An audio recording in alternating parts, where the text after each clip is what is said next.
The Howling Man, starring Fred Willard, with Stacy Keach as your narrator, was adapted for radio by Dennis Etchison and written for The Twilight Zone by Charles Beaumont. Heard in the cast were Christian Stolte, David Darlow, Doug James, and Anna Sverutza. To learn more about the Twilight Zone radio dramas and to obtain audio cassettes and CDs of these programs, visit our website at twilightzoneradio.com.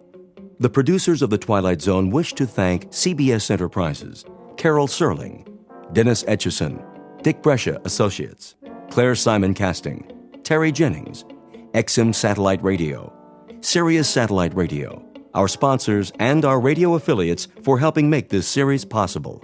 This copyrighted radio series is produced and directed by Carl Amari and Roger Wolski for Falcon Picture Group.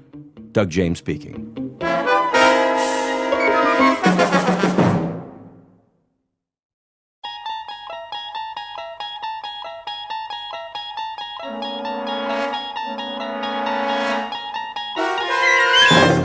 You're traveling through another dimension. A dimension not only of sight and sound, but of mind. A journey into a wondrous land whose boundaries are those of imagination. Your next stop, the Twilight Zone.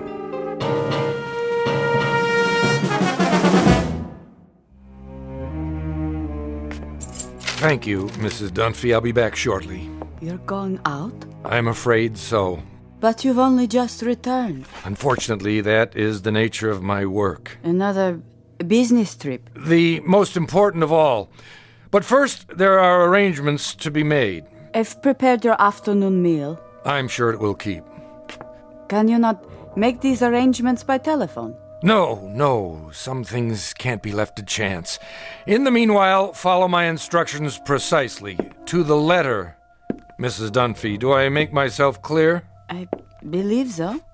You believe so? Then let me make it absolutely clear. Sit down for a moment. But if you're on your way... It's necessary that you understand. And the only way to be sure is to tell you how it began. Please. If you wish, sir. I must warn you, it's an incredible story. I, of all people, know that. So incredible that you won't believe me at first. But I'm going to tell you everything. Then you will believe. Because you must. You must believe. Do you know Central Europe? Europe? Only as a child, sir. It started there many years ago, after the First World War. I was on a walking tour of France, Belgium, and Germany. I decided to travel alone with only a small pack. The confidence of youth.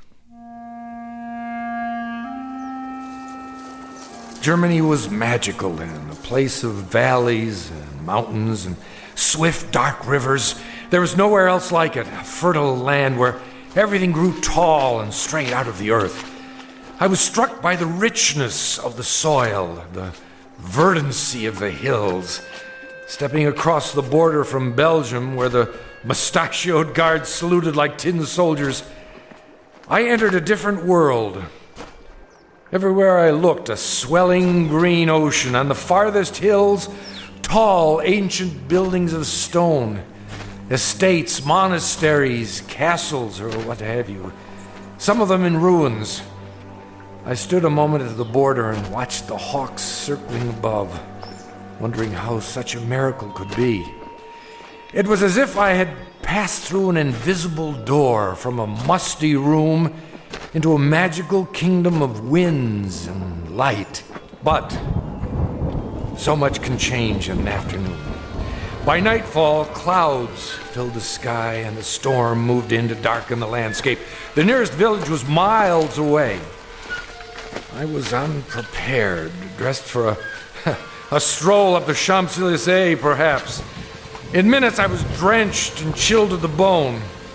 Then I saw it, a medieval castle, bombed almost to ruins, sitting like a broken fingernail atop Schwarzhof Mountain. I came to a wall of gray stone. It was an iron gate. Please! Please! Someone! Please let me in!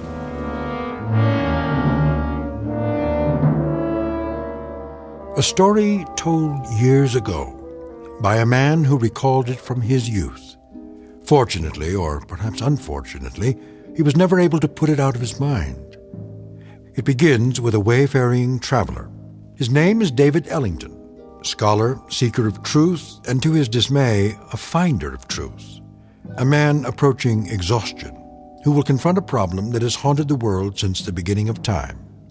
A man who knocks on a gate seeking sanctuary, and instead finds that he has just crossed an unmarked border into the far edges of the Twilight Zone.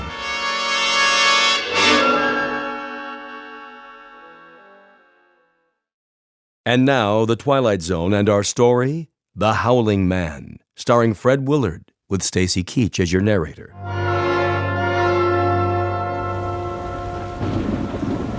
I found a rope by the gate and pulled it. Please! Someone! Yes? What is it? Let me in! I'm sorry. You don't understand. I'm traveling on foot. We don't allow visitors. I'm not a visitor! What is this place? It's called the Hermitage. And I'm a stranger caught in the storm. Your robe, the cross around your neck.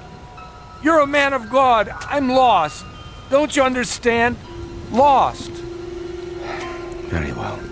Follow me. Thank you, brother. You're ill.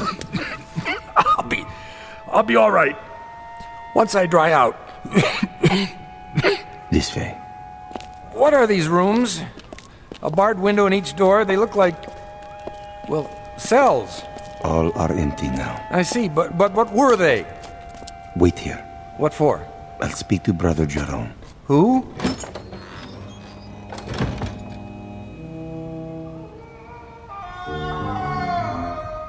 What in the... Brother Jerome will see you now. Oh, what was that? The wind. Are you sure? Come. The room had almost no furnishings. A straw pallet, a rude desk and chair, some books and religious oddments, very stark. The abbot himself was a fierce El Greco painting of a man, stooped and withered, but strong in every part of him. Like the monk who came to the gate, he wore a shepherd's cloak and carried a crooked staff. Why have you come here? My name is David Ellington. I got lost in the storm. Then I saw a lantern in the window. And what is it you want of us? Want? Only a little shelter, some food. We cannot help you here. You will have to leave. You call that a Christian attitude? Now, Mr. Ellington. Oh, for the love of... All right, if that's the way you want it. Sorry to have troubled you. Give me a minute. I'll be out of here in... Brother Christophorus. Yes? Carry him out of here. At once. Right away.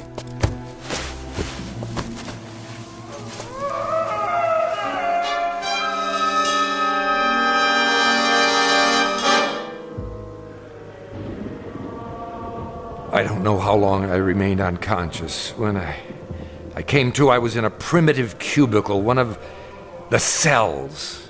Walls and ceiling of gray stone, a single small window in the shape of an arch, the floor hard-packed dirt. The monk sat nearby in a chair. I lay under a blanket. Beneath me was a bed of straw. Water! He lives. God's infinite mercy. How long have I been here? 9 days, my son. 9 days? You were very ill. The fever was on you. Brother Jerome said you would die, and he sent me to watch over you. I have never seen a man die. He holds that it is an important teaching, but now I suppose it was not your time. Sorry to disappoint you. No, my boy, don't try to rise. You must rest. What in the name of heaven is that? In the name of heaven, nothing. I mean the scream. Scream? That. What? Are you deaf? That cry, I heard it before. You said it was the wind. Ah, The wind cleanses the land after a storm. But it isn't the wind, is it? I don't understand your meaning. It's a man. Careful. You must regain your strength. There! Don't tell me you didn't hear it! Perhaps you would like some soup. It's cold, but nourishing.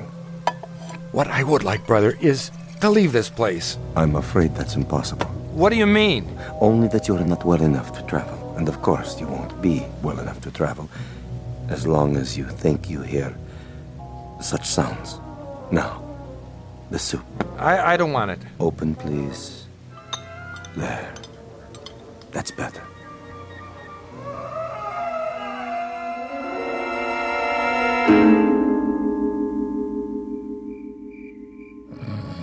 Over the next few hours, my strength did return, or at least some of it. I waited until the monk had fallen asleep. Then at last I made my move.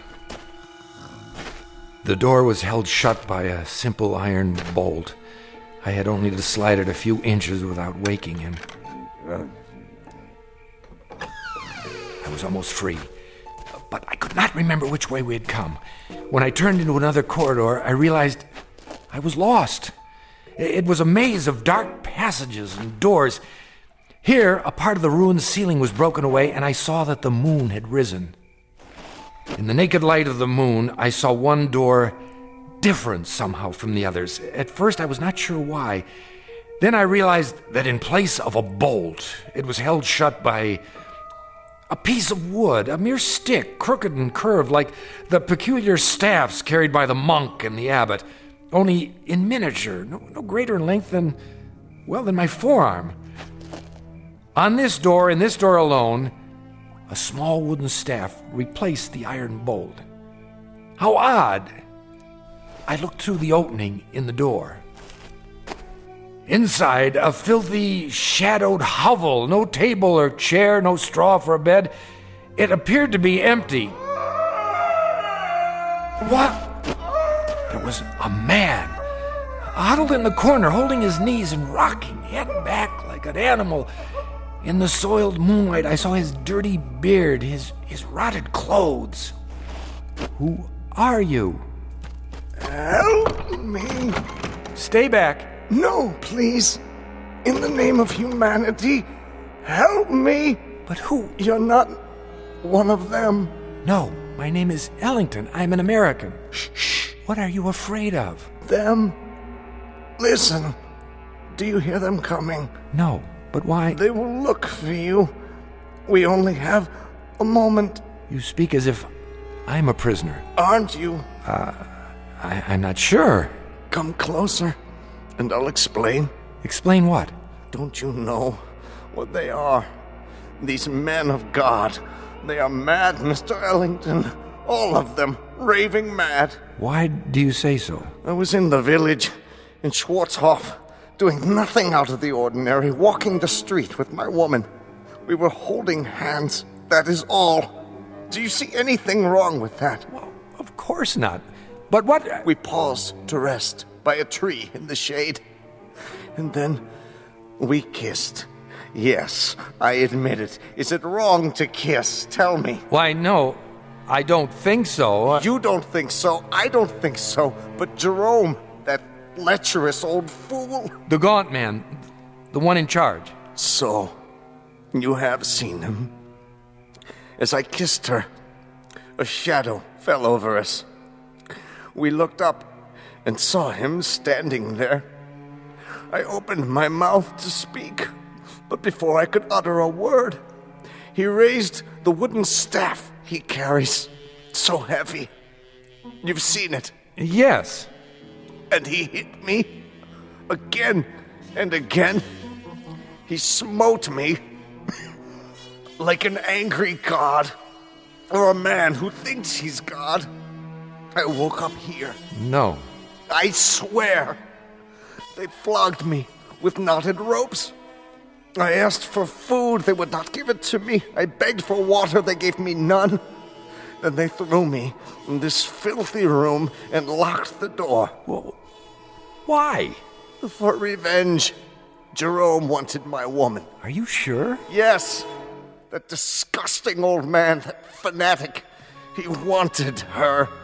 And when she refused his advances, he took his fury out on me. Your story, I find it difficult to believe. Of course you do. That's the strength of the man. He makes his madness seem a harmless thing, the beliefs of a religious zealot. But this is not a religious order, Mr. Ellington. These brothers of truth. Is that what they're called? That's what they call themselves. The real truth is they're outcasts, misfits, cut off from the world because the world will not have them. Have you heard of their sect before, of this hermitage? No, I haven't. Mr. Ellington, you must believe me. I don't say they're all evil, only mad. And here, within these walls, they answer to no law but their own. Wait for me. Where are you going? I'll speak to Jerome. No, you mustn't. If I remind him that false imprisonment is a crime... I tell you, he's the greatest maniac of them all. Quick! He's coming. Hide yourself. Mr. Ellington. No.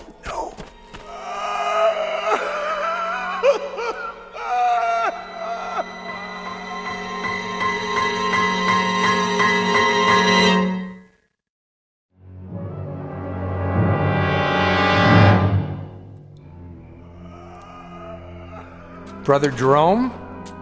I did not know you were well enough to walk. I still feel weak. Brother Jerome... Come with me, please. Look here, This way. Where were you going? I was looking for you. It was unwise for you to wander on your own. The corridors can be treacherous. Oh, can they? In what way? The building is very old.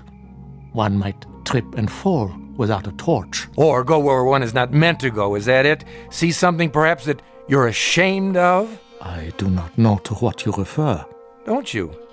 Oh, then you don't know the grounds very well. I saw something just now that violates the law of this country and of humanity. I must ask you... And I must ask you, Mr. Ellington, to leave the hermitage at once. We lack proper facilities to care for the ill. You certainly do. Arrangements can be made in Schwarzhof. Just a minute. No, not a minute. Not an extra second, Mr. Ellington.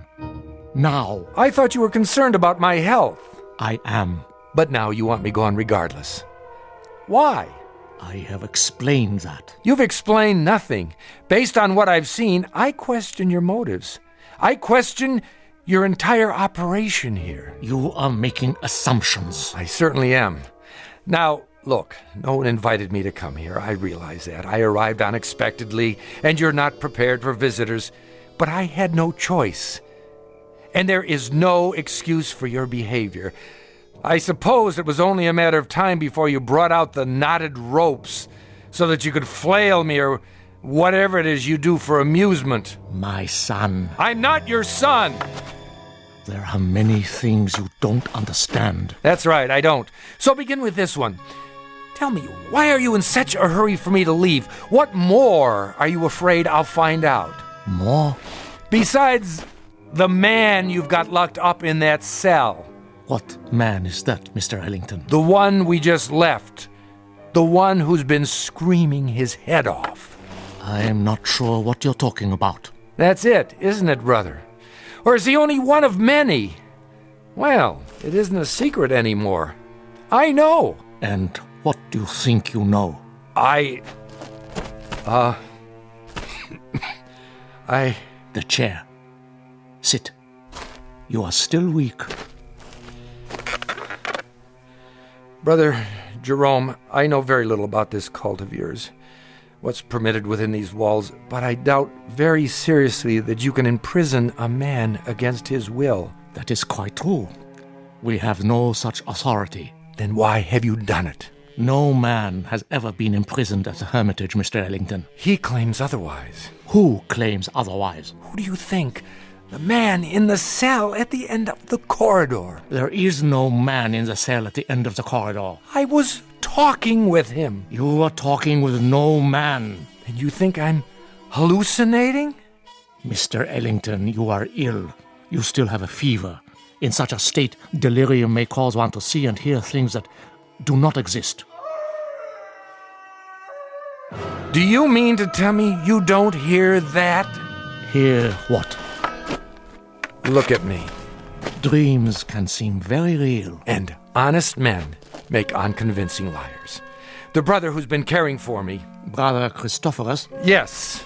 He has a way of looking at the floor when he tells me I'm imagining things. You look at me, but your voice loses its command. More imaginings. I don't know why, but you're both very intent on keeping me away from the truth. What do you know of the truth? Which is not only poor Christianity, Brother Jerome, it's poor psychology, because now I'm very curious indeed. Curiosity is a dangerous thing. Oh, I was taught it's a sign of intelligence. There are some things best left alone. Like sleeping dogs, a nest of snakes. I'll uncover the facts eventually, you know. Meaning what? Just what I say. I imagine the local police will be interested to learn that you're keeping a man locked up here. I tell you, there is no man. All right, let's forget it. I'll deal with it in my own way. And what way is that? However I see fit. It's no concern of yours now. Oh, and I apologize for not dying. Maybe some other time, brother. Mr. Ellington. A last word? Bon voyage? Don't bother yourself. I'll make it to the village with no further delay, I assure you. Mr. Ellington, the prisoner in the cell, it's a delicate matter. Ah! So you admit it? A terrible thing. He's violent, dangerous, more dangerous than you know. We are obliged to lock him in the cell. I'm sure you can understand. I understand that you're still lying to me. Goodbye, Brother Jerome. Would you really go to the police? If you were in my place, wouldn't you? Very well. Close the door, Mr. Ellington. I have told you the truth, but only a part. Now I see that I must tell you the whole of it. May God forgive me. Then you do hear it.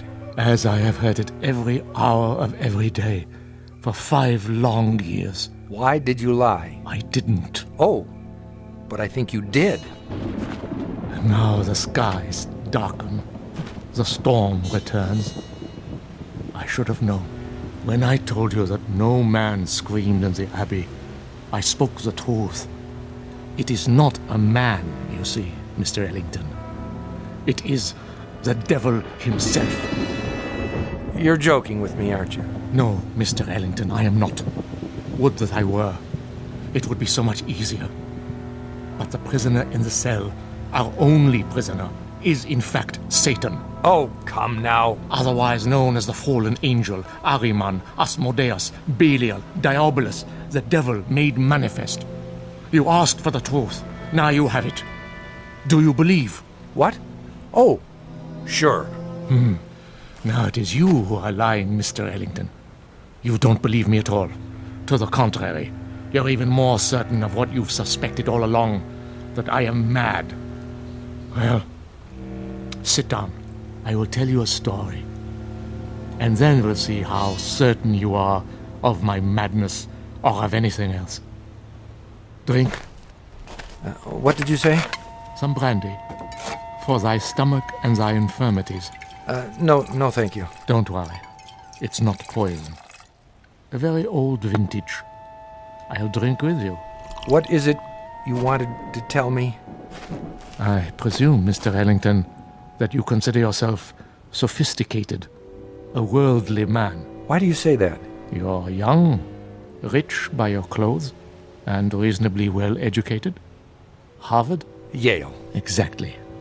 Having a last fling before settling into the family business. How did you... You are an open book, printed in very large type, with pictures. Of course, you consider us primitive, because we're living in seclusion away from the real world. To you, we're misfits. Please, I know all the theories. I assure you, brother... No, Mr. Ellington, it is I who am assuring you that I am not the ignorant fanatic I might seem. I coped with your world for 40 years before I left it, and rather successfully by your standards. The best schools, a degree in philosophy, a job that took me to all the corners of the earth. This beard and this staff and this face represent nothing but a different point of view. If you understand that, then perhaps you will listen to what I have to say with an open mind.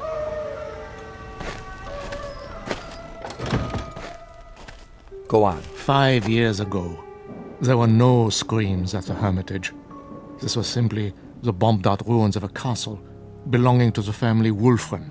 How did you come by it? Baron Wulfren turned it over to the Brothers of Truth as a gesture of charity. Our task was to tend the great vineyards and save what souls we could by constant prayer. But this isn't a formal religious order, is it, brother? We believe that we are recognized by God. Truth is our only dogma. We are committed to it as man's greatest weapon against the devil, who is the father of all lies. Please, continue. You were tending the vineyards. At that time, not very long after the Great War, the world was in chaos. Everywhere there was unhappiness, except in the village below. Really? For some reason, the people of Schwarzhof refused to yield to despair. They lost none of their faith. They continued, as they had for years, to be honest and God-fearing and happy.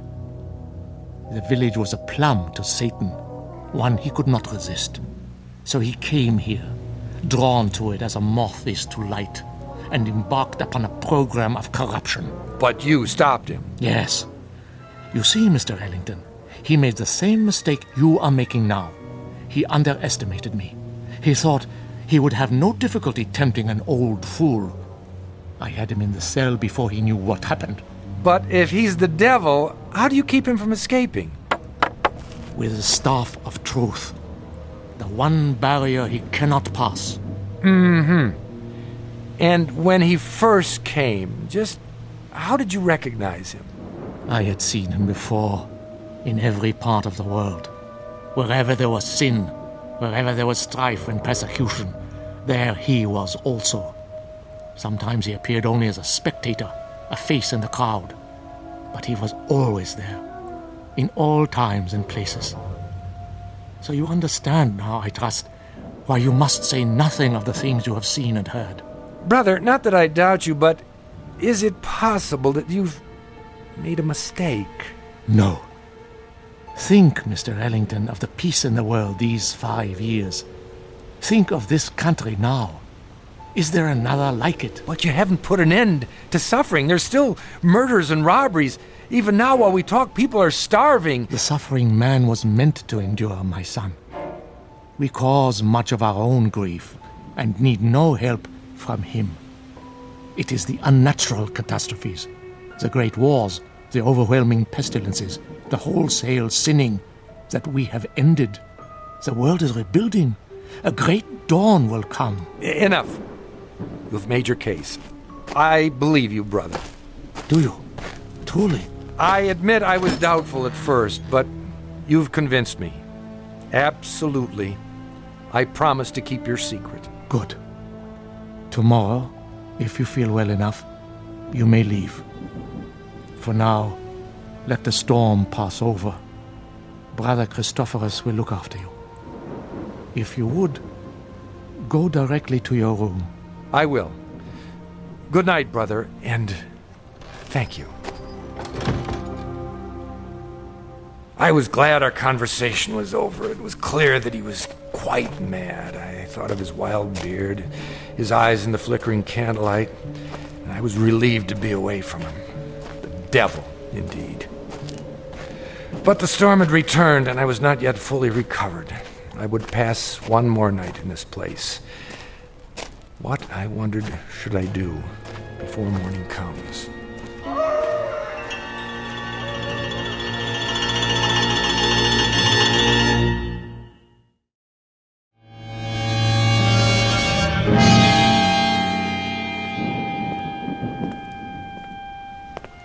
The corridor was dank and empty. I felt as though I were the last sane man in an insane world.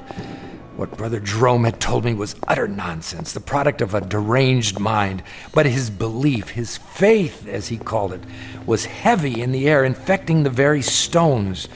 To bring it down would require outside help, but perhaps I could start that very night with an act of pure, unselfish humanity. Psst! Are you in there? Where else would I be? I thought you weren't coming back. I had a meeting with Brother Jerome. What did he say? He lied to you, didn't he? He said that you're Go on. What? the devil. The devil. Oh, that's good. That's wonderful. What a dream for an old man. Himself a devil. To catch Satan and lock him away in this God-forsaken place. You don't believe him, do you? Of course not. Then help me. If I let you out now while they're awake, they may catch you before you leave the grounds. There's always the possibility. But another hour here, you don't know what it's like. Look here, why don't I just go and get the authorities? When? As soon as morning comes. I'll find the path to the village and... No! It would be my death warrant. The authorities will return and find nothing. Who knows what will have happened to me by then? Jerome is mad, but he's shrewd, too. He won't leave any evidence behind. Then what can we do? You must let me out now. There doesn't seem to be a lock on your cell, only this small shepherd's staff. You could almost reach through the bars and remove it yourself. I've tried. It's wedged in such a way that I can't get my fingers around it. Here, I think I can get it. Quickly. Wait. Brother Christophorus. There you are. Brother Jerome was fearful. You might lose your way. No, nothing of the kind. Come along.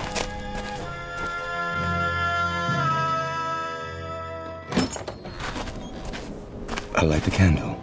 There is bread and water on the table, and more soup to give you strength. Thank you. Rest now, Mr. Ellington. Remember, you're still a very sick man. I'm feeling much better. Nonetheless, Brother Jerome has asked me to watch over you. Really, that isn't necessary. It is my duty. The chair is sturdy, and the candle is fresh. Wait a minute. Why are you locking the door? To protect you. But you're locking us both in. Never fear. I have the key. It is not long till morning. But... Sleep, Mr. Ellington. You are a weary traveler. Soon you'll be back with your own kind. With a comfort, eh? You will forget all you have seen here. I watched the monk as he sat heavily in the chair. I was a prisoner, no doubt about it. How much longer, I wondered, for both prisoners? What if the morning came and Brother Jerome chose not to release me as he promised? I might remain here for... How long had the Howling man been in prison? 5 years? Lord, I imagined my beard growing, my hair wild, until I too was starved, crying to be let out. No one would come. Who knew I was here? I'd drop off the face of the earth, forgotten, presumed dead. Brother Christophorus had the keys around his neck, but until he fell asleep, I was at his mercy. It was almost dawn when I dared to move. I had to be careful not to wake him.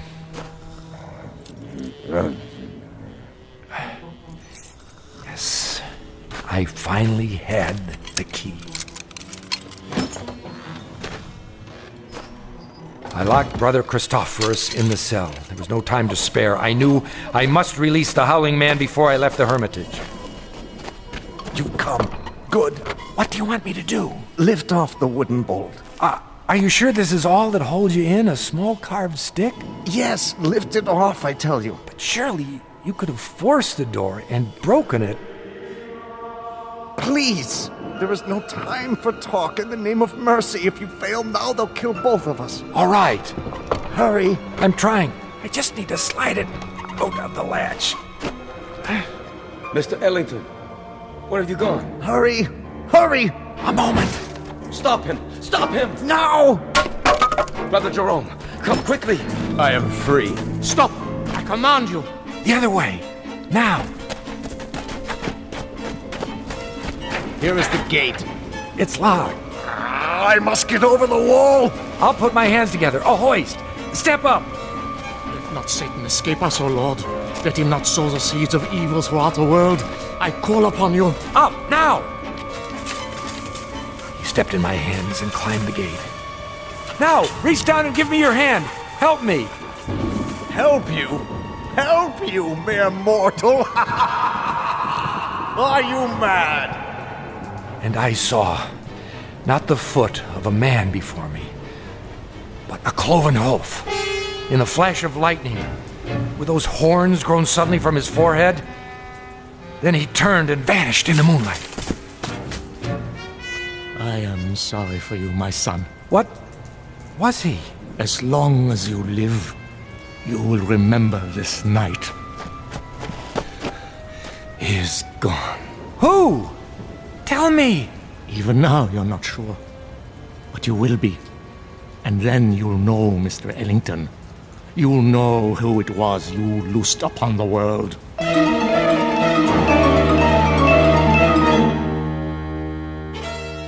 The monks were mad, I thought. Or the Howling Man was mad. Or I was, or the whole world. But Brother Jerome was correct. I could not forget. And when the pictures of the carpenter from Bromau Alm Inn appeared in the papers, I grew uneasy, for I felt I'd seen this man before. And when the carpenter invaded Poland, I was sure. And when the world was plunged into war and cities had their entrails blown asunder, and that pleasant land I had visited became a place of hate and death, I decided to spend the rest of my life tracking down the one I had released.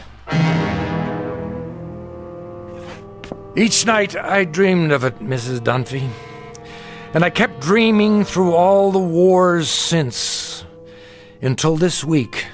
It took years, decades, but eventually I found him. And so the nightmare is finally over. Again. I see.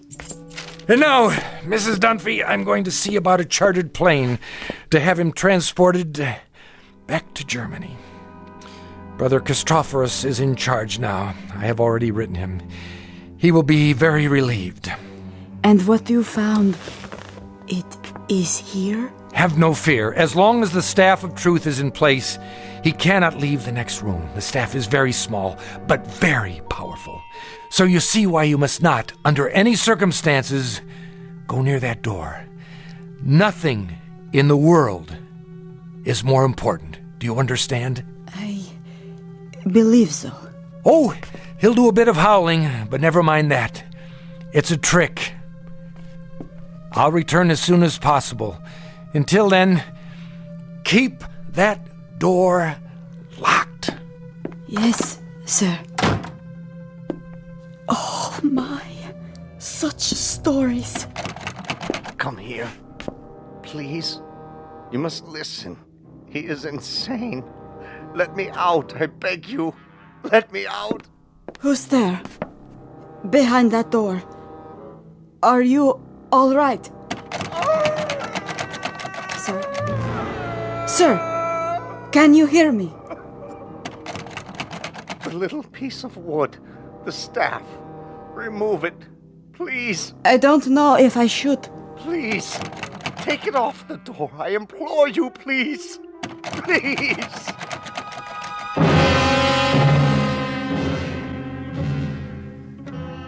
Ancient folk saying, you can catch the devil, but you can't hold him long. Ask Brother Jerome, or Brother Christophorus, or David Ellington.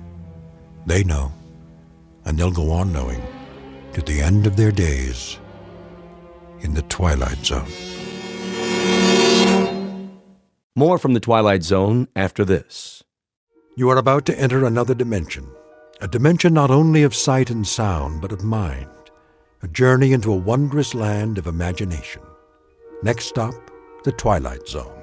Hi, this is Stacy Keach. I'd like to take a moment to tell you about our Twilight Zone website at twilightzoneradio.com. At TwilightZoneRadio.com, you'll find the latest information on these Twilight Zone radio dramas, including behind-the-scenes photographs, plus the newest product releases, trivia contests, ways to contact us, other Twilight Zone-related info and merchandise, plus links to other fascinating websites. So make your next stop TwilightZoneRadio.com.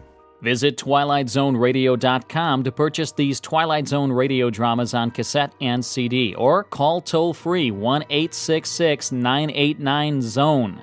That's 1-866-989-9663.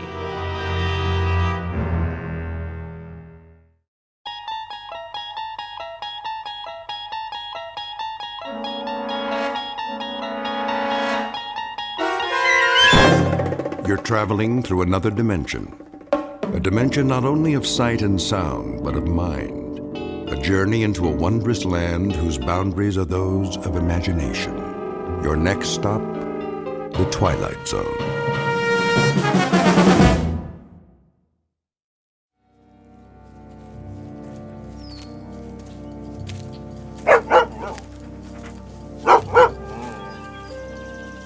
Hey, Rip, what you chasing? Ground squirrel, huh? Well, leave it be. I ain't got my squirrel shooter with me. Besides, we got plenty of work to do. First, though, let's set a spell. This stump will be fine. That old woman don't know how hard it is collecting firewood. All you can carry, she says, or you get no supper. Well, I'll tell you, Rip, she ought to try it herself sometime. All she'd come back with is a couple of sticks. Can't fire the cooker with that, now could she? There you go. Lay right down. Working sure makes you parched, don't it? Oh, yeah. Well, don't you worry none. We'll be at the lake soon enough, then you can drink your fill. What is that, a crow? Same one I seen this morning. What's it coming around here for? Fly on by, Mr. Crow. Nothing here for you.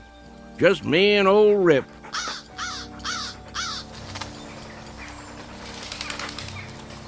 Hold on, dog, while I roll a smoke.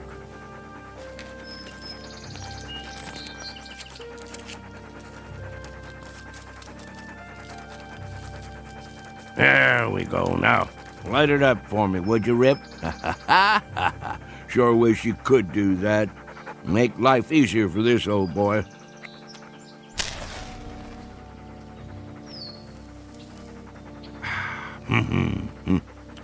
Better get me another pouch in town.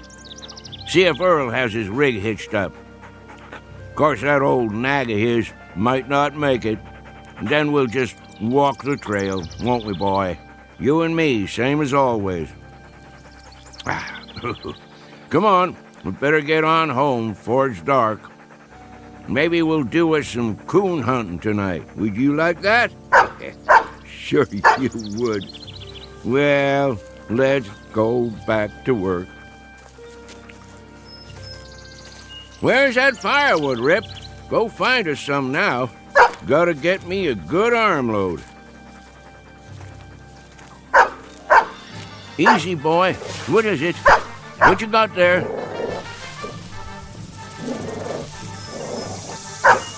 That's a rattlesnake. Mean-looking one, too. Now, just you back off. Leave it, Rip. Come on around. He ain't gonna do nothing if we let him alone. Rip, careful, boy. Oh, there you go. Good boy. All done. By golly, you took care of him, didn't you? You broke his neck clean in two. Why, thank you kindly, Rip. If it weren't for you, I might have stepped right on it. You would have had to suck the venom before it reached my heart. Think you could have done that? Oh, that's a good old hound. Yeah, you sure are. Best friend a man ever did have.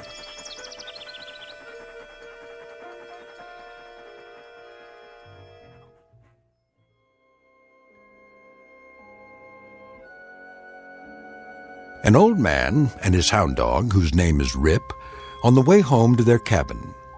There are no highways or supermarkets here, no electricity or filling stations, and no fuel for fireplaces or wood-burning stoves. Only what a man can carry on his back and in his arms.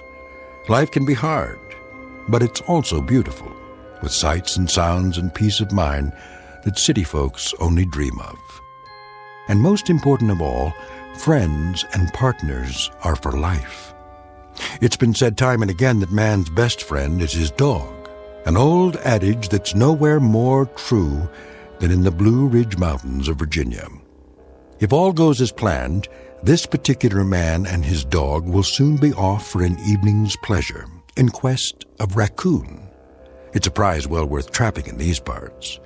Usually such evenings end with one extremely tired old man, one battle-scarred hound, and one or more extremely dead raccoons. But as you may suspect, that will not be the case tonight. This time our hunters won't be coming home from the hill. They're headed deep into the backwoods of the Twilight Zone.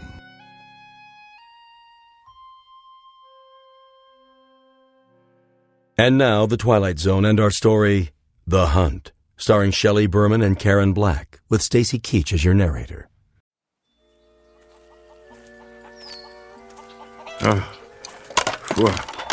Well, here we are, Rip.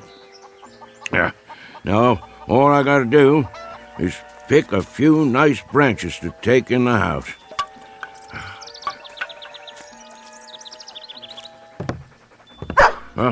Rachel, open up. What is going on out there? I can't get the door with my arms full. Hold your horses, old man. Rachel, I'm warning you. What's all the hollering about? You want your firewood or don't you? Oh, come on in with you then. You're gonna suffocate for lack of air one of these days. Why don't you leave that door open? Got to keep the dog out of the house somehow. Come on, Rip. Oh, no you don't. Trotting in here with his fleas and ticks. Old woman, don't let's start that commotion up again.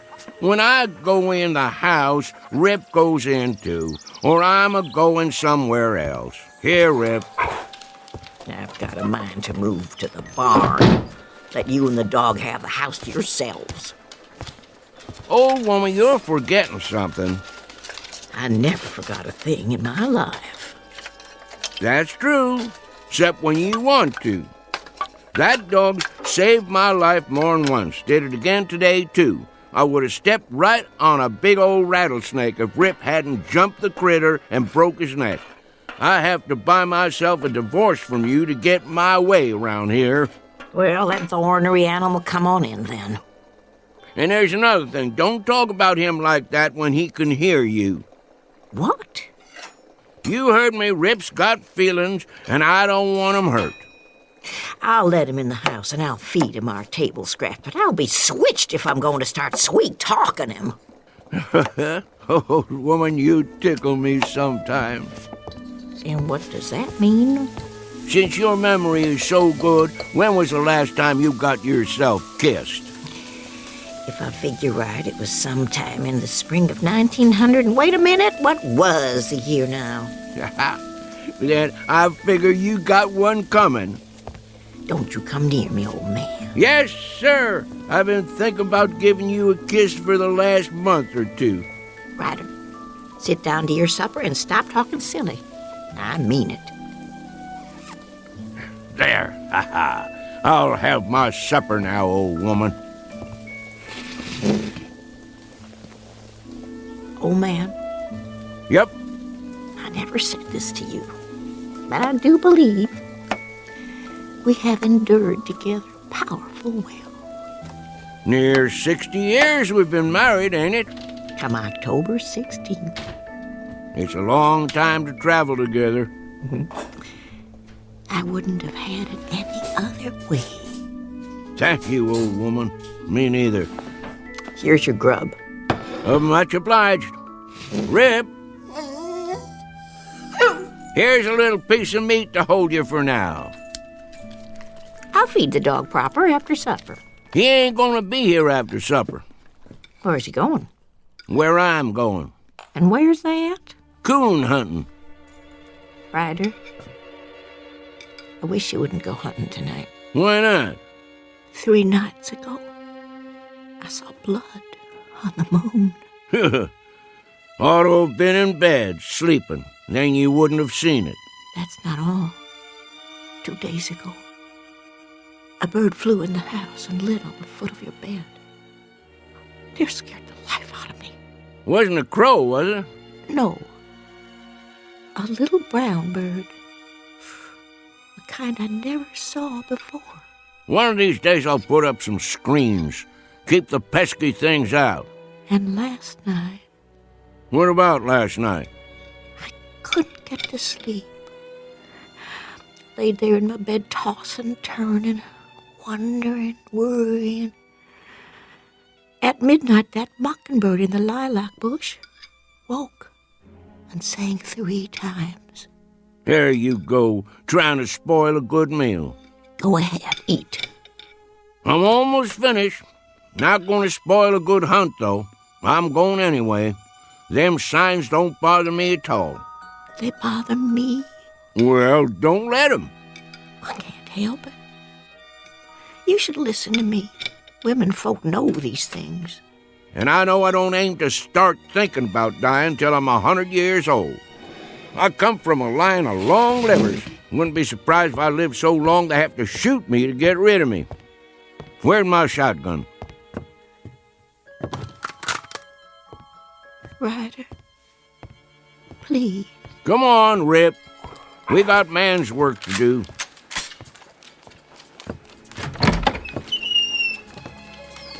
You be careful, old man. Don't worry your head, old woman. I'll be back before it's all the way dark, more'n likely.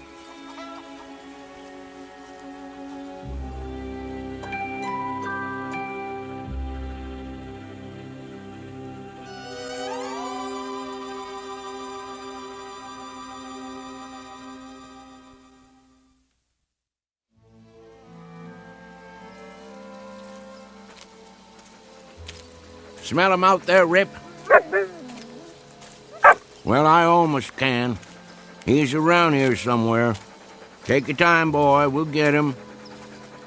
Yeah, here's our stump. Let's set a spell. Oh, my favorite time.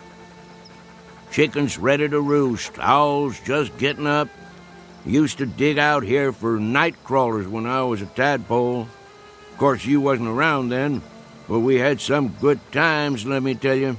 Me and the boys. In the morning, we'd go fishing in the lake.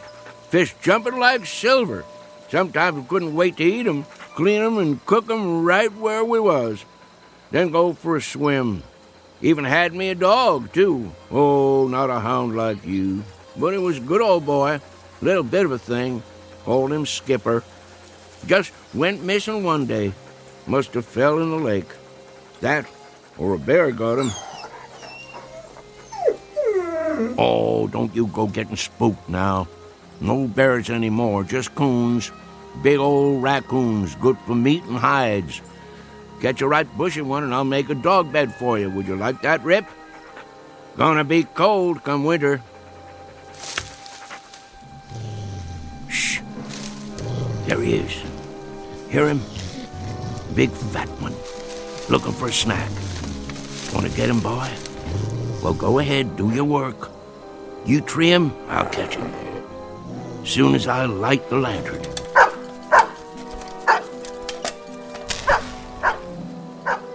I'm coming, Rip.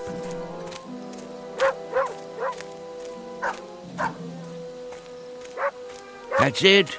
You got him, boy. I'm on my way. Up a tree, is he, boy? Yep, he must be. Let me shine the light and have a look. Rip, I don't want to doubt your word, but there ain't no coon up there. Nope. If there was, I'd see his eyes in the dark, big as $50. Tricked you, didn't he? I knew it. Now you can't get the scent. 'cause he run up the tree and crossed over to another one. Probably down by the lake already. Don't you go there, boy. He wants you to. Let him go, Rip. You let him go now. I see him. He's out on the end of the log, and now he's going to jump in. He's only tricking you. Don't try going after him. He's too good a swimmer. No, boy. He'll pull you under. Come on back here. Oh, now you've done it. Rip, come back here, boy. That coon got you right where he wants you. Get back here before he pull you under. I'll reach down and grab you. You darn fool. Don't let him bite you. Swim on over here. That coon's gonna drown you in a minute. Uh-oh. Coon's got him down. And I'm a-losing my balance. Hold on, boy. I'm a-coming.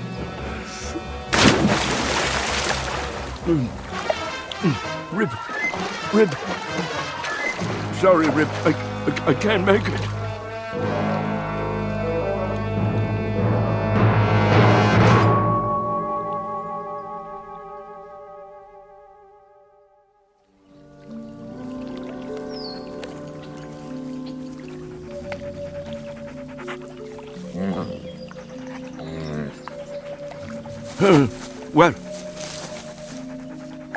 Well, what do you know, Rip?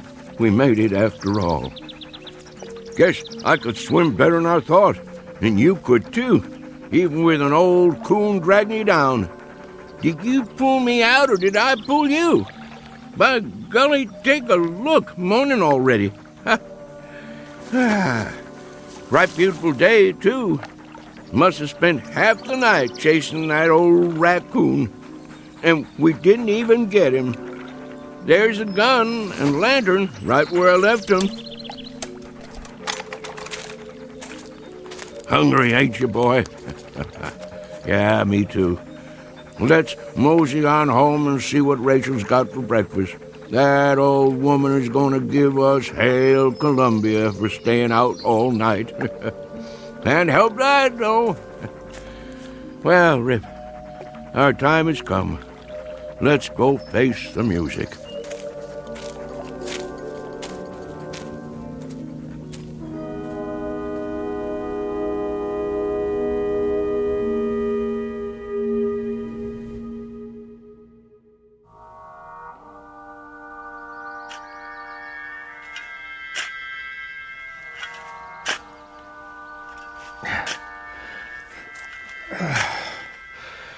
Well, that should about do it.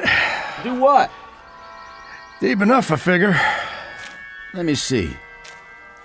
Man, that hole ain't more than 4 feet. So what? So you can't bury nothing in there?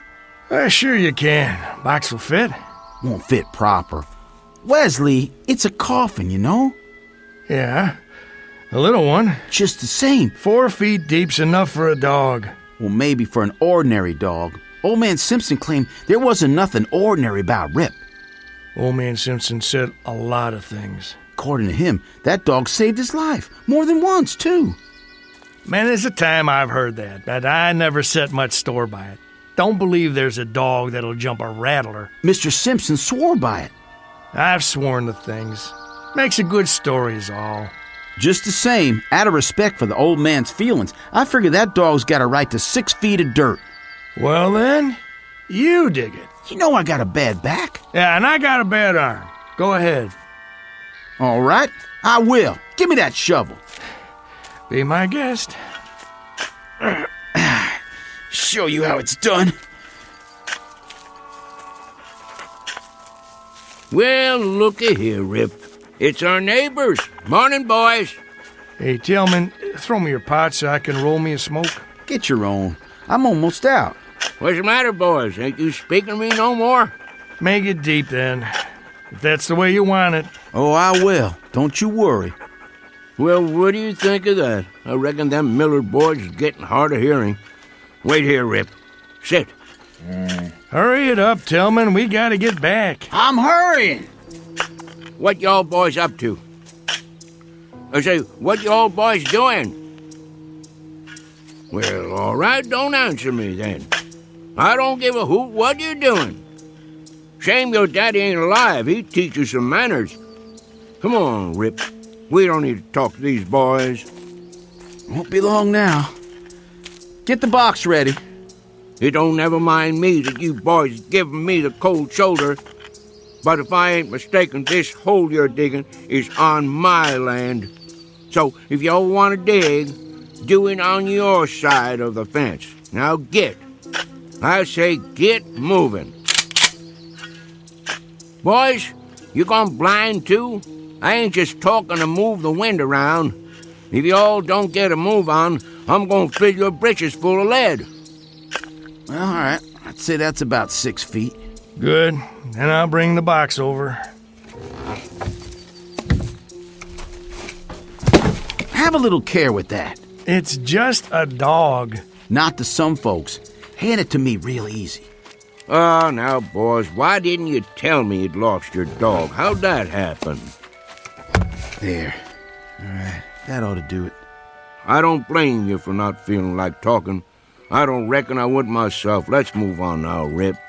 We're butting in on other folks' trouble when they're just too heartbroken to talk.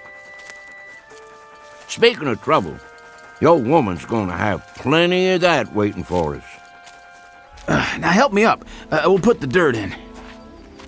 I have to admit, it's gonna be kind of lonesome around here without old man Simpson. That it is. That it is.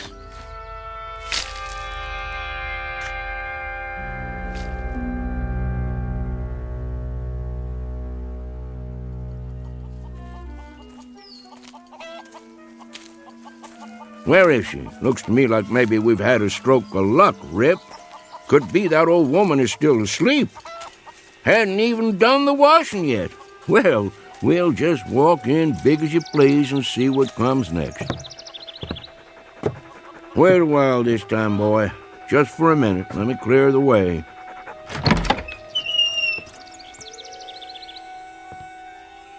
Old woman? There you are. Morning. What are you sitting in a rocking chair for? Taking a rest already? Huh. Got your long dress on, too. All dressed up like the 4th of July. All right, let's get it out in the open. Old woman, if you're figuring on leaving me on account of I stayed out all night, you got another think coming. I'm still the boss of this house.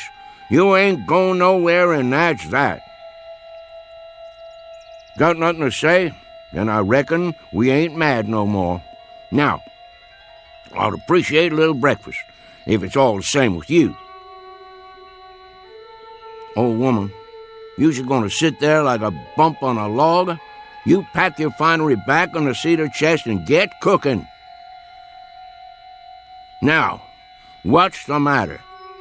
I know I'm a pesky old rooster to get along with, and many's the night I've stayed out till sunup, but Rachel, that ain't reason enough to break up a marriage after nearly 60 years, is it? Well, is it? Well, that a tear on your cheek? Oh, now, old woman, I didn't mean to speak rough to you. I just don't want you running off and leaving me, that's all. All right. You win, Rachel.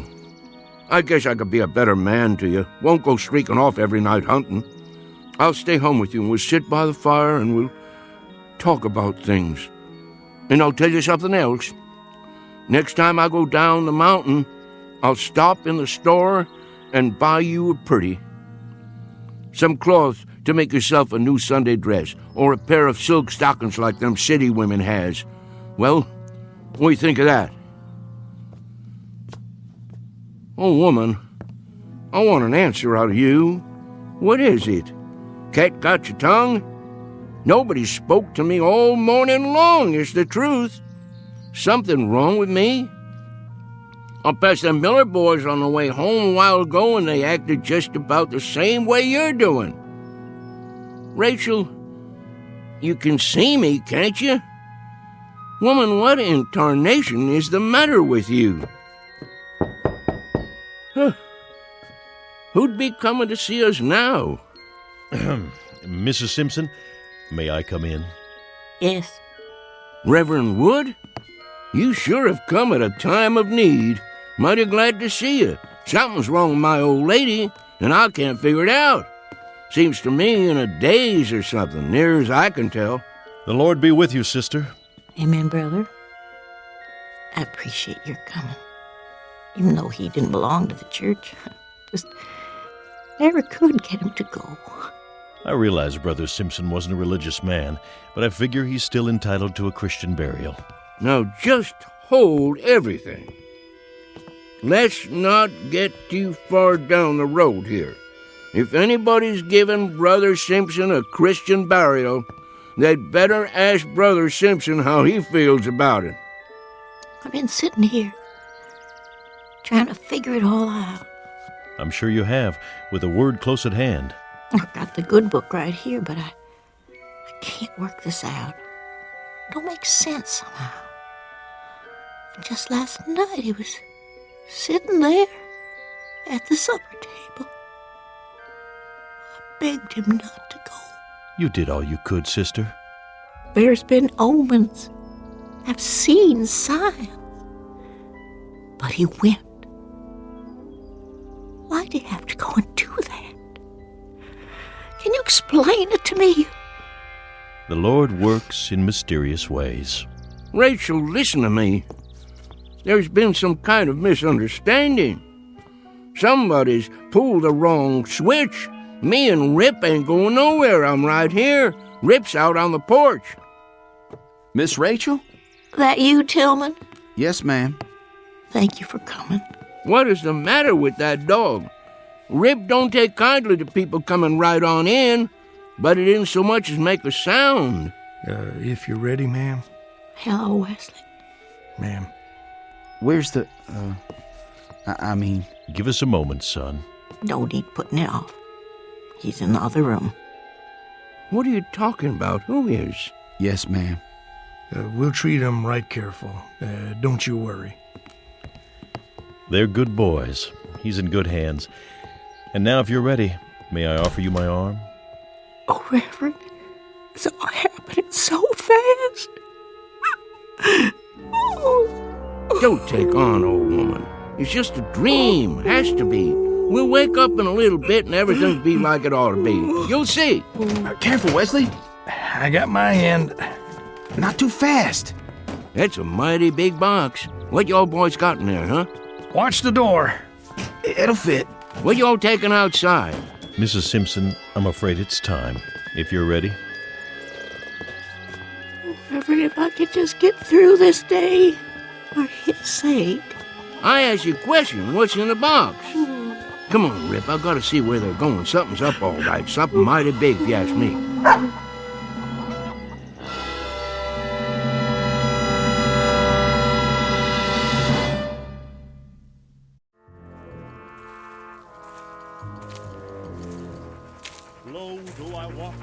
Where are they going? All the way to the top of the hill, looks like. Getting pretty steep. Must be heading for the graveyard. Just let me get my breath here once. We'll find out what this is all about, Rip, in a minute or two. Graveyard's just over the other side. Leastways, that's how I remember it. Can't say it's someplace I go more'n I can help it. All right, let's go. Ain't much further.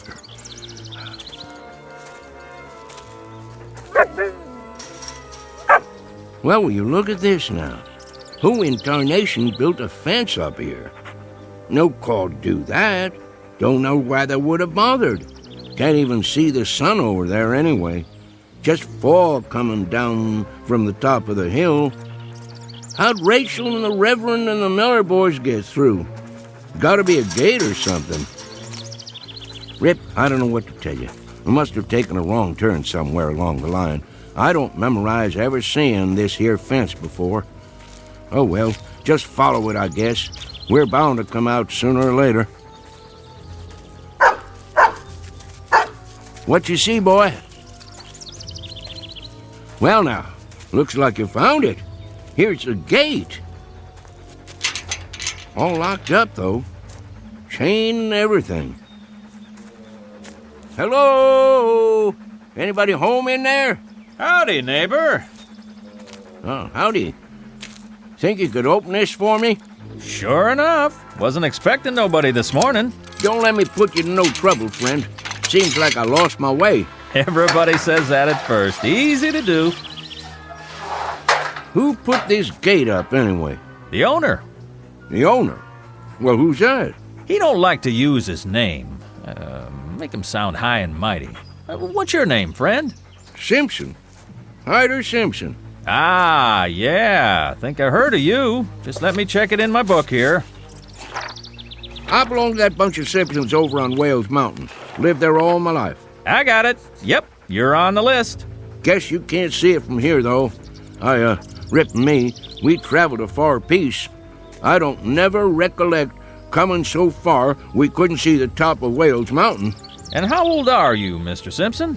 Well, sir, can't say exactly, but I've been walking the earth for more than 70 years now. Arrived at the gate 10:45 a.m. Nice watch you got there. Thank you kindly. It's none of my business, friend, but could I ask you something? Oh, go right ahead. What are you writing down in that book? Oh, this and that. You know, for the record. I just need to know one more thing, Mr. Simpson. And that would be? How'd you die? I was born with a cheap set of ears, friend. I ain't sure I heard you rightly. I said, how did you die? Well, who claims I'm dead? Oh, there ain't any argument about that. You wouldn't be here if you wasn't dead. Then let me pinch myself. Man, that's solid flesh and bone. Want to feel it? Now think back, neighbor. Well, now, my memory's none too good lately. What did you do last night? In your own words. Well, that's an easy one. I'll tell you exactly what I done. Me and Rip left the house long about supper time. Rip, he picked up a coon trail right away, and wouldn't you know it, just like a coon, he headed for water. And Rip didn't do a thing but go in that water after him. I see. Just about that time I got there, and I moseyed out on this log, and, say, let me ask you something else. Sure thing. What's on the other side of this gate, anyway? Must be pretty all-fired important if you keep it locked up. Well, you see that pasture right up there? Yeah? They call it the Elysian Fields. You don't say. You cross that and you come to the Golden Street. And that takes you to the Celestial Palace, where the old master's got his headquarters. You wouldn't be pulling my leg now. Why'd I want to do that? Then I take your name to be St. Peter. I keep the gate, that's a fact. I'm proud to meet up with you. Well, just as proud to have you here, neighbor Simpson. Something wrong? I was just listening. To what? I thought they did a lot of singing and dancing in heaven. How come I don't hear no music? 'Cause you're on the outside. Minute you step inside the gate, you'll hear your favorite hymn. Don't much care for hymn singing. Favorite guitar music myself. Well, don't stand out there in the cold, cold world. Come on in and reap your heavenly reward. You've sure earned it. Mighty nice of you. Rip? Oh, hold on, neighbor Simpson. You can't take that dog in here. And why not? It ain't allowed. Ain't no fleas on him. That don't make no never mind. He can't go in. How come? This here is folks' heaven. There's another place we can put him in, up the road a piece. You just tie him up to the gate, and I'll walk him over there a little later on. If that's how it is. Well, where do you think you're going, Mr. Simpson? I thank you all the same, but I don't reckon in there's any place for me. Well, why not? Any place too highfalutin for Rip is too fancy for me. How thoroughbred has a dog got to be for you to let him in there anyway? Ain't no dogs allowed in there at all. What kind of outfit you running don't allow no dogs? I tell you, they got a special place for dogs just up the road. Well, me and Rip will go on up there then. Hey, whoa! won't let you in. The dog maybe, but not you. What kind of heaven would it be with nothing in it but dogs? A dog has got the right to have a man around, same as a man has got to have a dog around, if he's going to be happy anyways. Neighbor, let me make you a little proposition. What is it? See this place in the fence?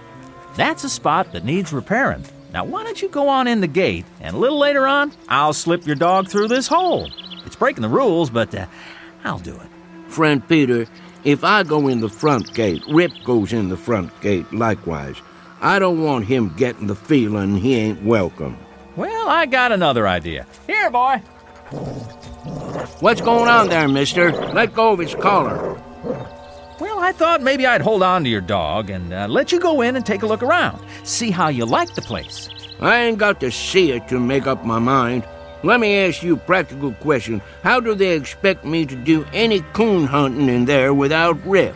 Man, they don't allow coon hunting. You don't say. Rip, heel.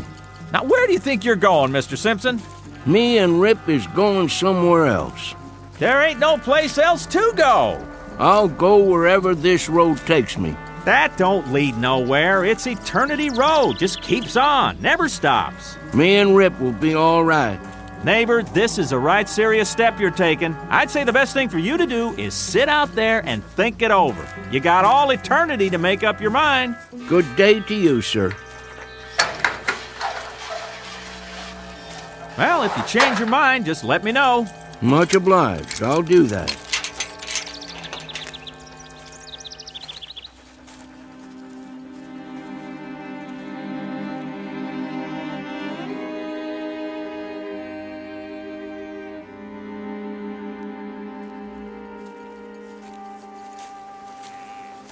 Eternity is a powerful long spell to go without a coon hunt, ain't it, Rip?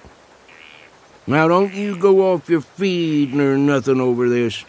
It wouldn't surprise me that if I sneak inside there and talk to the judge or somebody, I might be able to get you in. Don't you trouble your head over it the least little bit. We'll figure out something. Wonder what kind of tea party they keep in there anyway. Must be lots of city folks. They'd be the ones to outlaw coon hunting. Rip, I don't want you to take this thing to heart now. Sure, I'd like to walk that golden street, and there's some folks I always hoped I'd see again, but by Mudhole, I ain't gonna leave you. They can sit in there a-tootin' their harps or whatever they do for relaxation, but you and me stays together, same as when we was traveling down below. At least we ain't all by ourselves on Eternity Road. Howdy, son. I'm looking for Mr. Hyder Simpson and a hound dog named Rip. That's us, son. I figured it was. Well, if you and Rip's all set, we might as well mosey along to heaven, Mr. Simpson. Like I told that other fella behind the fence, I ain't gonna set foot in heaven without Rip. Oh, you didn't get messed up with nobody in there, did you? That fella at the gate, he wouldn't let me bring Rip in, so I wouldn't go. Son, that would be a hell of a place without Rip. Mr. Simpson, you ain't far wrong. That is hell. Heaven's up the road a piece. I'll be jiggered. Wonder how come that fella lied to me. They don't never give up. Always trying to get folks in there right down to the last minute. What reason would they have for wanting to keep Rip out? They was feared Rip would have warned you, and he would have, time he got a whiff of that brimstone. You see, Mr. Simpson, a man, he'll walk right into hell with both eyes open. But even the devil can't fool a dog. You wouldn't be St. Peter, would you? No, sir, I'm just a regular angel. Where's your wings, son? Shucks, I don't use them half the time. I appreciate walking myself. You about ready to go, Mr. Simpson? Rip! Look at that dog go. We'll just have to catch up with him. He can hardly wait. How's the coon hunting up there, boy? Oh, just prime, Mr. Simpson. There's one tonight right after the square dance. You want to come along? Wouldn't miss it for the world. Here's the gate.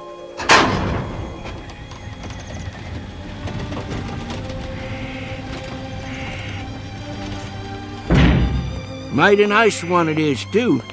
Welcome to heaven, Mr. Simpson. Thank you, son. I'm right proud to be here. Let's go, Rip.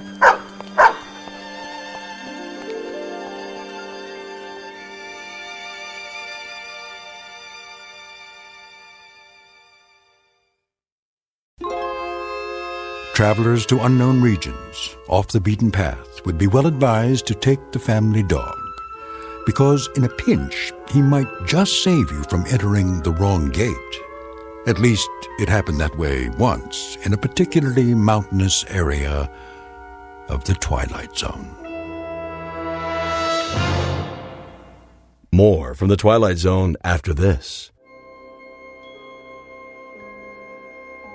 Hi, this is Carl Amari, producer of the Twilight Zone radio dramas. I'd like to take a moment to tell you about our official website at twilightzoneradio.com, where you'll get the latest news and information on these Twilight Zone radio dramas. Plus, at twilightzoneradio.com, you can digitally download 3 free episodes or any of our episodes for only $1.95 each. In this age of ever-changing technology, we've decided to make these episodes instantly available to you by making the Twilight Zone radio dramas a digital download-only series. This means that this series will no longer be offered on CD. The CD collections at our website are now being offered, while supplies last, at buy one, get one free. So be sure to get your favorites before they're sold out. Be sure to visit us often, and I'll see you in the zone.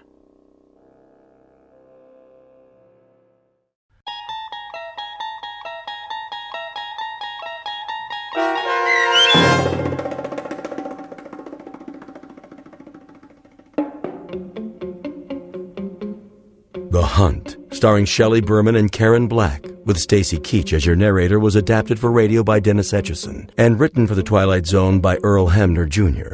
Heard in the cast were Mike Baccarella, Jeff Lupetin, Darren Stevens, Craig Brawley, and Kurt Nabig. The producers of the Twilight Zone wish to thank CBS Enterprises and the Rod Serling Estate for making this series possible. This copyrighted radio series is produced and directed by Carl Amari and Jeff Lupetin for Falcon Picture Group and Westwood One. Sound design and custom Foley effects for the Twilight Zone by Cerny American Creatives Bob Benson, Craig Lee, Matt Sorrow, Tim Cerny, and Todd Beyer.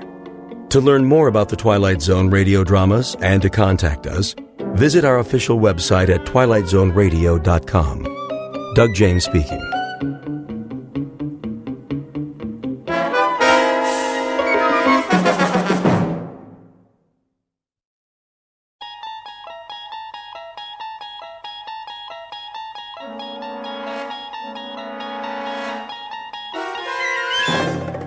You unlock this door with the key of imagination.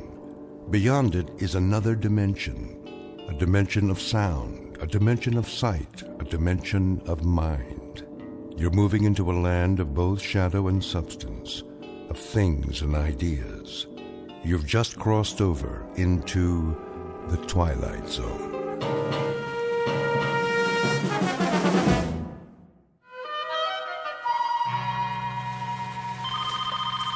Education Toy Company. O'Brien? Yes, Mr. Judson. Where's my robot? Your robot, sir? The Space Invader robot for the Christmas catalog? I was just going over the blueprints. Well, I need it. Yes, sir. How does it look? The blueprints or the prototype? Both. All finished, are they? Oh, yes, definitely. It walks, it talks, it shoots death rays, just like Mr. Ford said it would. Then bring them to my office by the end of the day. We need to start production. No problem, sir.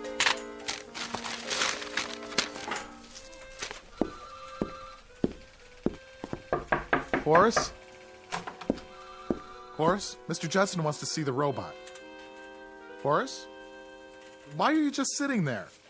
Didn't you hear what I said? I'm not just sitting here. I'm waiting. For what? For a showdown. Look out! What? Go for your gun, partner. Gotcha! Horace, why'd you do that? Do what? With the cap pistol. Scared the pants off you, right? Come on, Horace. You pull that almost every day. Boy, when I was a kid, I always had a cap pistol. Everybody on my block had one. Do you remember cowboy movies? Weren't they the best? I want to talk to you about your design for the new robot. I made believe I had my own horse. We used to gallop out of the theater and shoot up the whole neighborhood. Pow! Gotcha right in the heart! You're loco. You missed me by a mile. Horace, do you know how loud you're yelling? Oh, I wasn't. I'll bet you could hear it all the way to Mr. Judson's office. How much? I'll bet you my ball of silver foil. Hey, Lenny, remember that? Remember when you could peel the foil off old cigarette packs and gum wrappers and roll into a great big ball? I had one that must have weighed 5 pounds. Boy, wonder whatever happened to it. I've been in the office next to yours for 12 years. I know all about how you used to collect tinfoil. How will you listen to me for a second? You must have had a miserable time when you were a kid. I did. I couldn't wait to grow up. What do you want, Leonard? There's something wrong with the plans. There is not. I designed this toy. There's nothing wrong with it. See? If you'll listen, The kids will go crazy about it. You know what it does? I know what it does. Look, Horace, I'm trying to help you. I mean a toy where the eyes flash and it walks over anything. It's a good toy. It is a good toy, but it can't be turned out at the price point Mr. Judson wants. Look here. What? When he sees the plans, he's going to blow his stack. It's got too many parts. You think so? I know so. Well, I don't. Horace, all you have to do is work it over. How's Betty? What? Betty. Your wife. Remember her? What has Betty got to do with it? We're talking about your work. Is that all you ever think about? Horace. Thanks. I'll look it over. Horace. All right. You do that. By this afternoon, okay? Sure, Lenny, sure.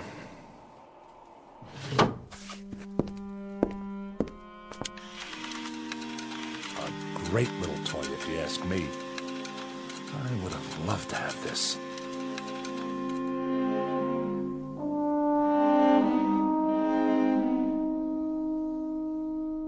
Meet Horace Maxwell Ford, age 38 but already growing a bit paunchy. He's a man whose clothes never quite seem to fit and whose shirt is forever coming untucked from his trousers. His socks are usually down around his ankles, his horn-rimmed glasses are always about to fall off his face, and he can't keep his hair combed at all. A mild man, an apologetic man, except when talking about his favorite subject, his beloved childhood memories. He's the type who quite naturally becomes the butt of endless jokes, at least when the jokers don't feel instinctively sorry for him. But were they wise enough, they would notice that there is a tragic quality about him as well. In just a moment, Horace Ford will come to understand what's tragic is not the fact that he's an inadequate man, but really an inadequate grown-up boy, a life-changing discovery, and one that could happen only in the Twilight Zone. And now the Twilight Zone and our story, The Incredible World of Horace Ford, starring Mike Starr, with Stacy Keach as your narrator. Leonard? Laura, come in. What's the matter? Here. I don't want Horace to see this. It's his birthday present. Len, would you take it with you so he doesn't see it lying around? Check. I'll bring it along Friday night. Thanks. So how are you? Oh, I'm exhausted. It is not easy to shop for that man. What'd you get him? The smoking jacket. I guess that means he's growing up. Betty and I got him a new gold chain for that pocket watch of his. Oh, and we got him a yo-yo, too, as a gag. Oh, that'll probably be his favorite present. You mind if I sit down? My feet are killing me. Please. So, the surprise party's all set for Friday? All set. What's the plan? Well, everybody's coming over to the place at 8. Horace thinks the two of us are going to a movie. I'll make him answer the door and sing happy birthday or something. He'll go right through the floor. Probably. Oh, what time is it? Late. Is he busy? Yeah. Well, I think he's worked late enough. Ford? Oh. Hi, Mr. Judson. What are you doing at the window? Nothing. Just thinking. Thinking? About what? I don't know. Toys? Whose toys? You don't seem to have done much thinking about ours. Look at this. I'm getting him out of there. Good night, Len. Laura.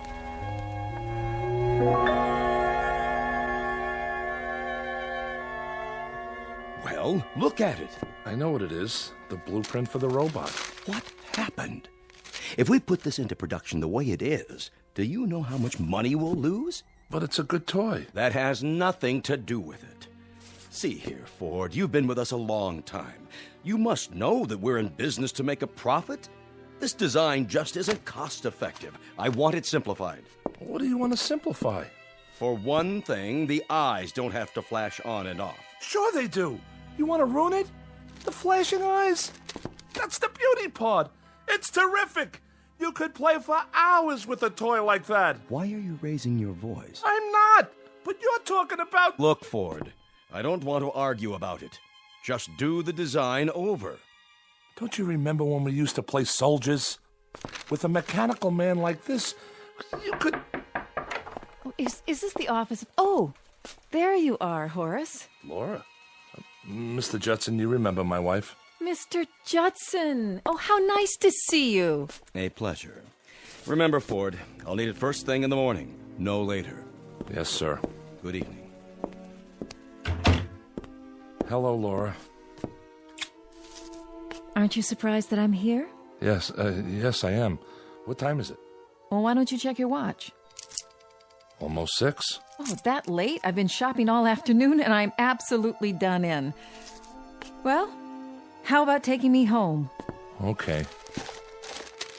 And here's your briefcase. I'm just going to fall into bed tonight, literally fall into bed. That's all right. I have some homework. Oh, no, not again. Now, what is it this time? The robot. He's trying to ruin it. Oh, I'm sure Mr. Judson's only trying I'm telling you, he is. That toy has no meaning unless the eyes light up.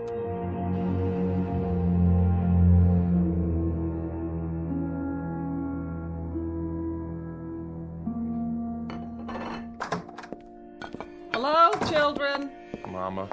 How's my boy? Fine. That's good. Are you hungry? A little. Dinner's almost ready. Laura, there's something wrong with the chicken. It's like leather. These birds they give you nowadays, like people don't know what chickens are anymore. Well, it looks all right to me. How was the office today? It was okay. What's the matter? Nothing's the matter. No, I can tell just from your voice. Everything's fine. Let's eat dinner. I'm telling you, Mr. Judson's just plain nuts. He reminds me of Corey. Hey, Mom. Remember Mr. Corey? I had him in 5B. What a character. You take the least common denominator class and you multiply. You know what we used to call him? Guess. I wouldn't even tell you. Boy, I'll never forget the time he caught me with one of those jawbreakers in my mouth. You know, the kind that change colors while you suck them? Horace. So he made me stand up, and every minute he'd point that pointer at me and say, Mr. Ford, what color is it? And I'd have to take it out of my mouth and tell him.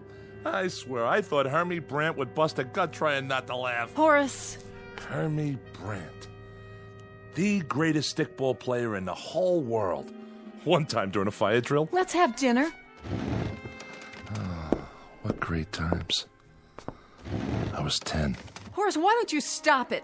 Nobody cares about when you were 10 anymore. I care. You're almost 38. So? So you don't act 38 sometimes. So what? So that's what I mean. So what? What kind of answer is so what? Laura.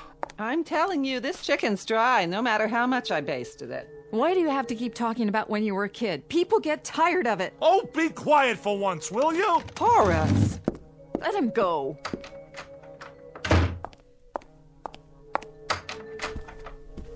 Horace? Horace, the chicken will get cold. Oh, come on. Don't lie there on your bed. Eat a little. Laura didn't mean it. I'll cut you a leg and a second joint. Your favorites.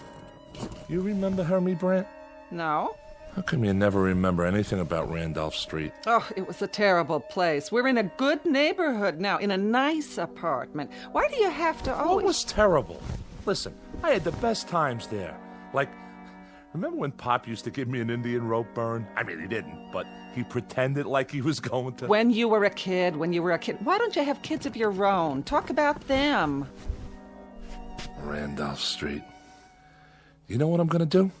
I'm going to go back there. Right now. Horace, we're having supper. I haven't been there since I was 11. Why shouldn't I?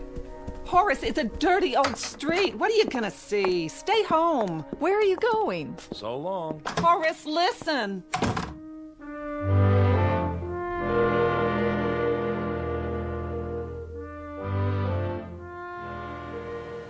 Will you look at all this? Frank on a roll, 3 cents. No thanks. Oh, excuse me, young folks. Bread and butter. Hey, watch where you going, huh? Sorry. Hey, give me my ball. What? Oh, sure. Davy! You come home or you're gonna get smacked! Ring Alivio, caught. Ringalivio? My gosh, this late at night? What time is it? Bins, I yelled Bins. Did not. I didn't hear him. Me neither. I did too. What do you want from me? Wait. Boys. Don't I know you? Hurry up, Hermie. Hey, Hermie Brant, come on. All right already, I'm coming. Hermie? Did he say Hermie?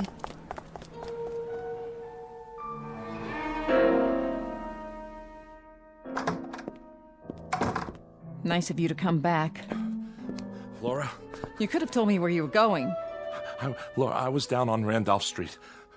Listen, Laura, I have to tell you something. Look, your mother's asleep. Do you know what time it is? No, I don't. Where's your father's pocket watch? I don't know. Laura, I saw some kids on the block. Little kids. Maybe 10 or 11 years old. Laura, they were the kids I played with when I was 10. The same kids. You're perspiring. You're not listening to me. I heard you. I think you're catching a cold or something. Wipe the sweat off your face. They couldn't have been the same kids, dear. I saw them. I saw Hermie Brandt and George Langbard and Cy Wright. Maybe they looked like some of the kids you used to know. I'm telling you. Horace, you're talking like a child. All right. If you don't want to listen, I'm going to bed. Horace. Oh. Yes, young man. What do you want? He dropped this. Dropped what? Well, this is Horace's watch. Where did you...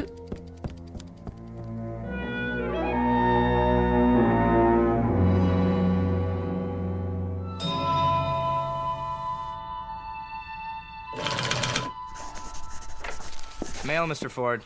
Oh, hi, Freddie. Just leave it over there. Ringalivio. God. What'd you say, Mr. Ford? Ringalivio. What'd you think I said? You never heard of that? No, sir. Did you ever play Salugi? I don't think so. 1, 2, 3, 4, 5, 6, 7, 8, 9, 10, red light.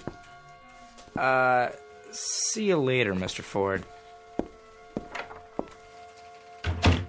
Where were you brought up anyway? Mr. Ford speaking. No, I'm not finished yet. Well, I don't know when it'll be ready. I can't help it if Mr. Judson wants to know. Listen, you can't turn these things out like donuts. Horace? Hi, Lenny. You tell him I am rushing it. Well, what does he think I am? Then let him do it. Sure, you can tell him that. Judson's office.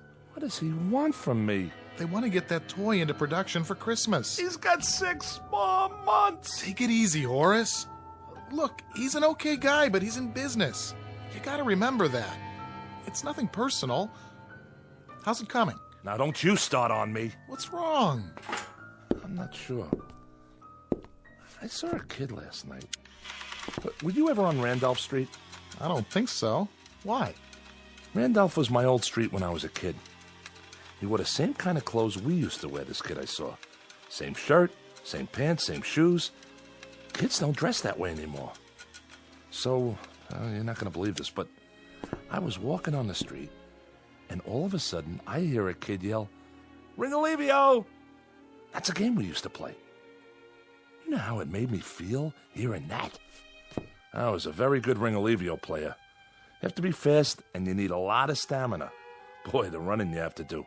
First, we choose up sides. 1 potato, 2 potato, 3 potato, 4. Remember that? Then one side has to hide. Once I was hiding behind a grocery in the back where they keep all the cartons and all. Horace. So I fell asleep back there. And when I woke up, I took one look at my Mickey Mouse watch and Mickey Mouse watch? My God, I haven't thought of that in 20 years. Remember when you had a Mickey Mouse watch? What a big deal that was? Anyway, I was telling you about last night. I was on Randolph Street for the first time. Look, Horace, I've got some work on my desk. I only wanted to tell you. I just stopped in to say hello. See you at lunch. Of course, we never had toys like this back then. Ford? Oh, Mr. Judson. I didn't see you there. I want to ask you something. What was the point of shouting at my secretary over the telephone? She was shouting at me! Aren't you happy with your job here? Yes, but... Look, Horace, you're a first-rate designer. You have value to this company, and for our good as well as yours, I don't want to see it dissipated. You've been behaving peculiarly. Is there something wrong, maybe at home? Excuse me, Mr. Judson. I'm trying to finish this redesign. And I'm not speaking just to hear the sound of my own voice. Do you understand what I'm saying? Perhaps I shouldn't have bothered.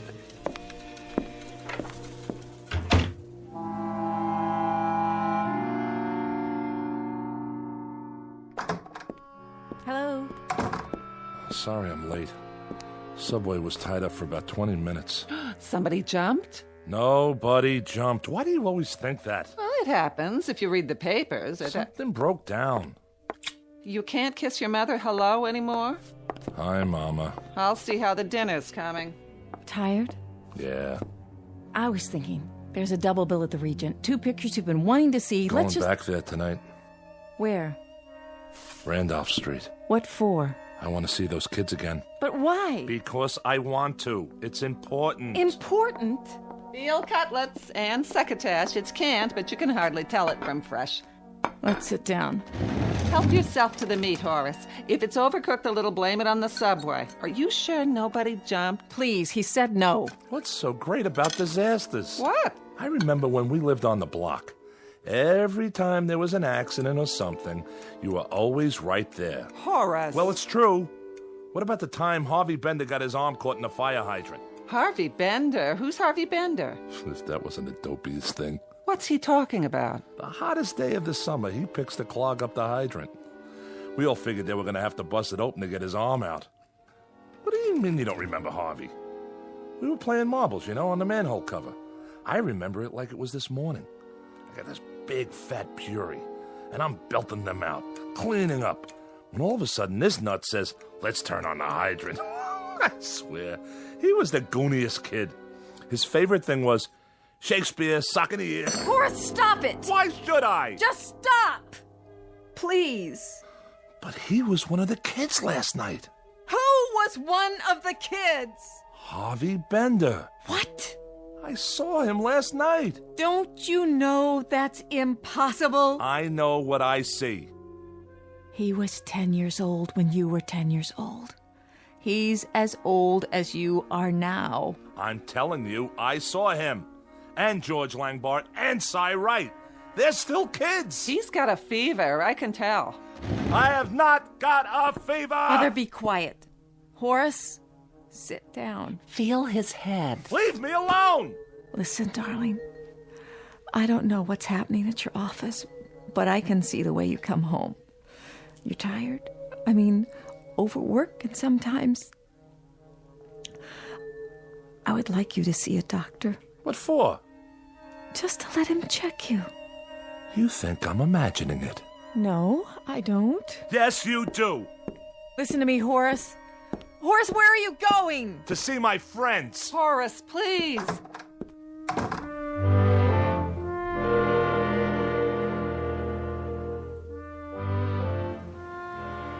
Will you look at all this? Frank on a roll, 3 cents. No, thanks. Oh, excuse me, young folks. Bread and butter. Hey, watch where you going, huh? Sorry. Hey, give me my ball. What? Oh, sure. Davy, you come home or you're gonna get smacked. Ring Alivio, caught. Ray Malevio. My gosh, this late at night? What time is it? Vince, I yelled Vince. Did not. I didn't hear him. Me neither. I did too. What do you want from me? Wait, boys. Don't I know you? Hurry up, Hermie. Hey, Hermie Brant, come on. All right already, I'm coming. Hermie? Wait!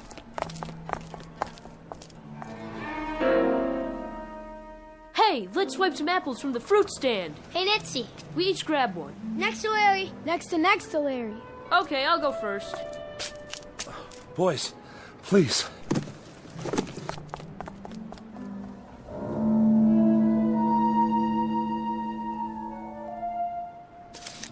Some apples, huh?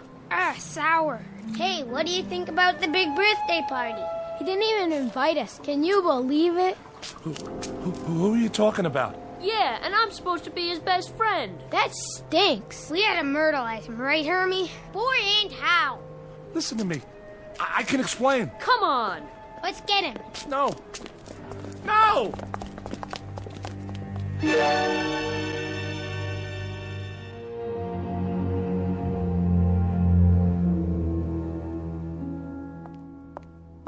Do you think I got enough ice cream? Huh? There's 1 quart of chocolate, 1 vanilla, and 1 butter pecan. Where should I put the cake so Horace won't see it? I don't know. In the kitchen. Where is he? What time is it? 20 to 8. I'm getting worried. He should have been home an hour ago. Oh, he probably just got stuck at the office. I'm gonna call. Horace, you're so late. I didn't know what time it was. Something's wrong with your watch? I lost it again. But how? Hello, dear. I'm fired. You're what? What are you talking about? I went and had a hamburger.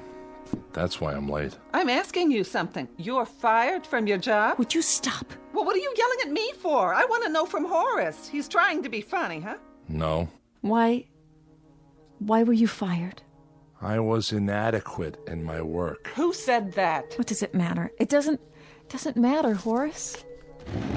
A man loses his job he's had for 15 years and it doesn't matter? What do they mean, inadequate? Don't they know what they've got? I tell you, gold. They've got pure gold. Would you please stop it? Your life's blood is in that place. I want you to call Mr. Johnson or whatever his name is. You get him on the wire and you let him know what's what. I'm not calling anybody. A weekly paycheck. You think you can find that on the street? What's gonna happen to us? All of a sudden, my whole life is going before me. Up, down, up, down. I'm 61 years old. It's time I didn't have to be afraid anymore. Why don't you look at me when I'm talking to you? What's gonna happen to me? Shut up! I'm gonna talk to Horace alone. What did I do wrong? Ever in my whole life? Somebody tell me. I couldn't help it. It's only a job. Like there are other jobs. You were stagnating there. I never had another job. Why did she have to cry? She's an old woman, Horace. That's always her first reaction to trouble. She's scared to death. Step on a crack, break your mother's back. She'll be all right. Did you get any severance pay? I don't know what I got. I walked out of there. Well, let's forget about it for now. We've got the weekend. Monday you can start looking. We'll make a list. I've got to support her. And you. And myself. You think that's easy? You know what Mr. Corey said? He said that I would never... Mr. Corey was your teacher in 5B. Mr. Judson. He said that I was having a nervous breakdown. He's out of his mind. Listen, I'm telling you, I saw those kids and I know who they are. Horace! They were running up and down the street, swiping apples and having fun. That's all they were doing, having fun. They yell fins. Did you ever yell fins? It's not the subject we're talking about. That is the subject. Me making a living for 3 people while they're swiping apples and running in the street. Well, you're a grown-up man. What do you think you're supposed to do? They were sore because they weren't invited to some kid's birthday party. That's the biggest problem they've got. Horace, you have got to stop this! That's what I'm gonna do! When I went back the second time, the same things happened all over again. Some man wanted to buy me a hot dog. Those teenagers walked by holding hands, and when they let go to walk around me, they said bread and butter. Then this guy bumped into me. I tell you, Laura, nothing changed. It's some kind of a pattern, and I'm in it. I'm in it. God, Horace, stop. I'm gonna call a doctor. Well, whatever it is, I'm gonna find out. I have to. Horace, where are you going? You can't go out now. You can't. What's wrong with him? Laura, tell me. I don't know. What is the name of a doctor? Show me the name of the doctor. What are you doing? Who are you calling? For heaven's sakes, I have to know what's going on here. Horace. Surprise! Hey, where's the birthday boy? Laura, what's wrong? Maybe we'd better go. No, please come in. He'll be back.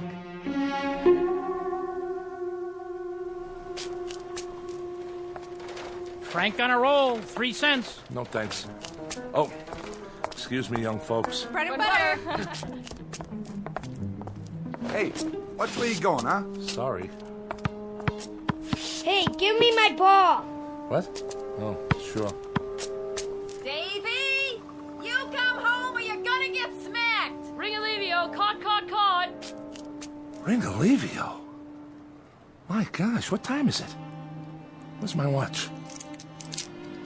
Spins, I yelled spins. Did not. I didn't hear him. Me neither. I did too. What do you want from me? Wait, boys. Hurry up, Hermie. Hey, Hermie Brant, come on. All right already, I'm coming. Hermie? Wait!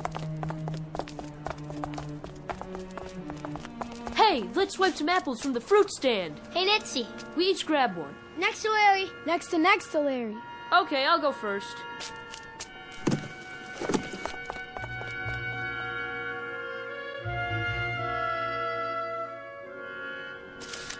Some apples, huh? Sour. Hey, what do you think about the big birthday party? He didn't even invite us. Can you believe it?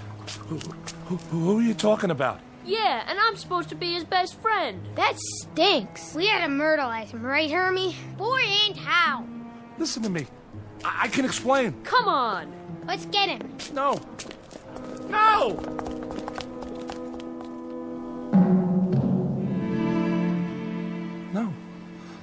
No.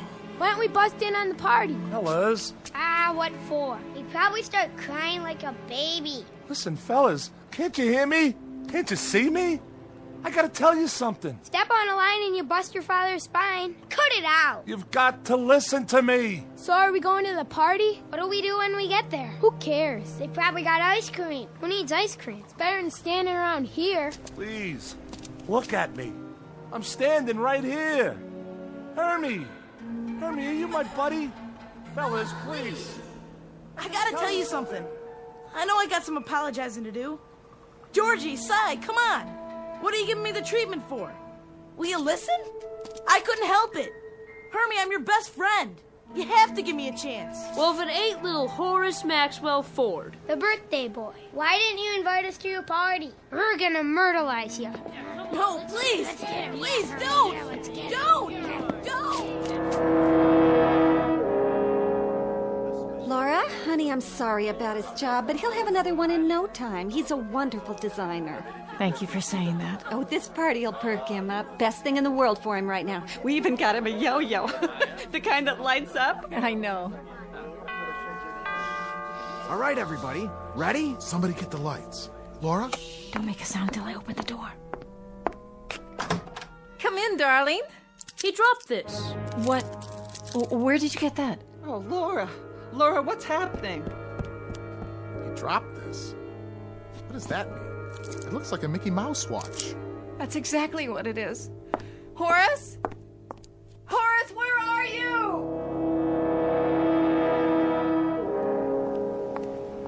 Horace? Somebody. Horace, is that you? Laura? I'm here. It's all right, Horace, I'm here. Laura, help me up. Of course. Don't ask me what happened. I won't. Because I really don't. Oh, your face. You're all cut up. It doesn't matter. Where are my glasses? Here. At least they're not broken. Can we go home now? That's a good idea. A very good idea. I have no idea what happened, Laura. But for 1 minute, 1 second. I don't know. I saw things that made some of the memories I had a lie. Because when I was a kid, a lot of it was an ugly, sad nightmare. And I saw that. I know what it was. I remember it now. All of it. I don't know what happened either, Horace. But I think we all do that. We remember what was good and we black out what was bad. Maybe if we didn't, we couldn't live at all. Come on, let's go home. Wait. What's this? It looks like your father's watch. Yeah. I must have dropped it. Come on, Horace. There's a party waiting. A party? It was a surprise. Everybody's there. Lenny? Yes, and Betty. They got you something. Well, I'm not supposed to tell you, but I think...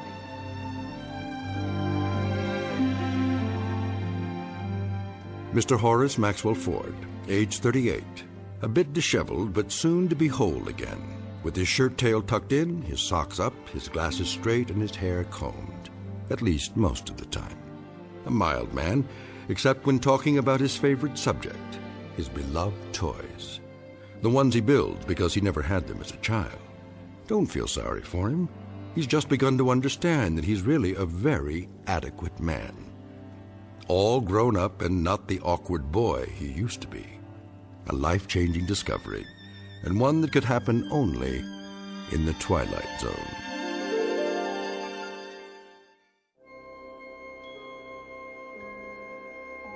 Hi, this is Carl Amari, producer of the Twilight Zone radio dramas. I'd like to take a moment to tell you about our official website at twilightzoneradio.com, where you'll get the latest news and information on these Twilight Zone radio dramas. Plus, at twilightzoneradio.com, you can digitally download 3 free episodes or any of our episodes for only $1.95 each. In this age of ever-changing technology, we've decided to make these episodes instantly available to you by making the Twilight Zone radio dramas a digital download-only series. This means that this series will no longer be offered on CD. The CD collections at our website are now being offered while supplies last at buy one, get one free. So be sure to get your favorites before they're sold out. Be sure to visit us often, and I'll see you in the zone.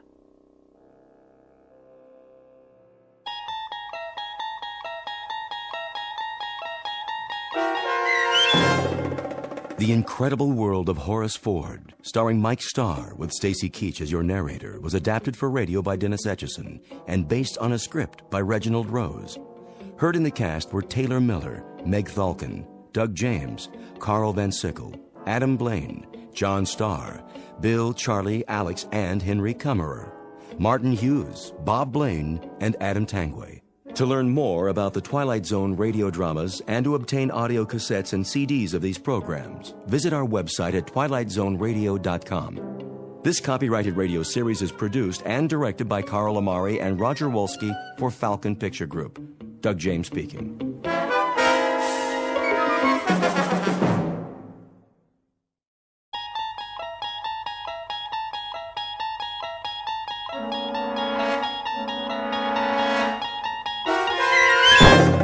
You're traveling through another dimension.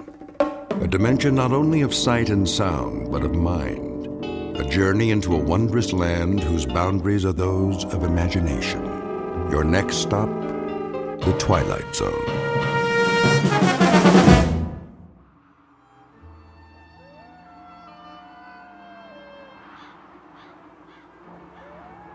How much is there? Only half as much as the last crop. That won't last us. We've survived a war. We'll make do. Not with so little. I can make it last. There's enough on this parcel of land right over here for a few days' worth of meals. I can get us through it. Well, you shouldn't have to. It's my place to provide, to feed us. Oh, if I could still hunt, we'd be better off. But if I can't see, I can't see to make a killing. Fussing over it doesn't help. Besides, we knew this time was coming. You've been losing your sight for a long time. Let's stop arguing and start harvesting so we can have something to eat for supper. Some harvest. It'll barely feed the two of us. It'll be enough. Come on. You can help.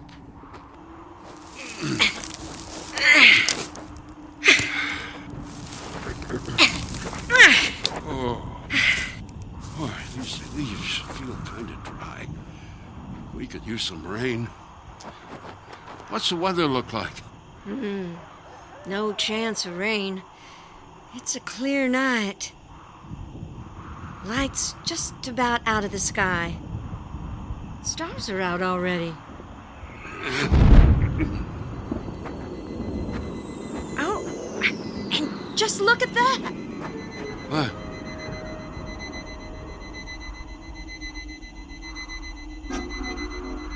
What made that noise? It's a shooting star. Oh, well, shooting stars don't make noise. It's just streaking across the sky. Except it doesn't move like one. What do you mean? It looked like it stopped for a spell, then kept going again, but in a different direction.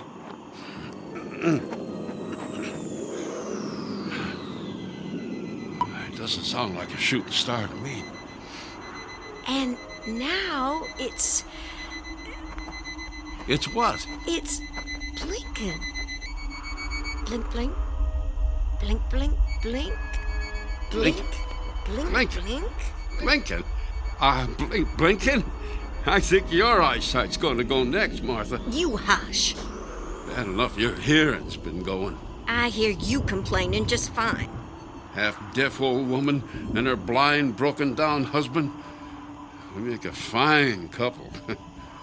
Well, we're not making any progress sitting here talking about shooting stars.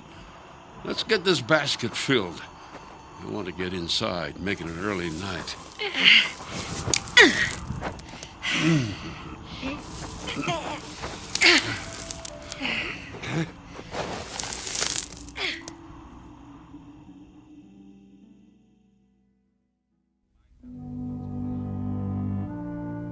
This is one of the out-of-the-way places, the unvisited places, bleak, wasted, dying.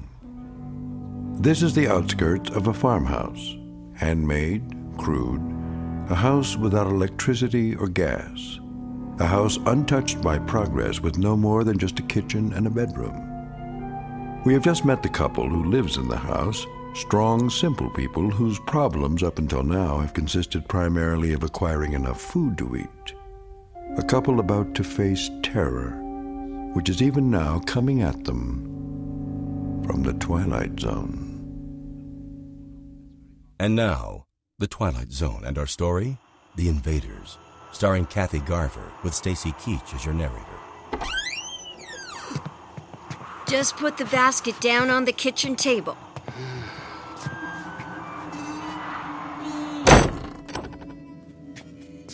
Will, it's about 5 steps ahead of you.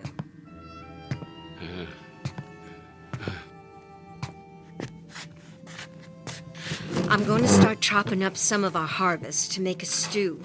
I wish we had some meat for a change. Well, wishing won't make that happen. Hunting will. Make yourself useful. Sharpen this knife. It beats sitting here and doing nothing. Well, it's going to be the way I spend the rest of my days. Reckon I should get used to it. Now you just stop your whining. I am not going to spend the rest of my days listening to you complain like a big baby. A baby? Yes, that's what you sound like. You could still make yourself useful around here. Now, when the knife is real sharp, fix that broken handle on the front door. I already fixed that. Back when I could see what I was doing. Doesn't fit right. There's a hole so big I can stick a couple of fingers through there. I didn't have all the right parts. At least the door opens and closes. Well, There are other things you could do around here. Like what? Like chopping wood. Chopping wood? Martha, how can I chop something I can't see? It takes hands to swing an axe, Will, not eyes. I'll chop off a leg. No, forget it, Martha. I've swung my last axe. Not if I can help you. Why, with some practice, you'd be doing it on your own and... I said forget it. Fine. But you're going to learn that being blind doesn't mean being helpless. You know, if you just... Hush, shh, Martha. Don't you tell me to hush. Quiet. Listen. Do you hear that? I don't hear anything. I'm that half-deaf old woman you live with, remember? Shh. Can't place what that could be. Wait. I do hear something. Sounds like it's coming from over the house. Will, do you think it could be that shooting star? That was no shooting star. If it was something falling from the sky, it would have just dropped. It wouldn't have hovered above the house. It's getting louder. Sounds like it's getting closer. Maybe we should run outside. I think we're safer in here.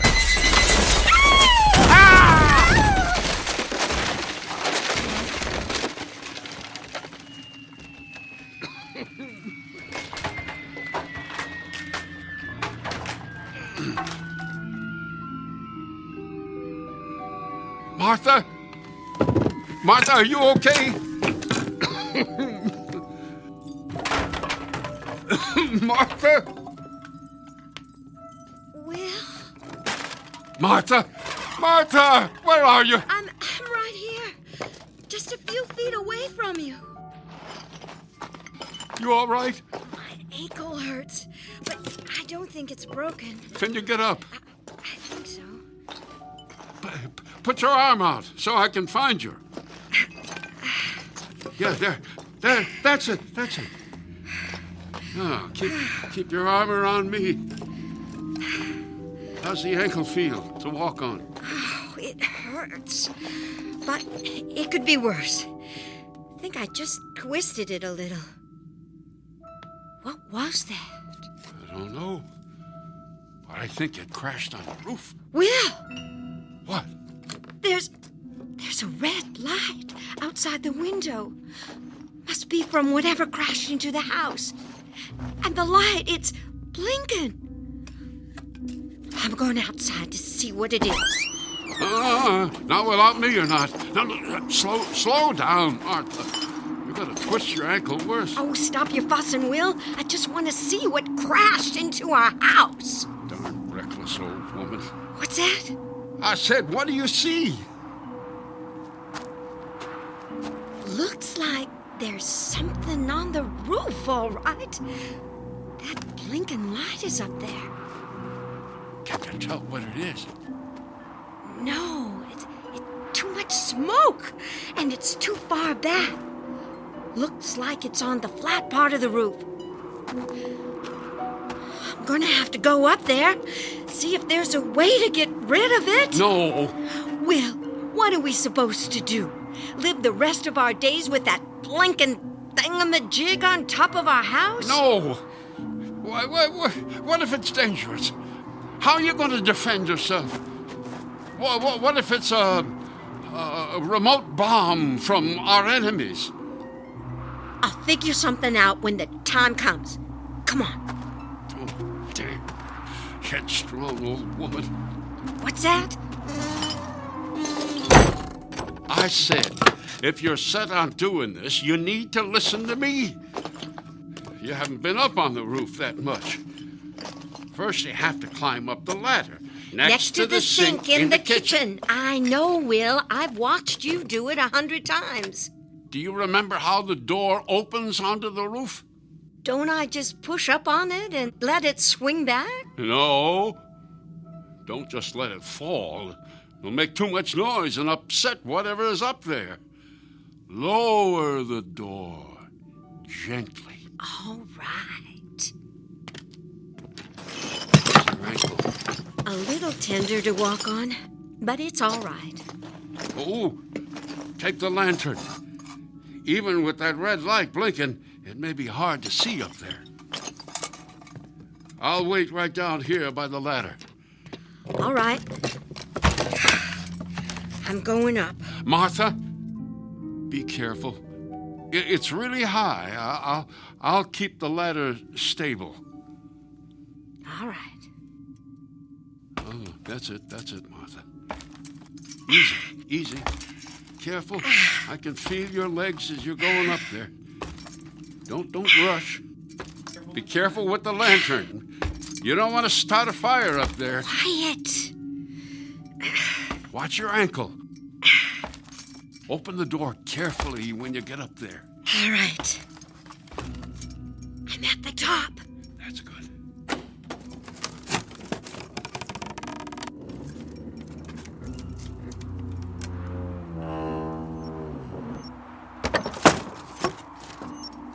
See anything? Mostly that blinking red light. It's blinking something fierce. Hold the lantern higher so you get more light. There's something up here, all right. But I can only make out the edge of it. Will, I can't see it standing on this ladder. I gotta climb up on the roof. No! It's all right. That thing is just sitting there.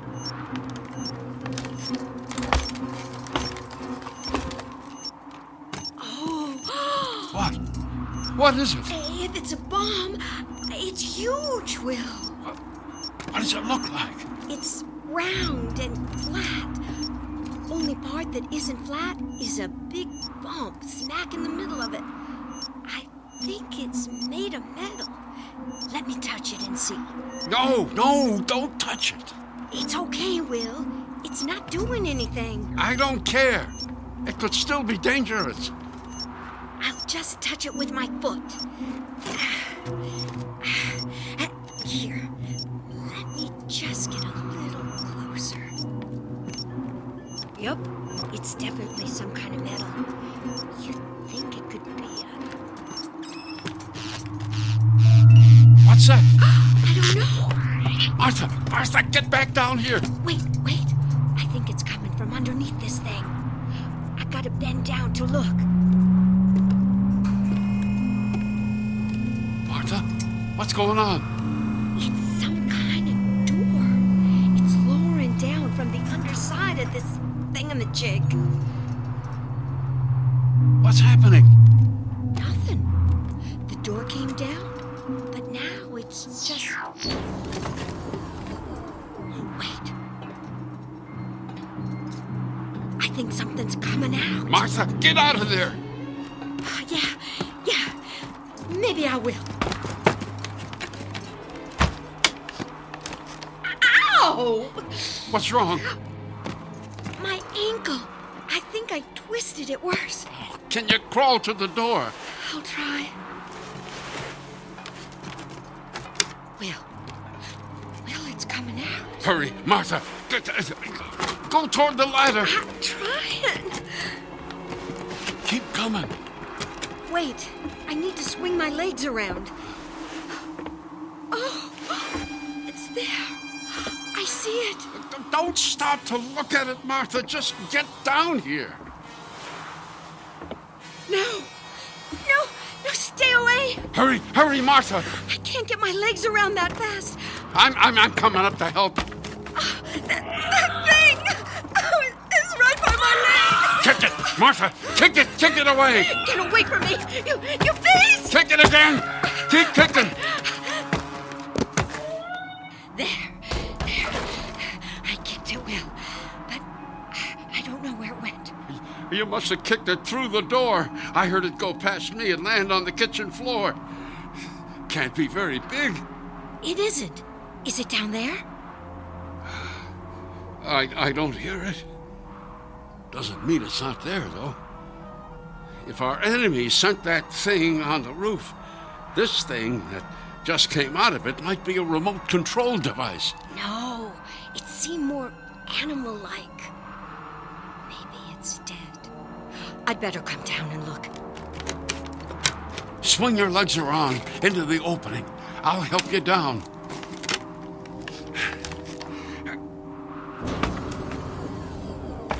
Martha! I hear it. Might be a second one. Come down, quickly. I'm coming. Let me just... Martha! What's going on? Ow! My skin! It feels like it's burning, Will. Oh, kick the thing out of here! Martha, kick it!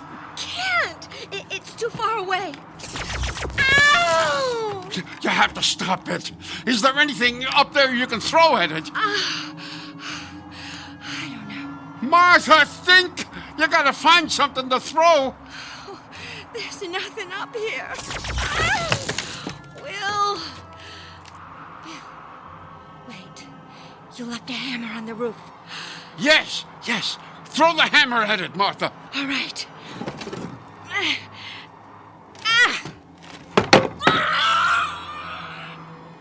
I got it. Good. It fell off the roof. Thank goodness. Come on, I'll help you down the ladder. Martha? Martha? What's wrong? Why don't you answer?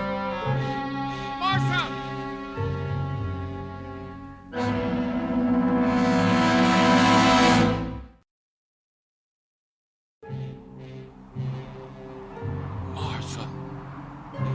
Martha!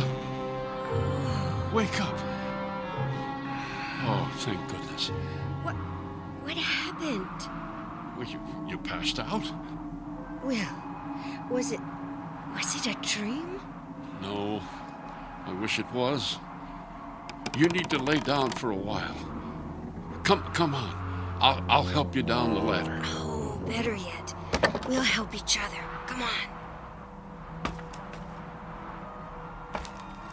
How long was I passed out? Too long. Oh, I don't know. You scared me. No more than a minute, probably. Are those creatures down there? No, I don't think so. I haven't heard them. Anyway, here. Put your arm around me. Now, put your weight on me.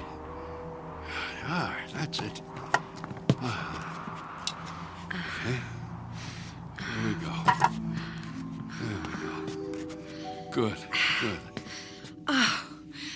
Oh, Will, it was terrible. It pointed something at me, and then there was this bright light. And then it felt like my skin was burning, and on my neck, on my arms. Oh, it still hurts. Well, here, let me feel. Oh, feels like you got some blisters on you. Big ones. Oh, I do. Oh, you should see them, Will. Oh, no wonder they hurt so much. Okay, come on. I'll help you over to the bed. Careful, Will. Those creatures may be hiding somewhere in here. What do they look like? I couldn't get a real good look at them, but they were about the size of my hand. Sort of silvery, like upright lizards. And they move pretty fast. At least once we showed them, they weren't welcome here. We've reached the bed, Will. All right. Now, you just lay down for a while. And forget about playing hero anymore. You can see where it gets you. Oh, okay, Will. I'll just lay here while them creatures take over. It's been a while since we had house guests anyway. You must be feeling better.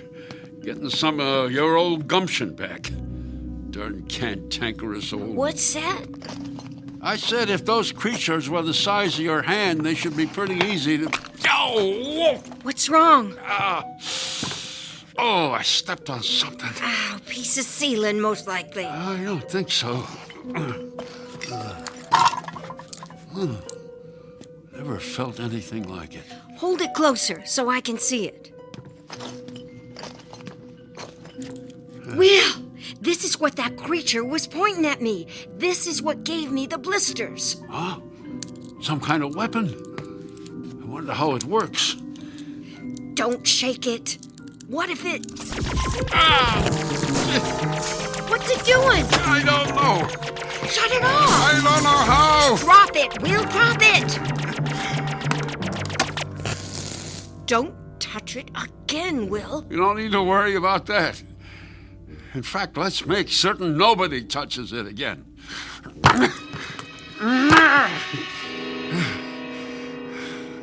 There. Martha. What? One of them creatures. I think I heard it running across the floor. Where? Sounded like it was heading toward the back of the house. What's going on? Where are you going? To get us something to defend ourselves with. I told you, you need to lay down. Here, I got you the shovel. I can't see the little buggers. How am I supposed to use this on them? Just swing it at anything that makes that beeping sound. I'm going to use this hoe to try and flush those creatures out.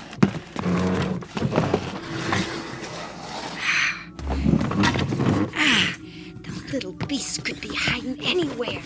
Under the bed, behind the furniture. Martha! Martha! What? I thought I heard something again. Where was it coming from? The pantry. Stay over there with the hoe ready. I'll yank the pantry door open, and you can thrash the little pest. Guide my hand to the door handle. Okay. Got it? Yeah. On 3. 1, 2, 3.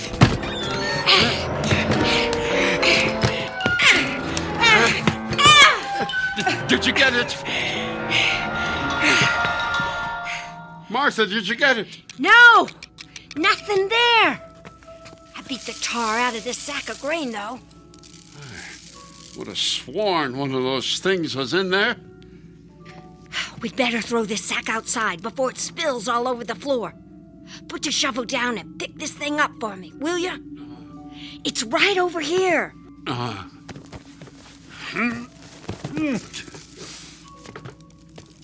Okay. Okay, open the door.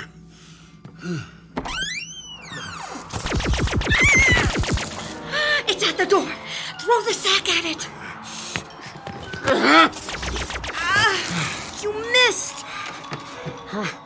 Well, what did you expect? I'm blind. Close the door, quick. Oh, it's like it was waiting there for us right behind the door. There. Did you hear that? The other one must be in here. Where did it sound like it was heading? The bedroom. Where are you going? To flush out that little devil.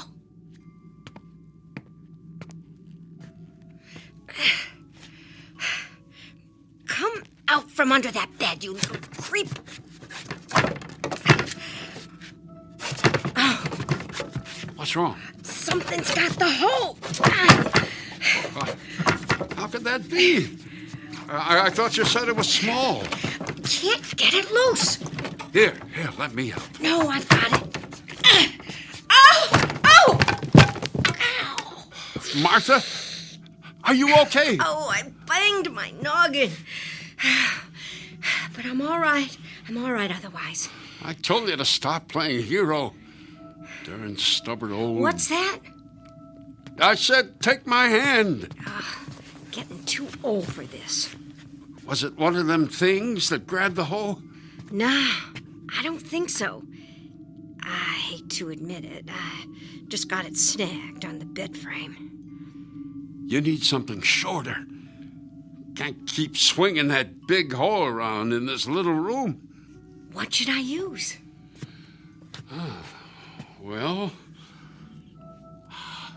how about that knife I just sharpened to a razor's edge? Yeah. I'll go get it. Careful, Martha. Don't want your ankle giving out on you again. My ankle's the least of our problems. If we can... Oh, Will! The knife! It's gone. Did you put it back in the knife rack? Of course I did. Don't you remember? We were standing here arguing about how you didn't want to use the axe. Ah! Will, behind you. Behind me? The eyes in the back of my head never worked. I'll get the hoe and knock it out the window. Oh! Ah! Martha, are you all right? It's not going to let me get near it. Ow! Will, get the axe. Where is it? Behind you. By your left leg. Oh. Okay. I got it. Oh! Listen to me, Will. Listen. You have to swing that axe when I tell you to. Okay. Come on now. Swing right. Good. Now left. Higher. Lower. Now left. Oh, you missed. Try again. I can't. Will, I know it hurts, but it's going to keep hurting worse if you don't get that thing. Try this. Try. When it fires that weapon, swing your axe towards the sound. I'll try. Oh, you did it, Will, it went out the window. It got me. It's that weapon. Oh, I know. It burns real bad at first. It makes a blister and it swells and breaks and oozes, but then it just kind of aches. Stay there. I'll lead you to the bed.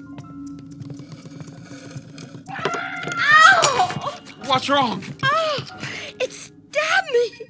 The other creature, it has the knife. It stabbed me in the leg. Oh, Will. It's bleeding. It's bleeding something awful. Can you get to the bed? I think so. Yeah, tear up part of the bed sheet to use as a bandage. Oh, it's on me! Will! Martha! Get off, you little demon! Get off! What happened? Where is it? I threw it across the room. It ran off. It jumped on me, Will. It just came out of nowhere. Are you all right? No, I'm not all right. Oh, this is never going to end. What are you doing? Tearing up the bed sheet to bandage my leg. Then I'm gonna get the axe myself. It's time to kill a couple of uninvited guests.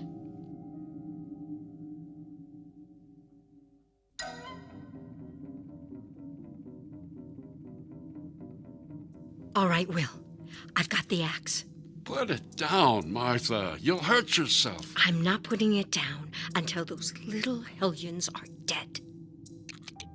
Martha, did you hear that? What is it? One of them? Yeah. It's coming from the outside. Sounds like it's right outside the door. Let's do like we did with the pantry. You have the axe ready, and I'll yank the door open. All right. Wait a second. Shh. It stopped. Maybe it went somewhere else. No, I didn't hear it moving. It's still there, Will. I can just see it through this hole in the door handle. You know, the one you said you fixed? Oh, save the nagging till after we've done away with that little terror. Just get the axe ready. I'll feel for the door handle. I'm ready. On 3. 1, 2.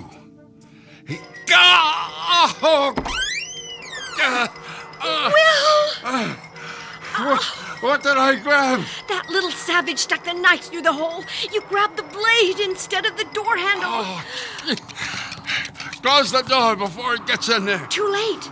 It ran inside somewhere. Will, your hand is bleeding bad. Let me wrap it up for you. That good-for-nothing little... Those monsters aim to kill us. They want us dead, Martha. We gotta get them first. How, Will? How are we going to get them? They seem to know everything we're going to do before we do it. We're bigger than them. There's got to be a way. Will, under the bed sheet, something's moving right next to your left hand. Yeah, I feel the sheet moving. All right, you little devil. This time you got a little too cocky.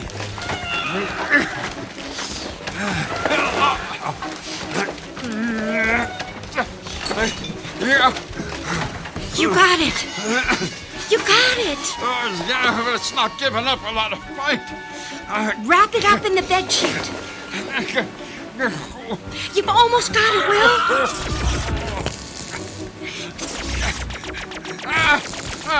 What's going on? The other one is on the windowsill.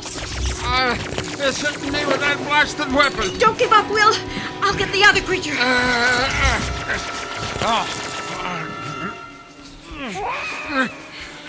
I got it. I got it, Will. I shoved it out the window. I think I got this one trapped in the bed sheet. Look out, Will. Look out. It's cutting through the sheet with a knife.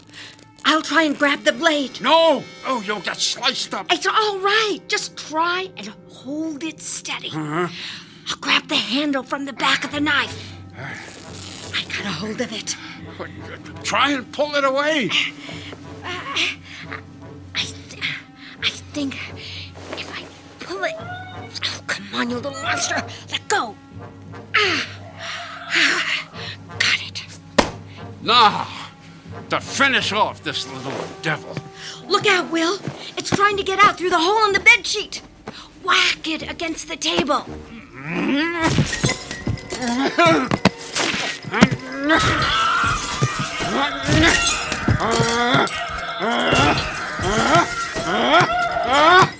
That's enough, Will. I think you got it. You sure? Yeah. Reckon it can't get any more dead. What are you gonna do with it? Looks like we got meat for our stew. We'll skin it later, along with its little friends. Yeah, burying seems too good for them. What'd you do with the other one? Pushed it out the window. With your bare hands? Yep. Oh, reckon you can see the things around here. Reckon we both can. How's your ankle? Which one? The one that I twisted or the one that got stabbed? Sorry I asked. How's your hand feel? About like it should, after losing a fight with the business end of a knife. Suppose we won't forget this night anytime soon. If we survive it. Oh, we'll survive.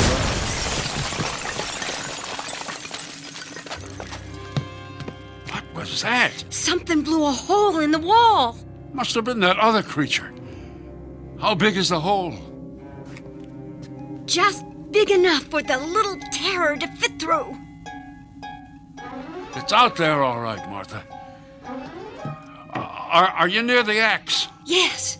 I'll grab it and get on the side of the hole so the creature can't see you. I'll try to lure the little menace in here. As soon as it steps inside, hack it up into little pieces. All right. I'm ready. Okay. Come and get me now, you little troublemaker. I'm right here waiting for you. Why isn't he coming in? I don't know. Wait. Maybe it's deaf. What are you doing with that dead creature? You'll see. Just get ready with that axe. I'll use it as bait. All right, you holy terror. You think we're playing games? Take a look at what we did to your pal. That gets your blood boiling? Now come in here and fight.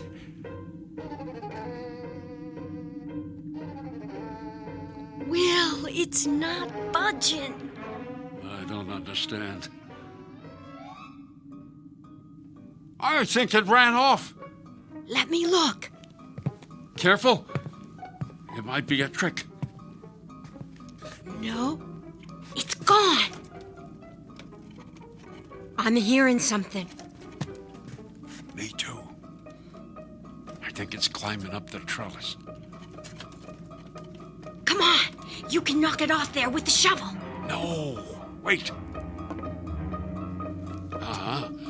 Now it's on the roof. Speedy little rascal. Think it's planning something?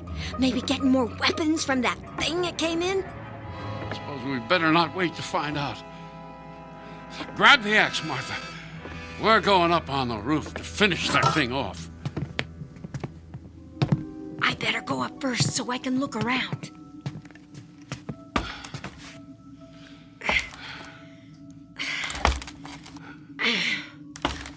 Will, what if it's tricking us? What if this is some kind of trap? Well, it's tricked us before, and we're still here. Careful. Careful opening the door, Martha.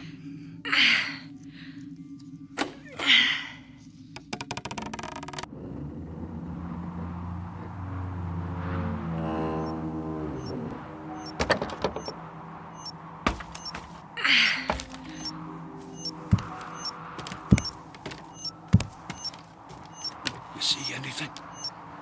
Just that contraption they crashed in. Martha, what happened?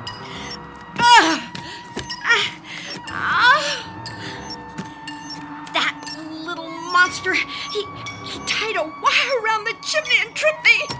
Come on, I'll help you.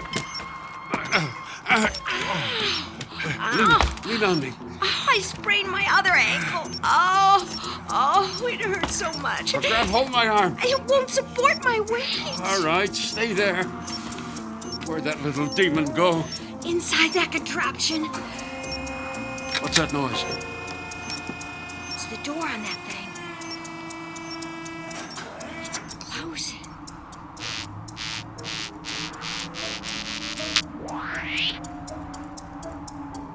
What's the creature doing?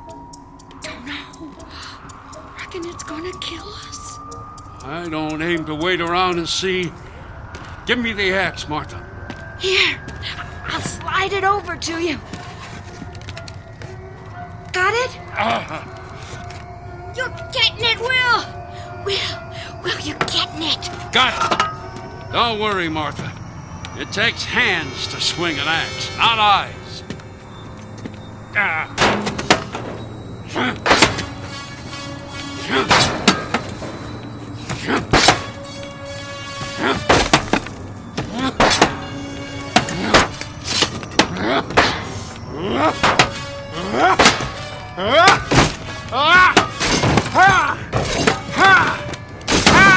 Will, stop!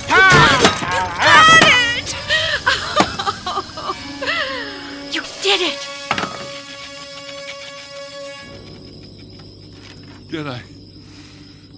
Did I stop it?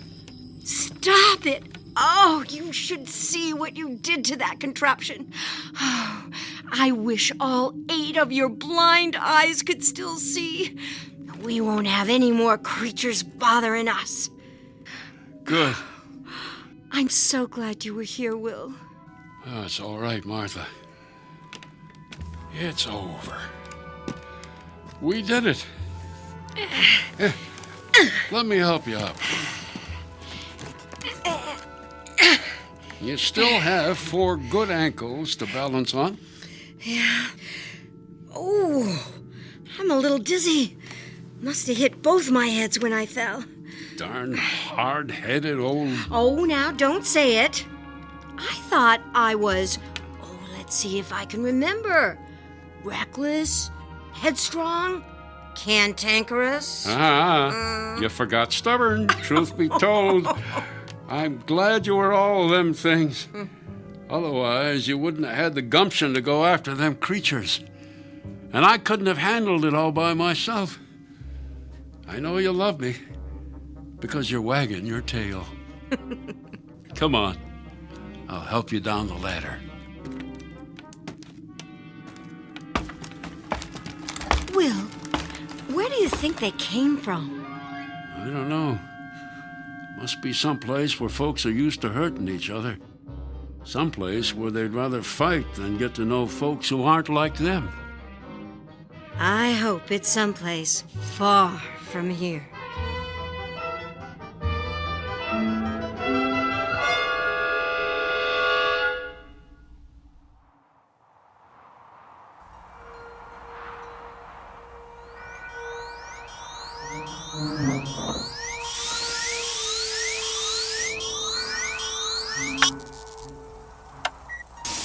Isn't anyone there? We have encountered an incredible race of hideous giant creatures. This is the final transmission of the United States Air Force Space Probe 1.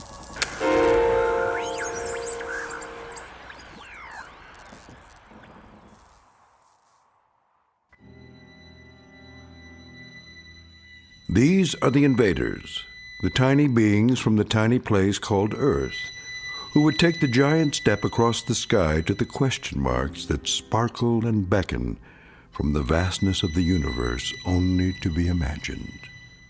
The Invaders, who discovered that the instinct to survive extends far beyond Earth's atmosphere. A critical lesson learned far too late, in a harsh classroom on a distant planet, somewhere in the Twilight Zone.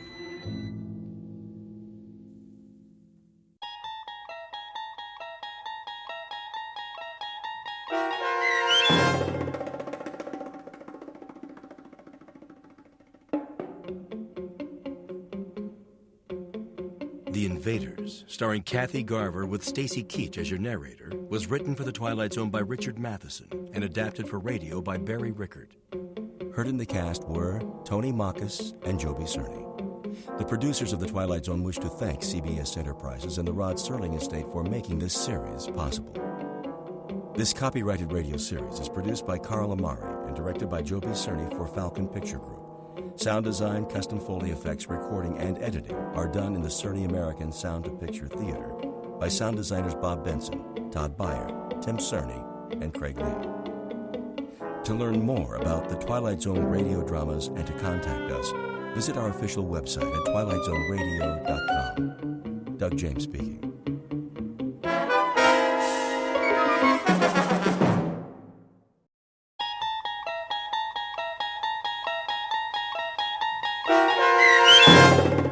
The Jungle, starring Ed Begley Jr., with Stacy Keach as your narrator, was adapted for radio by Dennis Etchison and written for The Twilight Zone by Charles Beaumont. Heard in the cast were Alyssa Fraden, Jeff Lupetin, Doug James, David Darlow, Ivan Vega, Joseph Minoso, Tim Rose, Roger Wolski, Vince Amari, and Carl Amari. To learn more about the Twilight Zone radio dramas and to obtain audio cassettes and CDs of these programs, visit our website at twilightzoneradio.com. The producers of The Twilight Zone wish to thank CBS Enterprises, Carol Serling, Dennis Etchison, Dick Brescia Associates, Claire Simon Casting, Terry Jennings, our sponsors, and our radio affiliates for helping make this series possible. This copyrighted radio series is produced and directed by Carl Amari and Roger Wolski for Falcon Picture Group. Doug James speaking.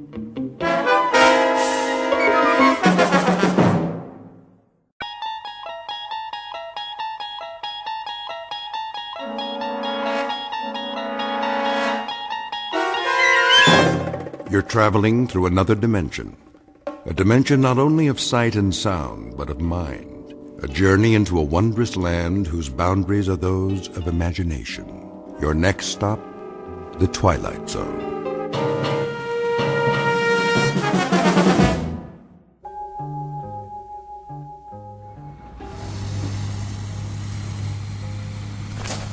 This is where the hotel will be built. But I thought this is sacred ground. It was. That's all been taken care of. Over there, a shopping center with restaurants. A lot of jungle to be cleared. Nothing but trees and vines. We may burn the rest of it. I haven't decided. Hey, Mr. Richards. Yes, Walt? I just hit something. What do you mean? In the ground. Now, let's have a look. What is it, a boulder? I don't think so. Looks like a wooden chest of some kind. Here, let me break it open. Use the shovel. What in the... Oh, I know what it is. So do I. More mumbo-jumbo. Get rid of it. Yes, sir. Not so fast, Alan. These are artifacts, hand-carved effigies. Devil dolls. Strings of beads. The museum will want to see them. Nonsense. They're a dime a dozen. The natives think that if they bury them here, it'll stop the project. Well, it's not gonna work. Just the same, they're sacred. They're junk. Superstitious nonsense. What do you want me to do, Mr. Richards? Cover them with a bulldozer. We've got 5 acres to clear by sundown. Yes, sir. Hold on. We're not alone. Bokwa? I told you to stay away from here. Who is he? The Kikuyu medicine man. A troublemaker. Mr. Richards. Listen, Bokwa. I've had it up to here with your voodoo. You are the one who does not listen. I've tried to explain. The government of this territory signed an agreement. Your tribe will be relocated. Too late. You have killed us. We haven't killed anyone. You have everything you asked for. Fertile land, goats, chickens. Our land is here. It was. By next year, 5,000 people will live in Mbara. There'll be new roads from the airfield. They'll bring money, old man. Money for everyone. For your tribe. If your people come here, they will know what it is to die. Hear me well, Bokwa. Right now, my company is sending a full construction crew. If you do anything to harm them... What, Mr. Richards? You'll be eliminated. The bringer of death. Bar is my dream. I've been planning it all my life. This will be the greatest development in East Africa, and there's nothing you can do to stop it. And what of our dream? What must we do? Wait while you make your city and others come? While Uchui does its work? What are you talking about? Uchui. It means magic. Magic, huh? I've a permit to build on this land, and that's exactly what I'm going to do. Keep your dolls and amulets off my property. You will not find them all. Some are buried deep. They will join with the earth and rot, as your people will rot. Like this one. Alan, that doll. What about it? The long hair, it looks like Doris. Your woman. How do you know what my wife looks like? In our dream, Mr. Richards. In our dream. Get out of here, now. And if any harm comes to my wife, I swear I'll kill you. Easy, Alan. Goodbye. Do you understand? I'll kill you! Mr. Alan Richards, from the engineering firm of Richards & Cooper, who hates with all his heart something in which he does not believe. Add a few buried dolls, strands of human hair, a handful of glass beads and native charms, and you have the ingredients of fear, the kind of fear that quickly turns to terror. Soon, Mr. Richards will make the long journey back to civilization and a high-rise apartment building in New York City. But his trip has just begun. Although he doesn't know it, he's about to take an even longer trip, the longest one of his life. It will lead him from the Upper West Side across Central Park and directly through the heart of the Twilight Zone.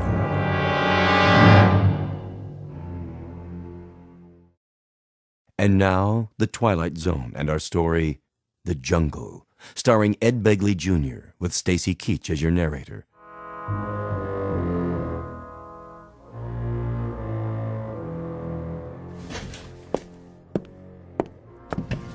Oh, great. Doris? Yes, dear. Where are my cufflinks? In the jewelry box on the dresser. Ah, I've got it. What? I say I've got it. What's this? Find them? Yes. Doris? Then everything's all right. Oh, you look great. Very handsome. Thank you. Doris? What's this? What's what? A little cloth pouch. I found it in the jewelry box. Oh, that. Did you get it in Africa? I don't remember. Well, let's open it. See if that refreshes your memory. Alan, please. Polished stones, bits of glass. What's this? A bit of fur. A lion's pelt, just a tiny piece. And the straw? It's from a swallow's nest. Oh, for the love of... Well, what about it? You tell me. There's nothing to tell. I decided to bring back some souvenirs. That's all these are to you? Souvenirs? Of course. Even this one? What? For God's sake, Doris, it's a preserved human finger. It's supposed to bring good luck. I won't have this garbage in my house. Alan, they're only mementos of our trip. You sure? I'm sure. Good. Then you won't mind if I dispose of them in the fireplace. Alan, don't! Why not? It's a capitu. You mustn't. Why not? Forget it. You wouldn't understand. Are there any more souvenirs? No. Doris, listen to me. We aren't in Africa now. We're in New York. Do you hear what I'm saying? Please. I don't want to talk about it. This sort of thing is for weak people. Ignorant, uncivilized people who don't know any better. Not for you. Not for me. All right. You're not listening. We have done nothing wrong, and we have nothing to fear. Least of all from a bunch of witch doctors 5,000 miles away. You think I'm afraid of witch doctors? What else do you expect me to think? No, Alan, no. It's not that. Then what? What is it you're afraid of? Africa. The land itself. You remember what the old shaman said? A long time ago, when the men started drilling and clearing. Who, Bokawa? That shriveled-up faker? He said we were wounding the land, hurting it, making it bleed. He said the land would make us pay. Doris, we left Africa weeks ago. Did we? I wonder. Sometimes at night, I feel it all around me, closing in, like a great dark animal. Alan, please, tell them not to build there. Tell them it won't work, please. There's still time. You can stop them. Is that it? Do you have to go? You're welcome to go with me. There's a dinner before the meeting with International Development. Do you good to get out. I don't feel well. Then call a doctor, and don't put any more logs on the fire. This place is hot as a compost heap. I need it this way. I'm cold all the time. I'll try to be back early. You'll never be back. What? Alan, do you hear it? I hear a lot of gibberish. Alan, don't go. Good night. Don't. I'm begging you. Good Lord. What is it? See for yourself.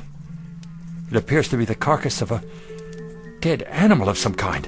It's a goat. The throat has been slashed, as if by some kind of claws. Blood all over the hall carpet. Call security. I knew it. Knew what? The shaman was right. Someone's playing a joke on us. A horrible, tasteless joke. How did it get up here? How could it? It's 7 floors to the street. There's a guard in the lobby. Pass keys. Oh, Alan. Alan. Now do you believe?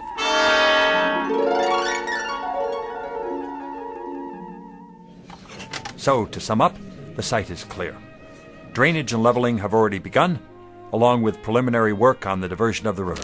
Then it's behind schedule. Not seriously. What about the cost? We'll have to add an estimated 3 to 6 months for completion, but the cost shouldn't vary by more than a few $100,000, at most. You recommend that we dispatch a full crew, Richards? Yes, sir.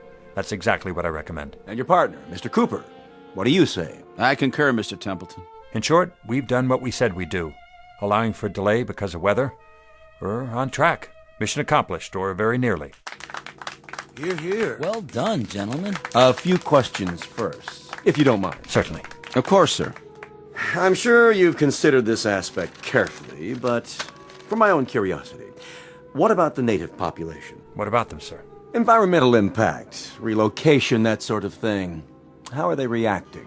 To be perfectly frank, not as well as I'd hoped, but better than I'd feared.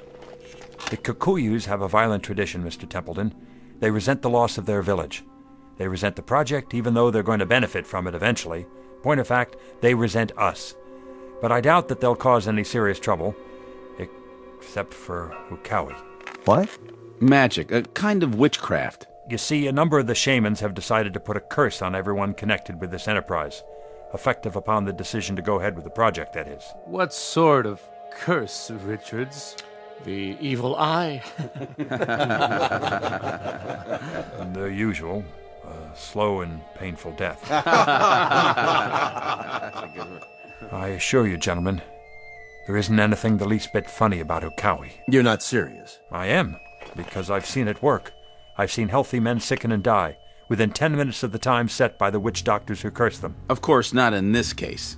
Well, then where? Well, I included a section about it in our background report, but for our men, there have been only the normal intestinal infections, that sort of thing. Then why bring it up? Healthy men and women who weren't touched or poisoned or harmed in any way, who just died. I'll leave copies of our report for everyone.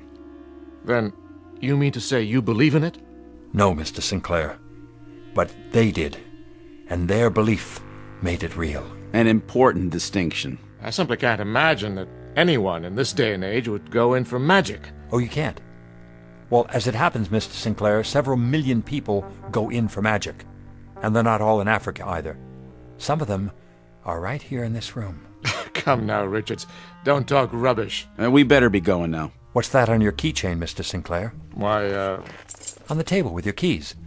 A rabbit's foot, isn't it? Yes, but I don't see... Why do you carry it? My daughter gave it to me. Now, see here. Is it for luck? Yes, I suppose so, but I don't see what that has to do with magic. Mr. Sinclair carries around the severed foot of a dead animal in the hope that it will bring him good fortune. And he doesn't see what that has to do with magic. Well, Sinclair, he has a point. Mr. Hardy is amused, although it's a known fact that he's practiced witchcraft for years. What? Or have you finally given up astrology? A sophisticated man with an educated mind who reads his horoscope every day and allows the stars to run his life. And a fair job they've done so far, young man. That, Mr. Hardy, is exactly what a Kikuyu witch doctor said to me when I suggested that panther bones could not foretell the future. He's got you there. Oh, you needn't smile, Mr. Templeton. I've seen you knock on wood more than once. And you, Fielding. Don't try to pull me into this. How long has it been since you walked under a ladder? And the rest of you, do you cross your fingers? Throw salt over your shoulder? Worry when a black cat walks in front of you? All right, Mr. Richards. I think you've made your point. Think of it. A multi-billion-dollar corporation run by witches and warlocks in a 40-story building that doesn't even have a 13th floor. Mr. Richards.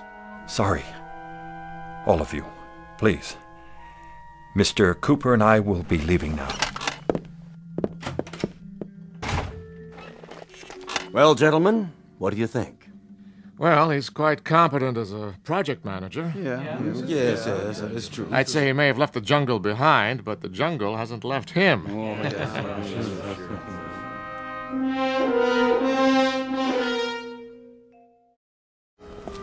Well, I guess I blew it. Not necessarily. Oh, come on, Chad. Oh, I'm serious. They're not about to cancel the project at this point. They can't with the figures we gave them. I wish I hadn't shot off my mouth like that. All right, I'll bite. Why did you? That's just it. I don't know. You sure about that? Why wouldn't I be? I couldn't say, but it wasn't like you. Something's happened.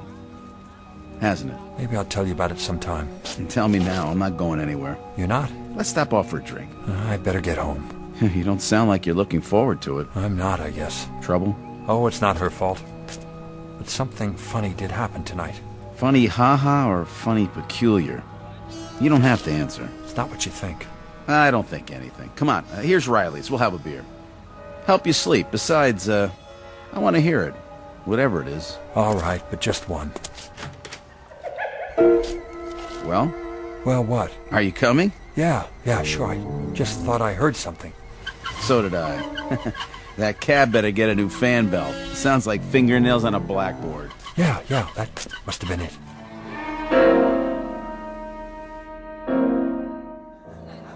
Here you go. 2 drafts. Oh, sure. Thanks, Riley. No problem. Don't drink both of them now. What? Your partner, what's his name? Chad. Nature calls, huh? Been gone a while. He had to phone somebody. Huh. Okay, Mr. Richards. Enjoy. Well, I got through to Sinclair. What's that? Sinclair, on the phone. You did? Hey, just got home. Says they voted to go ahead with the project. I see. You almost sound disappointed. Oh, no. What's the matter? Nothing. Hey, this is me, remember? Your body's here, but your head is somewhere else. You look like you're 1,000,000 miles away. Only a few thousand. Sorry, Chad. So am I. You want to talk about it? I seem to have done enough of that already. So I'm surprised the project's still on after my Outburst? You've been under a lot of pressure. They understand. I wish I did. What happened anyway? It's hard to explain. It's about Doris, isn't it? Why do you say that? Well, I talked to her yesterday when you were out. You did? She sounded bad. She hasn't been feeling well. When did it start? About 3 months ago in Africa. At least that's when I first noticed it. I guess it's time to define it. I don't know if I can. She found a swallow's nest outside our tent one morning. The usual Mganga sign. I didn't think anything about it then. That afternoon I had an accident in the Land Rover. Nothing serious, but that's all it was. An accident. Only she didn't think so. Right. And then there wasn't any such thing as an accident, as far as she was concerned. Every time I ran a fever or stubbed my toe, it had to be magic. Witchcraft. Like the crew, the skin infection. What do they call it? Jungle rot. A tropical infection, that was all. But not according to Doris. All that mumbo-jumbo got to her. I thought it would wear off by the time we got back, but it didn't. She actually believed in those little dolls, with the pieces of hair, the fingernail clippings. But you didn't. Of course not. What happened to change your mind? Tonight, before I left for the meeting. Chad, tell me something. If you wanted to get a hold of a dead goat... A what? On short notice, in New York City, where would you go? To a psychiatrist. I'm serious. So am I. You want a dead goat? No. Then what? Never mind. It isn't important. I'd say it is. A question like that out of left field? Let it go, I said. Take it easy, buddy. We're only talking here. Strictly theoretical, I'm sure. Drop it. Hey, careful! Sorry. It's all right. It's only beer. I'll get some napkins. Use my handkerchief. What's this? I don't know. Yes, you do. It looks like a tooth of some kind. It's a capitu, a protective amulet. And you've been carrying it around in your pocket. It was Doris's idea. A lion's tooth. I guess that means I'm protected from lions. In the city? Lions? Oh, yeah. Well, you have to admit it's kept them away so far. I'm sure that's the way Doris looks at it. Why lions in particular? Because they symbolize the country. And the whole country's out to get you? Not just a few witch doctors? Close. You see, Doris isn't afraid of the witch doctors. She's got it all worked out in her mind. She thinks Africa itself is out to get us. The entire dark continent, because of a little development work. They told us that the country was a living thing. That when I sank the drills and diverted the river, I wounded the land. And that the land would hunt me down. Or its spirit would. Unless I turned in a negative report and kept the others away. Then maybe I'd be forgiven. I was right there beside you over there. But I was in charge. The head criminal, so to speak. And you've been carrying that on your shoulders all this time. Oh, I didn't take it seriously. Even if I am the responsible party. What are you going to do? About Doris? I don't know. She's sick, isn't she? With delusions. You must realize that. Of course, but so are half the people in this city. Maybe more. The president of International Development carries a rabbit's foot. My wife carries a little bag full of nail clippings and amulets. And I've got a lion's tooth in my pocket. It's all the same thing. All the same rotten disease, eating away the strength, the will, the very soul. Hey! What? Alan, I'd take it easy if I were you. A person doesn't get this steamed up over something if he doesn't believe in it. What are you getting at? Nothing, just a piece of friendly advice. Germs aren't the only thing that's catching. Depression, obsession, they can rub off on you too if you let them. Come on, drink up. I'll get us 2 more. What time is it? Doris will be worried. I'll call her. Sounds like a plan. Hey, Riley? Yeah, Mr. Cooper. Another round over here, please. You got it. Be right back.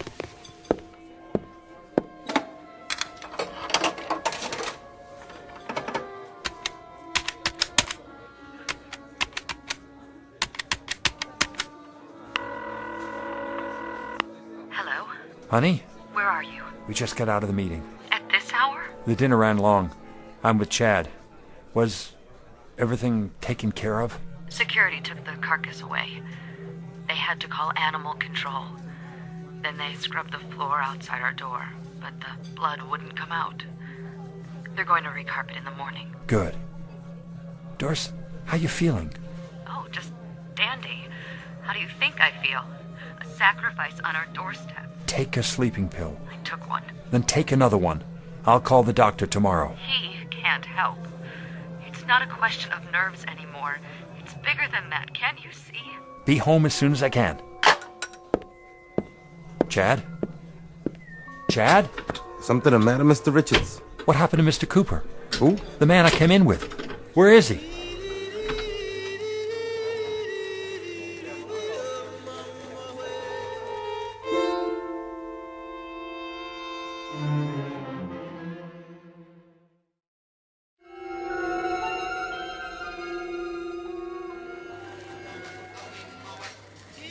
Where did he go? Mr. Cooper? Right over there in the corner. Oh, here he comes. I didn't see you. For a minute there.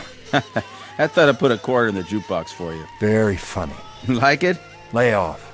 I thought you had a sense of humor. You don't know what you're dealing with here. Then why don't you explain it to me? I've done that. Oh, come on, Alan.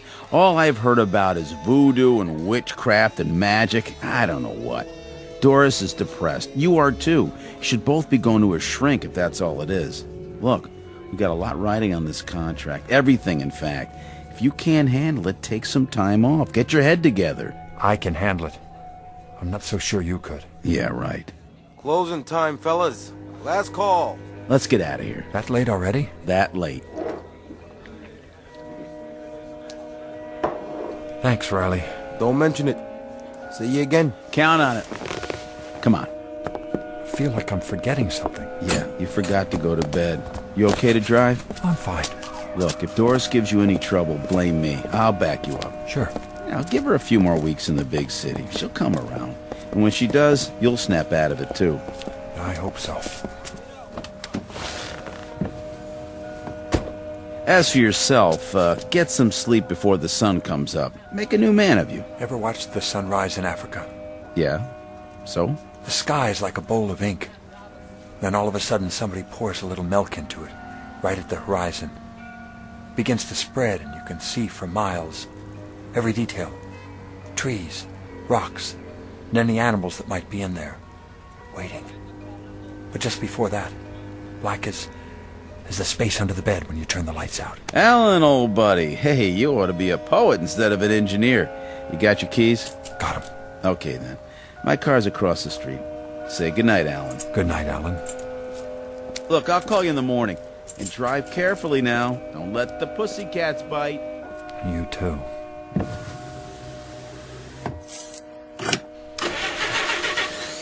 Oh, great.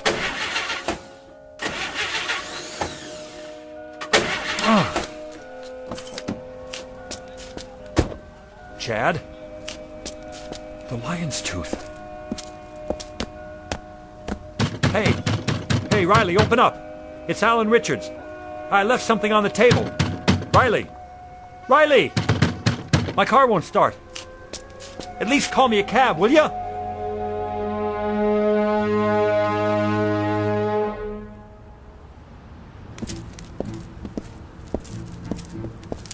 Who's there? Hello? Is someone following me? Show yourself. Just a cat. A cat, that's all. Where's a payphone? There. Knew I'd find one.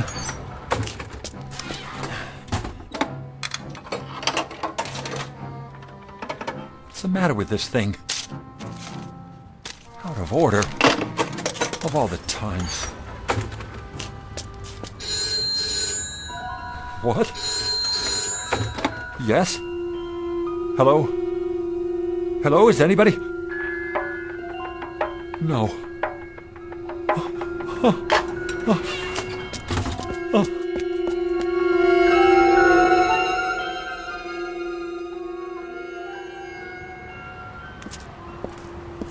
Hey, cab! Over here! It's okay. Nothing to worry about. Just keep walking. All the way home. Have to get across the park first. That's all. No big deal. Hold on. Take it slow. You'll make it. Been through the park 100 times. During the day. So what? Stay in the path. Nice and easy does it. Okay. Here goes. It's gotta be my imagination. Hey, buddy. Need a cab? What? Oh, yes. Yes, I do. Well, come on then. I ain't got all night. Thanks. Pretty late to be walking. Yeah, it is. My car wouldn't start. Where to? Schuyler House. You know where that is? Sure do. East side. That's right. Just around the park. Should have called AAA. What? The Auto Club. They'll get you going. I know, I tried to. Couldn't find a phone that works. I hear that. You know, this town, it's full of animals. They wreck everything. They do it on purpose. They break things, they write graffiti all over the place. Just get me home, please. I'll take care of it in the morning. You got it. Won't be long now. What's that? Till morning. Couple more hours, it'll be daylight. I must have lost track. If you could step on it, please. Well, I gotta wait for the light.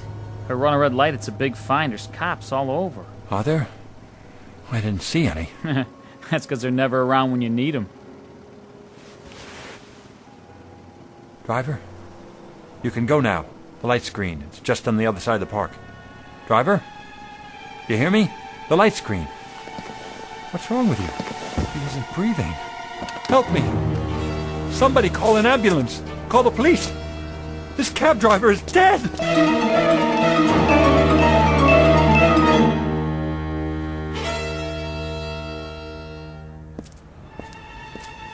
Not far now. Across the park. Just let me catch my breath.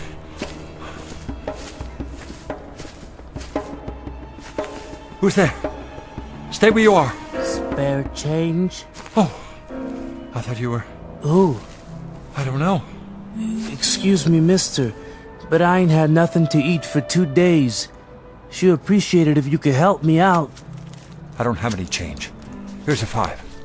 God bless you, mister. Wait, that sound. Where's it coming from? What sound? The drums. I don't hear no drums. Do you mean to tell me you don't hear that? Well, my ears, you know, they ain't so good. How would you like to make some more money? Doing what? I'm trying to get home. I live just beyond the other side of the park. If you walk with me, I'll pay you $10. All I have to do is walk? Help me find my way in the dark. Make it 20. I don't know. Please. I just have to stay on the path. You're on your own, pal. I ain't into weirdos. Come back. I'll make it $20. 50! There. The other side. Gotta keep moving.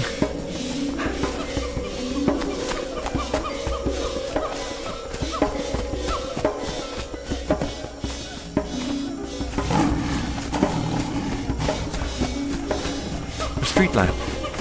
I can see the building. Help! Help!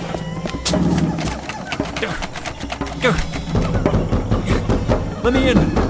Let me in! Mr. Richards? The door. It was locked. No, it wasn't. I mean, I thought I left it open. I just need to get to my apartment. Sure. Pretty late tonight, huh, Mr. Richards? Pretty late. You okay? I am now. I'll get the elevator for you. My wife. She didn't go out, did she? No, sir. Not all night. Good. Thanks, Randy. Take it easy, sir.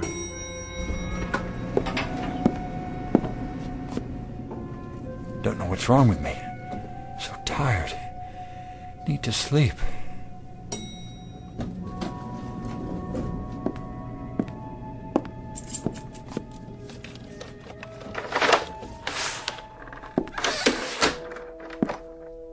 Doris? Let her sleep.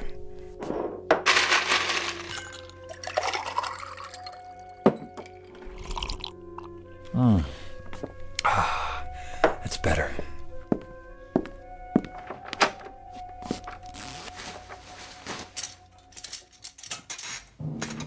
What? Doris? Doris, are you up? I didn't mean to wake you. Do you mind if I turn on the bedroom light? Just for a moment? What's wrong with the bed? Doris, is that you? What? No. Get back. Get... Ah!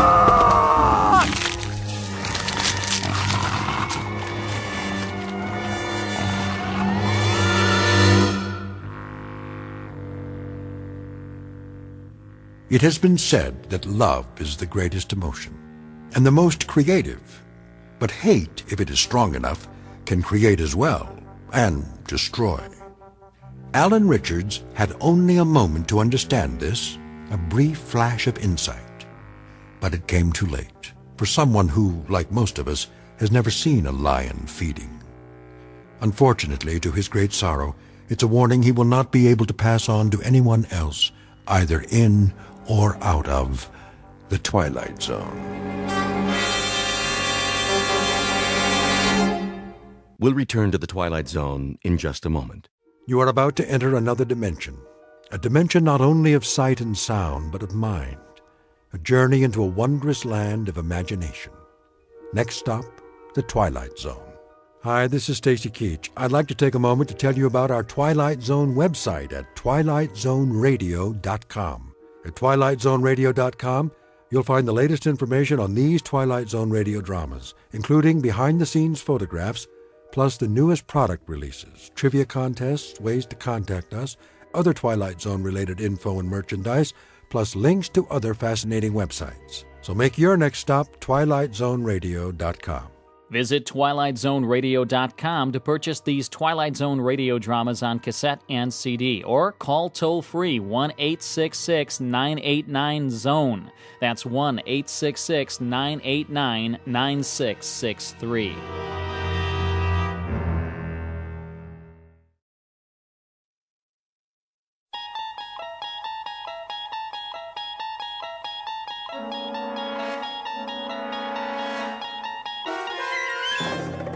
You unlock this door with the key of imagination. Beyond it is another dimension, a dimension of sound, a dimension of sight, a dimension of mind. You're moving into a land of both shadow and substance, of things and ideas. You've just crossed over into the Twilight Zone.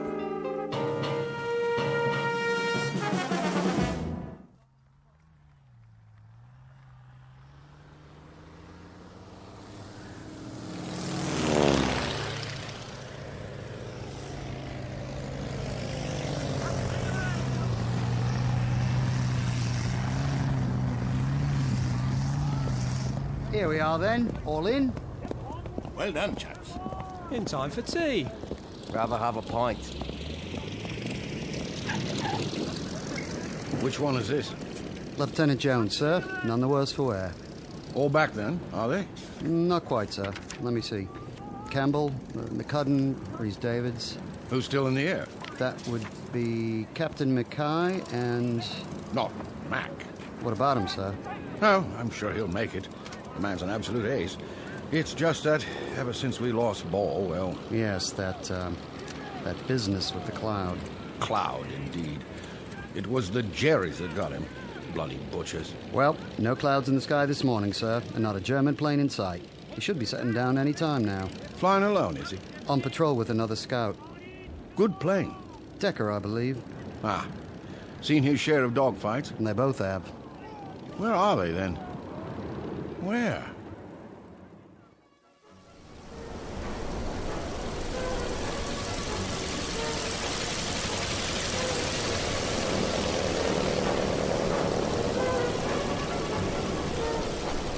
Where's he going now? Mac! No, this way! Back to base, man! No, take it down! Cherries! Where did they come from? Look up, Mac! They're above us! No, reduce altitude! Oh, he doesn't see them, poor fool.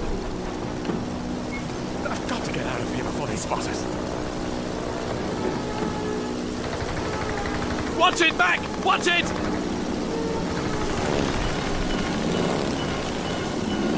We can't fight them all. Mac! Mac, come on! Let's get out of here! We've got to lose them. We've simply got to... What's this? A cloud? Can't see a blasted thing. Where's the base? Oh, flying blind!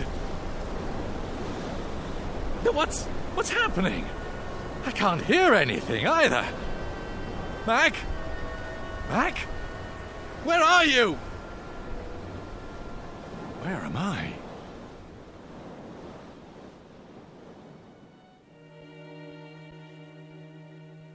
Witness an aerial view of Lieutenant William Smith Decker, Royal Flying Corps, returning from patrol somewhere over France.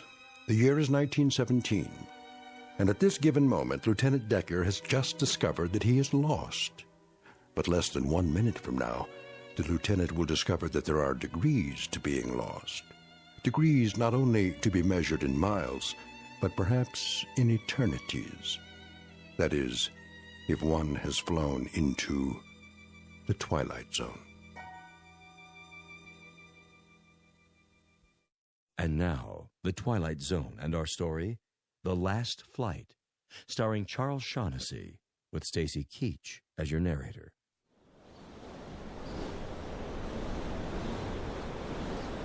Can't see, can't hear. Oh, good Lord, what was that?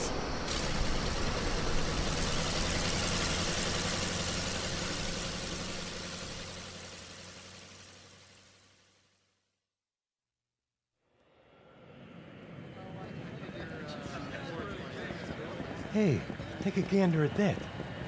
What in the... Is this a joke? Who does he think he is? What are you men standing around for? Just heading into the hangar, sir. Corporal, what is that anyway? What's what? That, sir. Take a look. With 4 wings? At least something's holding it up. Up in the sky. It's a bird. It's a plane. It's super junk heap. Some antique, huh? Get off the field, all of you. Where are you going? To tell the Major. I want to know about this.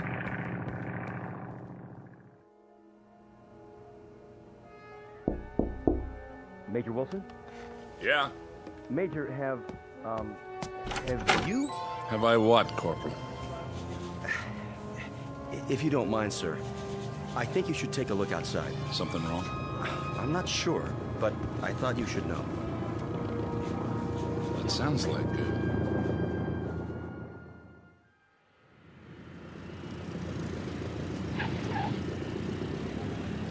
Hey, what gives?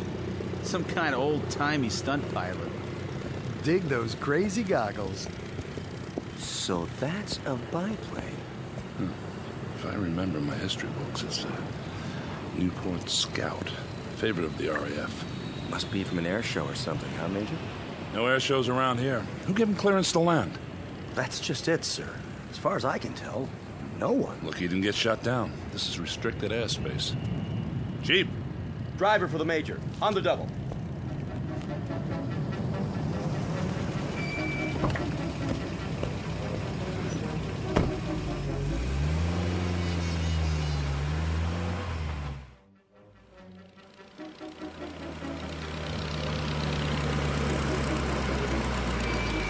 Shut it off! Now! We can't hear you, sir. What's he think he's doing? Just sitting there. Looks scared. He's trying to take off again. Block the runway, man. Move! Can't roll over us. That's it. Cut him off. My best, sir. All right. I surrender. Shut off your engine and climb down. Now.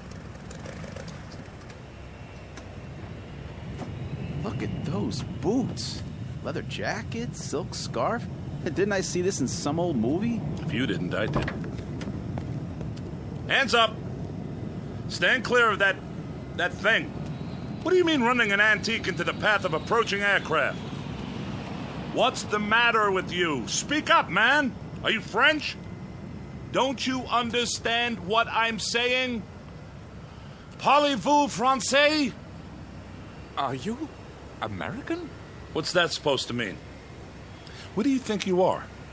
Why, I honestly don't know. Can't you see this is an American base? But all these... All these what? Experimental aircraft. We had no idea you chaps were so advanced. Are you British? Yes. How long have you been in it? In what?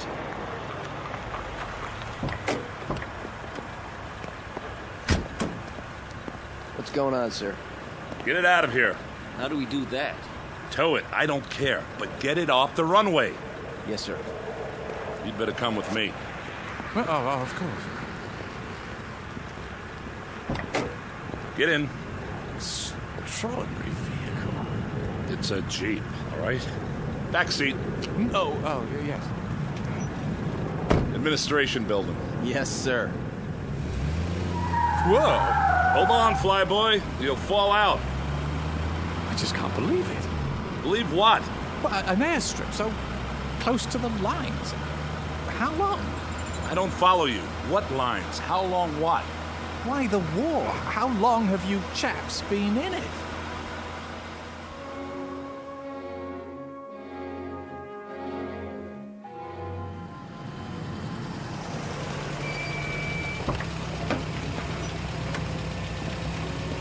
This way. Quite impressive. I have to hand it to you, Yanks. Major? Lieutenant. I say, what's she doing in uniform? She's a WAF. How's that? Women's Air Force. I see.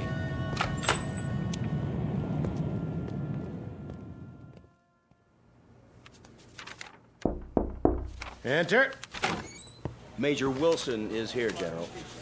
Ask him if he can't wait till later. I have to sign off on this report. It's something kind of special, sir. Oh, all right. Show him in. Come in, Major. What is it, Wilson? I thought everything was under control. Someone to see you, sir. Who's this? Well, sir, this man, he's British apparently, landed on our airstrip a few minutes ago, delaying Captain Bradford's takeoff, I might add. The aircraft, such as it is... Who are you? William Smith Decker, sir. First Lieutenant, Royal Flying Corps. You mean Royal Air Force? No, sir. Royal Flying Corps. All right. Well, what are you doing here? Doing, sir? Why are you dressed like that? Is there an air circus nearby? Air circus? Stunt pilots, that sort of thing. Or are you making a film? Film? A remake of Wings, perhaps. I don't recall an authorization from headquarters. I'm afraid I don't understand your meaning. Oh, you don't? Well, out with it, man. Why are you wearing that costume? This is my uniform, sir. I say, where exactly am I? Where exactly do you think you are? Well, I must admit, it's all a bit confusing. I thought I was landing at the 56th Squadron Air Base RFC.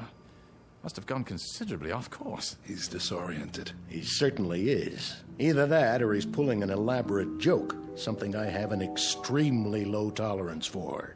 If you'd like me to take him to the infirmary... I'll handle this. If you'll allow me to explain... 56th Squadron RFC, you say? That was once an official installation, as I recall. Was, sir? What's today's date? June the 5th. What year? I'm afraid I'm missing the point. Just answer the question. Why? 1917. 1917. Isn't that correct? Well, isn't it? Or are you fellows using a different calendar? It's June 5th, all right. 1959, Lieutenant. Oh, good Lord. Oh, careful. You don't look so good. You sure you're not having me on? Sit down. Some water. May I, General? Yes, of course. Did you say 1959? Drink this. You don't have anything stronger? Lieutenant... Decker, sir. You don't seriously expect us to believe... But it's true. When I took off this morning, it was 1917. Then... the cloud. Cloud? It was suddenly there, in a clear sky. And while I was passing through it, I couldn't hear my engine. It was like being swallowed up. Oh, come now, man. Yes, the same sort of thing happened to Geinmeyer. Who? Geinmeyer. Wasn't he a French fighter pilot? Yeah, he simply disappeared one day while flying. At the memorial service, a cardinal said he belonged to the skies, and the skies have taken him. And in my own outfit, Captain Ball disappeared the same way. He was last seen flying into a dense white cloud. I should have known. Say, just who the devil do you think you're fooling, Decker? Or whatever your name Sir, is? I swear to you, when I left base this morning, it was June 5th, 1917. Mac and I were going on our usual patrol, and... Who? Mac, Captain Mackay. Mackay? Yes. Alexander Mackay? How did you know? What have you to do with him? How did you know? I suppose you're going to tell us that you didn't know that Alexander Mackay, Air Vice Marshal Alexander Mackay, is at this very moment en route to this base for a tour of inspection, that your arrival here is purely a coincidence. Well, that's impossible. And why is it impossible, Lieutenant Decker? Because he's dead.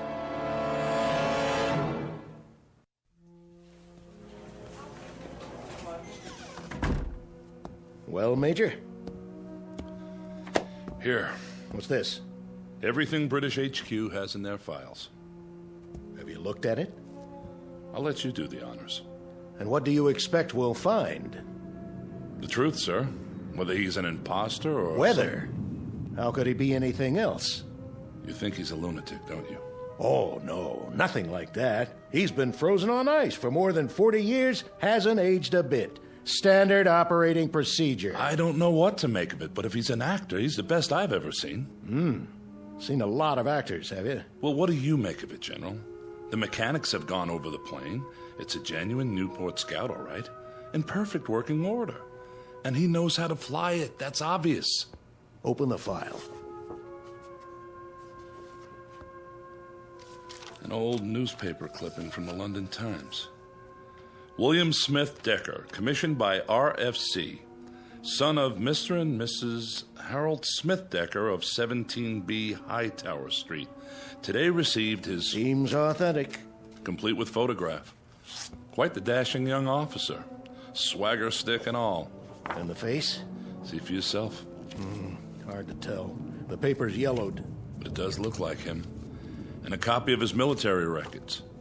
Everything seems to be genuine.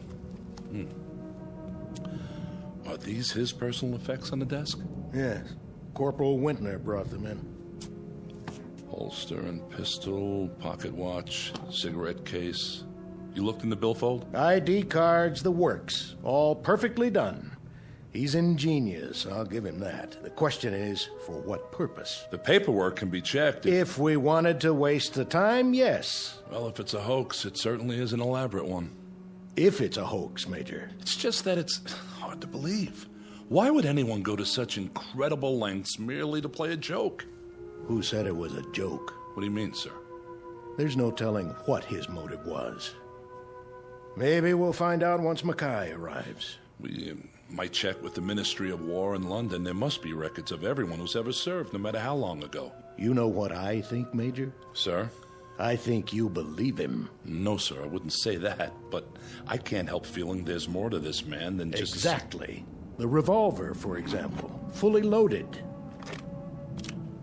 Oh, you don't mean he meant to use it on... We'll know soon enough. I was watching him, and I'd swear he was genuinely shocked when he found out about Mackay coming here. If he meant any harm to the man, he would... We'll get to the bottom of it. For now, I've ordered him kept under lockdown. It doesn't make any sense, General. Get these things off my desk, will you? Of course. Now, if you'll excuse me, I have a lot of work to do. You don't suppose that... If you'll excuse me, Major. Yes, sir.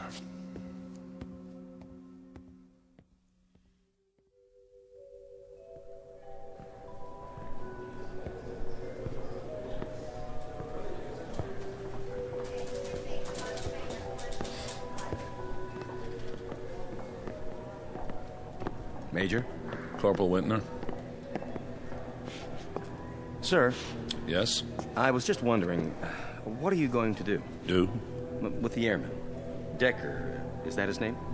So it would appear we're checking him out. Oh. Is he a prisoner? Not officially.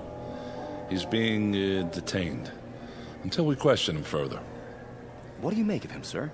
I don't know yet. The general thinks he's out of his head. Some plane, though, huh? A regular museum piece. I saw what they took out of it. What? Well, the World War I flight map. I mean, it looks real. I wonder where he got it. That's the question. But we'll get to the bottom of it. Yes, sir. Oh, and Corporal? Sir? Don't talk to the men about this. Not till we have the whole story. I understand, sir.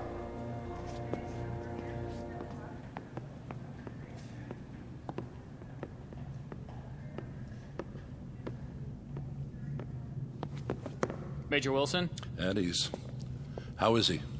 He asked for tea, sir, with milk. Can you beat that? I had some brought over from the commissary. That's fine. I'll be inside with him. Yes, sir. Lieutenant? Why am I a prisoner here? That's not quite that bad. I'm being kept here, am I not? For the time being. But I'm not free to leave. I'm only following orders, Decker, until Vice Marshal Mackay arrives. What earthly good will it do for me to see him? Well, you mentioned him by name. You claim to know him. I most certainly do. Then this will give us a chance to straighten it out. There's nothing to be straightened out. Why are you so afraid of that? I'm not. I'm not afraid of anything. Well, then, there's no need to worry. So, I'll see him. Good. I wanted to ask you something about that cloud you spoke of. I've told you everything. Why don't you relax? Sit down. I don't care to sit down just now. Nervous, are you? I wouldn't say that. You do realize, Decker, that you're asking us to believe something rather incredible. A cloud of silence in a clear blue sky. A World War I pilot landing at an American SAC base in present-day France. Such a thing doesn't happen every day, you know. Yet it did happen, and it happened today. We're in agreement on that. Look, I told you I'd see Mackay. Look, why don't you leave me alone till then, You really feel you know him, don't you? Know him? Ha! Old lead bottom. Lead bottom? Whenever we flew over German lines, the soldiers fired at us, quite naturally. And one day Mac got hit in a most embarrassing spot. I always called him Old Lead Bottom afterwards. It's a personal joke, of course. Mac's a proud sort, don't you know? He wouldn't like it if I bruited it about. Why did you keep insisting before that he was dead? Because the last I saw of him, he was caught in a circle of 7 German planes. 7 biplanes. There was nothing I could do, you understand? I was in my own plane, involved with 3 others. They were closing in on me. So we got away. I don't see how he could have. He not only could have, he did. He was one of Britain's great heroes during the Blitz. What do you mean by Blitz? The second war we told you about. He won the DFC for knocking down 3 German bombers one night over London. Undoubtedly saved hundreds of lives. Oh. Decker! I have to get out of here! Oh, you don't. I've got him. Sit down, Decker, now! Can you manage, sir? Yes. Stay outside. For the love of God! Sit down. Now you tell me, what is wrong? I must leave. I'm afraid that's impossible. When Mackay arrives, we'll get to the bottom of everything. I tell you, I can't see him. Why? Look, it wouldn't make sense to you. Try me. Because he'll know me for what I am. And what is that? A coward. A coward. I'm sorry. I've always been a coward. All my life, running away. Pretending to be something I never was, never could be. That's why I'm here now, because I ran away, because I wanted so desperately to escape that I did. The chaps in the 56th are such bloody heroes, don't you know? Men like Ball, McCudden, Rice David, so brilliant pilots, magnificent fighters. I always feel like such a rotten sham among them. I keep talking about it as if it were the present, don't I? Yet it isn't. If I can believe my own senses, it's the past now. 42 years in the past. Decker. Oh, I got by with pretending well enough. My kind of strained idiocy was exactly the brand we all put on. Playing the part, don't you know? Exaggerated, near hysterical with confidence. Boys on a crazy lark, drinking, joking, laughing, far too much, all of it. Then turning into deadly, ice-cold killers in the sky. Not me, of course, no, not me. Up there, I was just as terrified as I was on the ground. Even more so.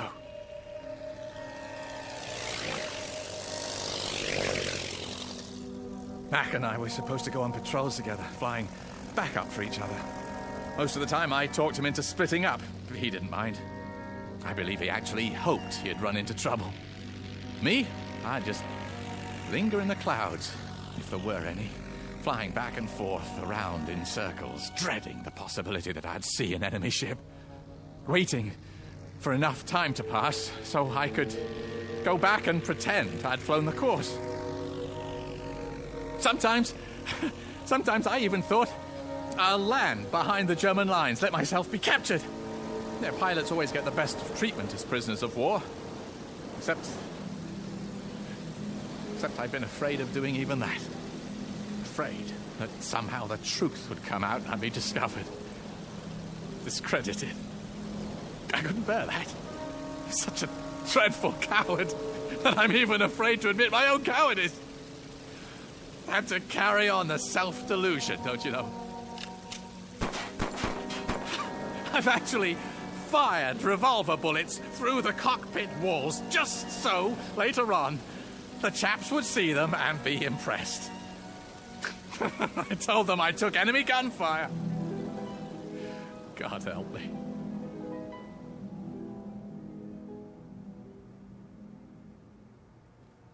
Fear isn't a crime, Lieutenant.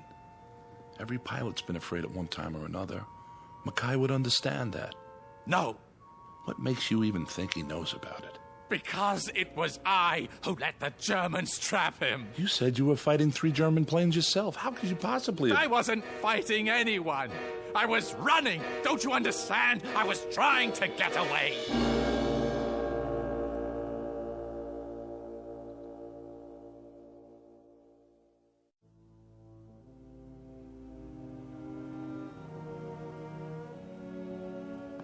Easy, Lieutenant. It's true. When the Germans came at us, I flew away. I just deserted him, left him up there to die. But he didn't die. Listen to me. I don't understand what you're saying. I mean, it's not possible. Perhaps he got help. What? How's that? What is it? What you just said. I only meant that... That he got help. Well, could it be? Well, it's certainly in the realm of possibility. Then don't you see? See what? Maybe I'm the one who helped him.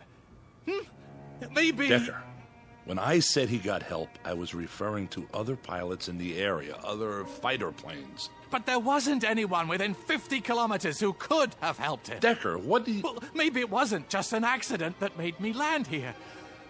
Maybe I was brought here for a purpose. To find out that Max survived. To find out that time has given me a second chance.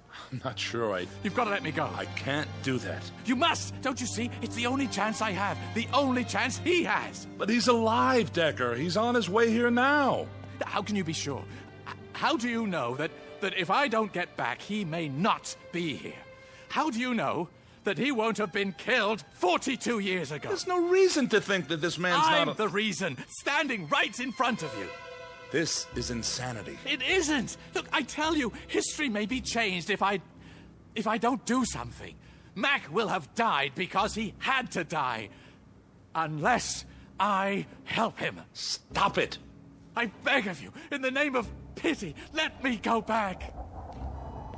I deal in human lives here, Decker. How to save them, how to protect them, and all that goes with it. My job is to issue orders, and those orders are reviewed. If they don't pass muster, someone else overrides them. You don't have to explain military procedure to me. Good, because there's more at stake here than personal opinion, no matter how strong. What goes down under my command is subject to scrutiny, very close, rational scrutiny. I follow your logic. The problem is it doesn't jibe with reality, military or otherwise. I'm talking about something much more important. Are you? Take a look out the window, Lieutenant. Those are jets out there, fueled and ready to go at a moment's notice. We're the DEW line for security in this part of the world. You won't know what I'm talking about, but there are bombs now that can destroy entire countries. Enemy forces held in check only by our presence. Not by feelings or emotions, but by the threat of mutual annihilation. Say I wanted to help you. Say I believed your story, no matter how outlandish it sounds. Even so, there's nothing, absolutely nothing I can... Well, maybe you can't, but I still can. Where's Major Wilson? Out of my way. What are you... I said, get out of my way. Here now, you can't... Stop it! Someone, please! Where are the hangars? Help! The prisoner's escaping! For the love of God, woman, I only want to see my plane. Where? The South Field, but... Thanks. You've just changed the course of history. Cheers! Hey, stop him!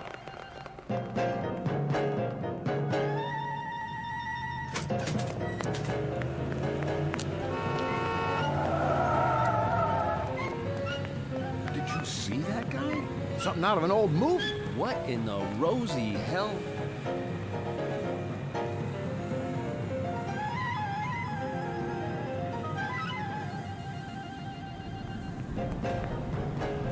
Hey, fella, where do you think you're going? The Scout. You can't come in the hangars. This is off limits. No, the plane, the Scout. Where is it? Not in here. And for God's sake, why are you dressed like that? Ah, I see it. Where'd he go, Sarge?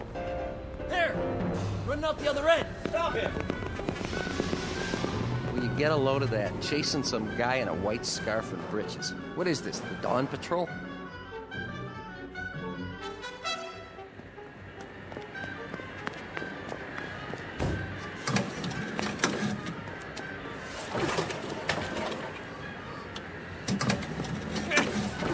Come on, it's got to start!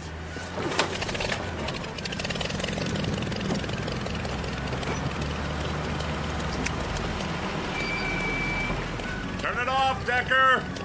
No! Right now! Get your hand off the switch! Out of the plane! Can't you understand? It isn't just for me! You said it yourself. What about the hundreds of lives he saved? Are they all to be lost as well? If you're right.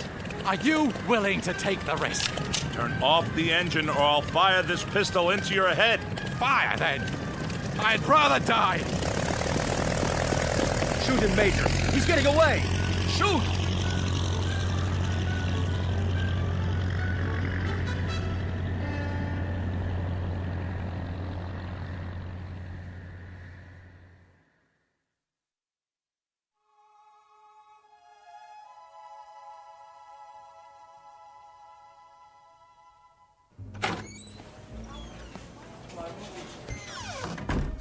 General.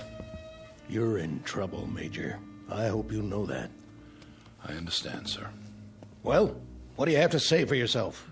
I don't know how to explain it. I just couldn't pull the trigger. Your thought processes elude me, Wilson. They positively elude me. Letting that maniac loose. Yes, sir. I'm trying to understand. You had him. How could you... Yes? Air Vice Marshal Mackay, sir. Fine. We were supposed to meet him when he landed. I know, sir. I'm sorry. Marshal Mackay. How'd you do, General? Very pleased to meet you, sir. I trust you had a comfortable flight. Oh, yes. Splendid. Good. This is Major Wilson. Honored, Major. The honor is mine. Now then, shall we begin the inspection? Or perhaps you'd care to have a meal first. Not really. I'm on a bit of a schedule this afternoon. Sir, May I ask you a question? Not now, Wilson. But what is it, my boy? Well, sir, do you know a man named William Smith Decker? Really, Major? Smitty? Why, yes. You do? I should know him. He saved my life. What? Then he did go back. How, sir? If I may ask, how did he save your life? Well, we were out on patrol together.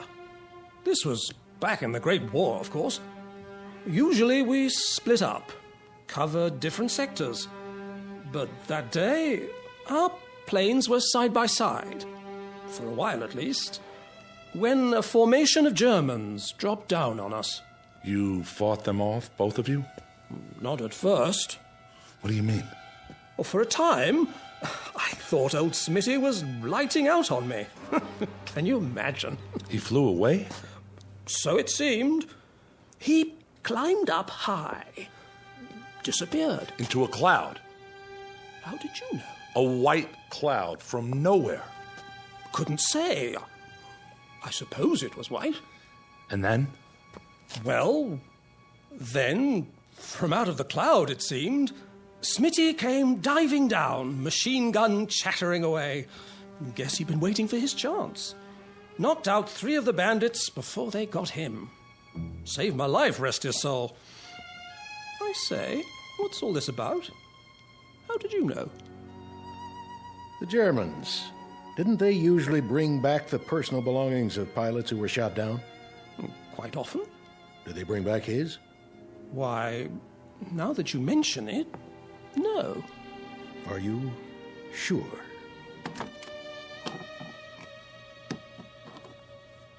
Where in heaven's name did you get these? They're his. I know them anywhere. But how? So, you've never known exactly what happened to him, to your friend Smitty. What the devil is going on here? We might be able to fill you in on the details. After all these years? How could you? Maybe you'd better sit down, old lead bottom. What did you call me?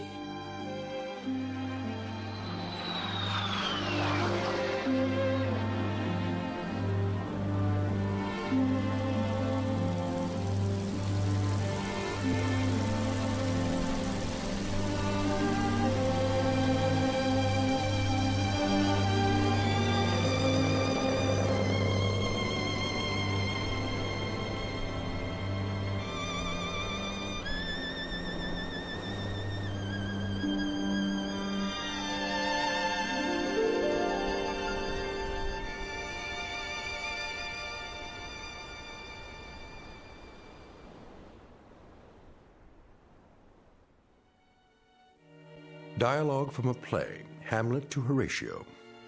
There are more things in heaven and earth, Horatio, than are dreamt of in your philosophy.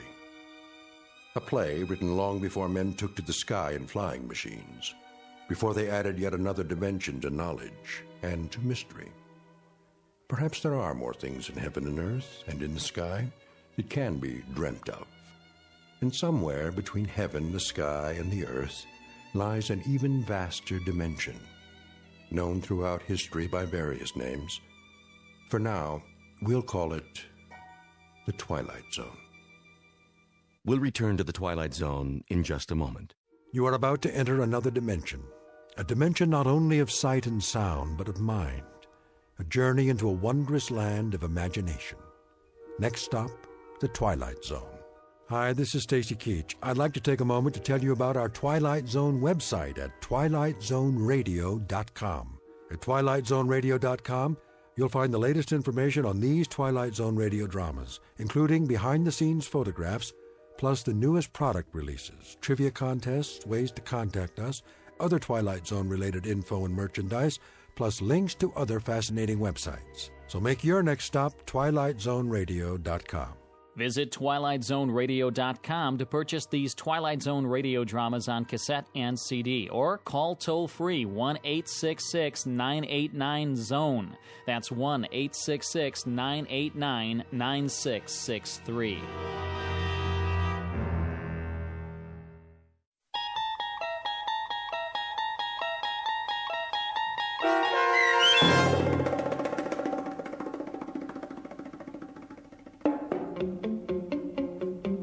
The Last Flight, starring Charles Shaughnessy with Stacy Keach as your narrator, was adapted for radio by Dennis Etchison and written for The Twilight Zone by Richard Matheson.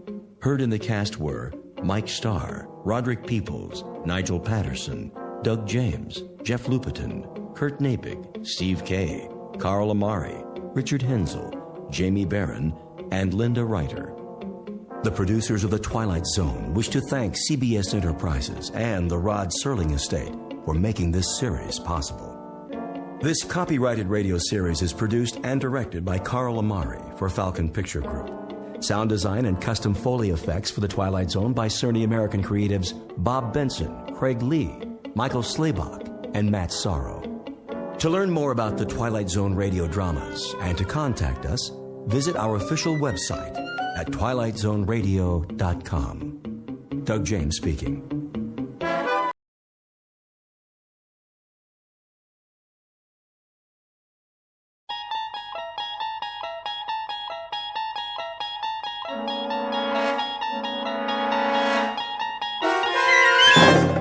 You unlock this door with the key of imagination.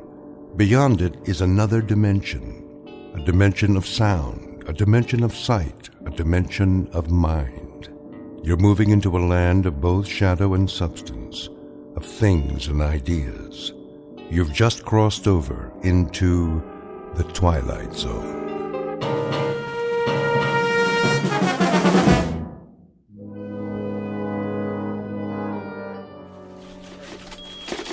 Hey, Miller. Yeah. Hey, your copy ready? Almost. Well, the old man wants it on his desk now. The old man drinks too much coffee. Ooh, easy, pal. Hey, I'm just passing it on. So what's your column about? Read it in the morning edition, like everybody else. Hey, that ain't very friendly. I'm not the friendly type. You get too friendly and guys like you start stealing my angles. Would I do that? Hey, let me guess. The new baseball commissioner. No. The shakeup in the NFL. Sounds like every sports page in the country. Oh, then you must have a juicy one. Say, what's that file you got there? Nothing that'd interest you. Jockey disqualified, banned from all U.S. tracks, Racing Commission denies appeal. Wait a minute. I remember that guy. Got bounced for doping horses in the Triple Crown. What was his name? Brady? Something like that? Write your own story, Maze. Now get lost. I got work to do. All right. I'm going. Me? I'm taking a dinner break. Some people know how to meet their deadlines around here.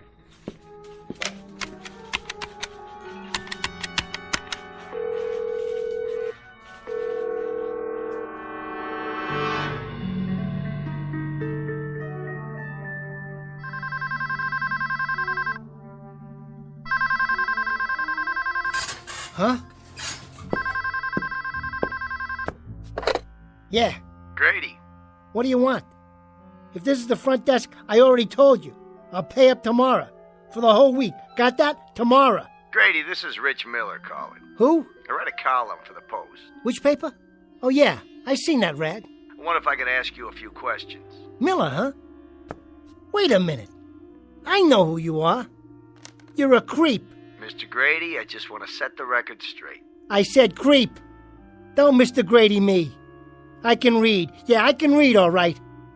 Every now and then I get a look at your column, and afterwards I need a stomach pump, you know? Because it makes me sick. If you give me a minute, I'm willing to print your side of the story. Look, Fink, don't nuzzle up to me. 3 years ago, you stuck in the first shift, only you got it wrong. I didn't have nothing to do with horse doping. I didn't say you did. You didn't, huh? Get off your elbows, you Judas. You had me hung out to dry from the start. A couple of fast pages on the old typewriter, that's all it took. And I got a 60-day suspension. I think you have me mixed up with somebody else. Oh, is that a fact? Well, listen, baby. You can play it real safe now. You're 50 blocks away. But if you was in my room here, I'd fix it so they could scrape you off the wall and spoon you into a cup all by myself. Some people say you got a bum deal. If you'd care to make a statement. Yeah, here's your statement. This is Grady to the press. You're all a bunch of grave-digging finks with delusions.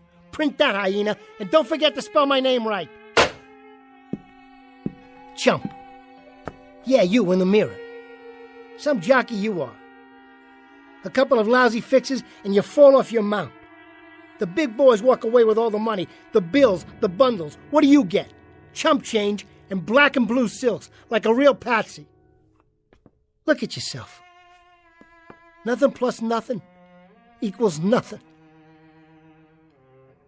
So what do you do now? Maybe rent a carriage? Drive lovers through Central Park? Yeah, right. Grady, you kill me. You really knocked me out. You dumb little shrimp. There isn't a mother's son in the whole world as dumb as you are. Now what am I supposed to do? Will you tell me that? What in this stinking world can I do, huh? The name is Grady, 5 feet short in stockings and boots, a slightly distorted offshoot from an old and honorable breed of humans who race horses. But this happens to be one of the rotten apples in the barrel, bruised and yellowed by dealing in dirt.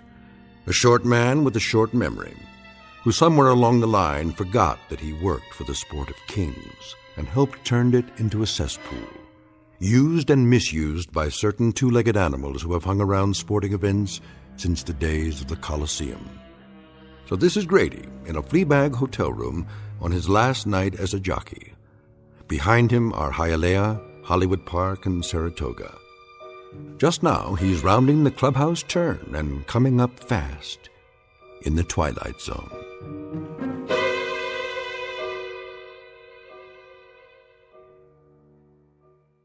And now, The Twilight Zone and our story, The Last Night of a Jockey, starring Bruno Kirby with Stacy Keach as your narrator. Around the far turn, it's Baby Needs a New Pair of Shoes, 2 lengths back Jazz Bakery, followed by Janine L, Lovely Lita, Stratisfaction, Red Dreams, Double Edge, and trailing is Taz. Now, Lovely Lita makes a move on the inside, passing up Janine L, Jazz Bakery, and challenging the favorite, Baby Needs a New Pair of Shoes. Grady's really using the whip. It's Lovely Lita, and Baby Needs a New Pair of Shoes. Lovely Lita bearing down the stretch. They're neck and neck, and it's Lovely Lita, the winner by 2 lengths.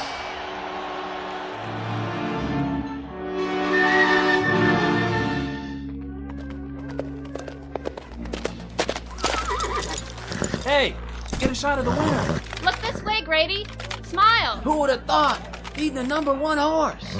You did good out there, Grady.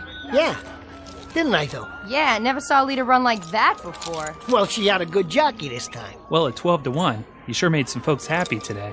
You don't know how right you are. Good boy, Grady. You did the job. Sure I did the job. What did I tell you? So, Mr. Hanachek, you got an envelope for me? Cool her down first. Then come over to the trailer. The grooms can walk her. I gotta take care of some stuff. So I was thinking, Mr. Hanachek, if it's all the same to you. What's the big hurry, Grady? I just like to get paid, is all. Don't worry about it. You'll get what's coming to you. Like the man said, what's the big hurry? No hurry. I gotta put my gear away. Like maybe a needle? What are you talking about? Sure came to life in the stretch, didn't she? I wonder where she got all that speed. Some people might say it was amphetamines. So you better watch your mouth, fella. I don't like what you're inferring. No? No, I don't. Who do you think you are anyway? We're from the Racing Commission. Nice meeting you. Now if you'll excuse me. Hold up. Just till we do a urine test on the horse. You can wait in the car. We don't want any trouble. Get your mitts off of me. Hey, hey!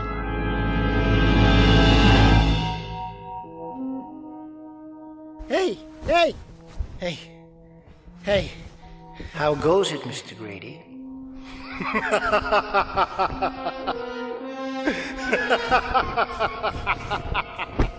What? Bunched up at the turn? Slowed down by a muddy track? Who in the... Just an interested observer, that's all. With a question for you. How goes it in your world?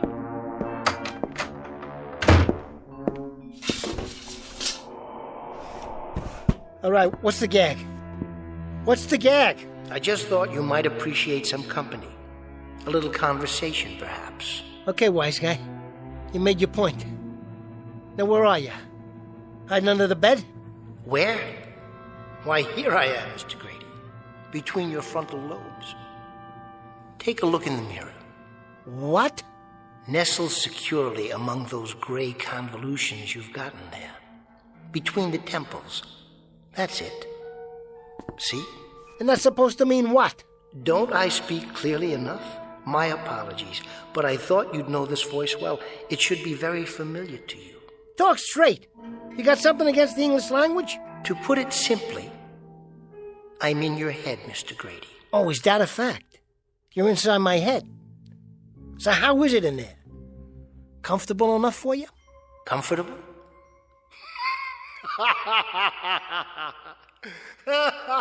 Hey, cut that out, will you? This room ain't big enough for the both of us. You're making my head hurt. You'll forgive me, Mr. Grady, but you must admit it is a funny question. What's funny about it? Comfortable? Inside your head? It's like sleeping in the middle of 42nd Street during a parade. Noisy, crowded, and quite uncomfortable. To be blunt, I'm sick of it. Time to come out for a while and have a stretch, if you don't mind. What do you mean? Where? Look in the mirror over your dresser. Ah, that's much better. Hey, what is this? Some kind of trick? No trick, I assure you. But you look just like me. Except you're all dressed up. And the way you got your hair combed like some kind of uptown guy with bucks. You like the effect? I picked the jacket and tie with you in mind. And the hair, the way you used to wear it, when you still cared about your appearance. Say, what's going on here? I must be going wacko. Oh, why don't you just get out? Come on, move it. Out of my room, now, scram! And go where? Back in your head? Why, this is much better. And so much roomier than that pea brain of yours. Enough with the insults. Who the heck are you? I'm you, Mr. Grady. Your memories, all your recollections, and all your aspirations. Big deal. I'm every one of your failures and defeats. And yet I also wear the wreath of all your victories. In short, Mr. Grady, I'm what you'd call your alter ego. Me? I wouldn't call you nothing like that. No, I suppose you wouldn't. Yeah, sure. So what do you want? I think the more apt question would be, what do you want? Are you kidding? What do I want? That's right. After all, you are a dumb little toad, aren't you? Watch it, buddy. But that's what you call yourself. An ugly little toad. Or was it shrimp? Why else would you wear elevator shoes and stand on your suitcase in front of the mirror? The bathroom mirror? I have to.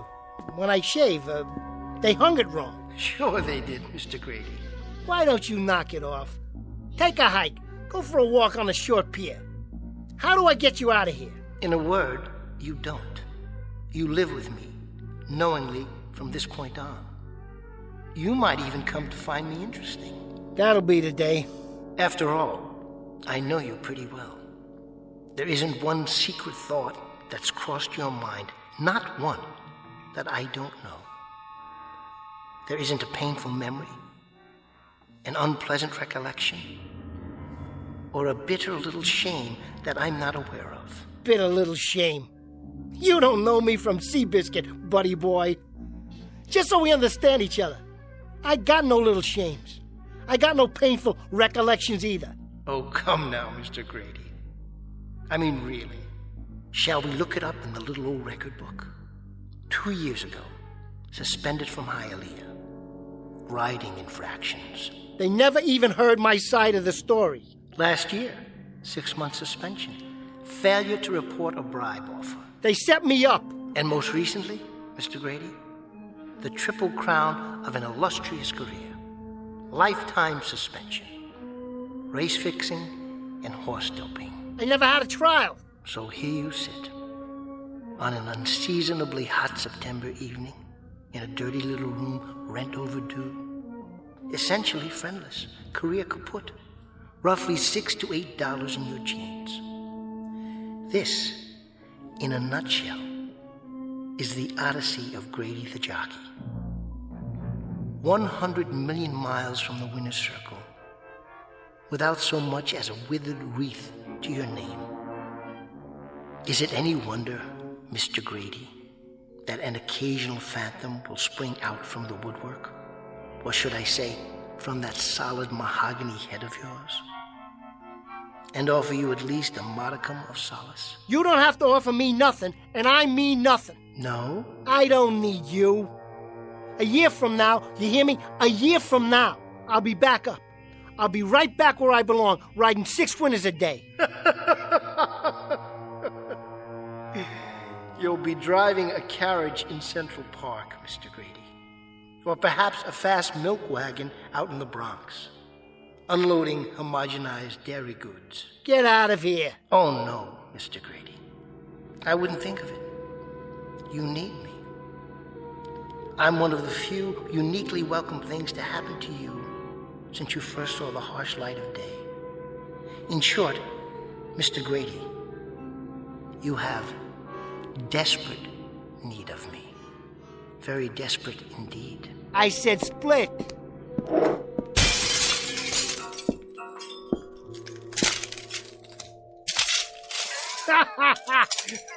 Fink? Where are you now, Fink, huh? Like pneumonia, I need you. Like a fractured leg. Like a 3-legged trotter for a steeplechase. That's how I need you. Who did you think you were talking to, huh? Who, I said? All I have to do is pick up that telephone, see? I call Hanachek.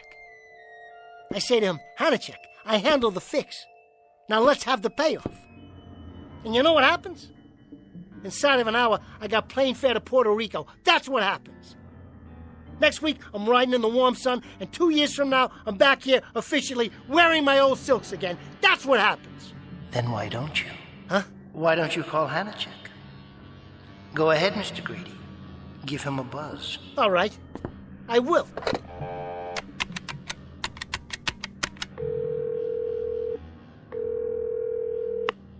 Yeah, this is Grady. Hanachek around? Well, I want to talk to him. Never mind the message. This is personal. Just put him on. Hanachek. Grady. You what? Surprised? What's to be surprised about? I'm sitting down here in a pit, all by my lonesome. I got $8 to my name, and somebody just knocked me off my mount. I'm the one who took the fall. What do you expect me to do? Write a will and take gas? Knock it off. You know what I want. That's right. I think the word is... Sustenance. Sustenance. Look it up in a book, Hanachek. I'm talking about 3 squares a day and a little fur to spread around the nest. Hanachek, I put it on the line for you. I stole a raise, and now they got me nailed up. You walked away with a pile. Well, now it's time for Grady to get his. Hanachek, you double crook. Hanachek! Hanachek! Miserable man, isn't he, Mr. Grady? Ungracious, unappreciative, very predatory. But that's the breed. Like all crooks, they take, they never give. You got that right. What's to do now, Mr. Grady? Write a will and take gas? What do I care? That lousy nickel and dimer? A year ago, I could buy and sell him. Buy and sell him. Well, guess what? I don't need you. I don't need him. I don't need anybody. Now make yourself scarce, will you, buddy? You're getting on my nerves.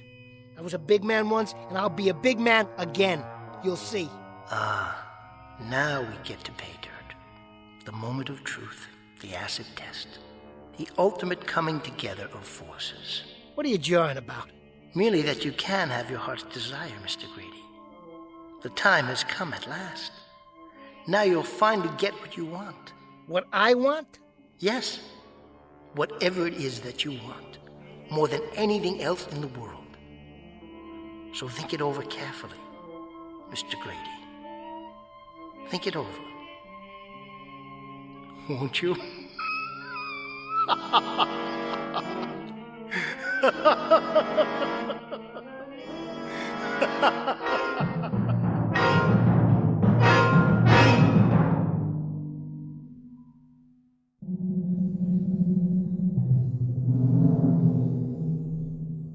I don't get it. What's the rib? Consider it your true payoff after such a checkered career. You know something? I don't understand a word you're saying. Think about it. Only a year ago, you were strutting around the country on the thoroughbred circuit. You wore shiny shoes, new clothes, you tipped big. You had some compensation then, Mr. Grady. Compensation for what? For the fact that you're the runt of the litter. For the unpleasant realization that all your life you've had to stand tiptoe just to see what's around you. Let me tell you something. If I had you around here for very long, I'd compensate you, but good. You do have me, Mr. Grady. Now you do. I'm no longer content to remain in the shadows, basking in the glow of your reflected glory. The time has come to turn over a new leaf, wipe the slate clean, make a fresh start. Face it, you want to be respected, admired, looked up to, don't you? You hate to get off a horse, because in the saddle, you're as high as the sky. And on Mother Earth, you're a half pint. And I'm telling you, get out of here. Make tracks pronto. First, tell me what it is that you want. This is the moment. Seize it. What? What do you really want? What do I want? What do I want?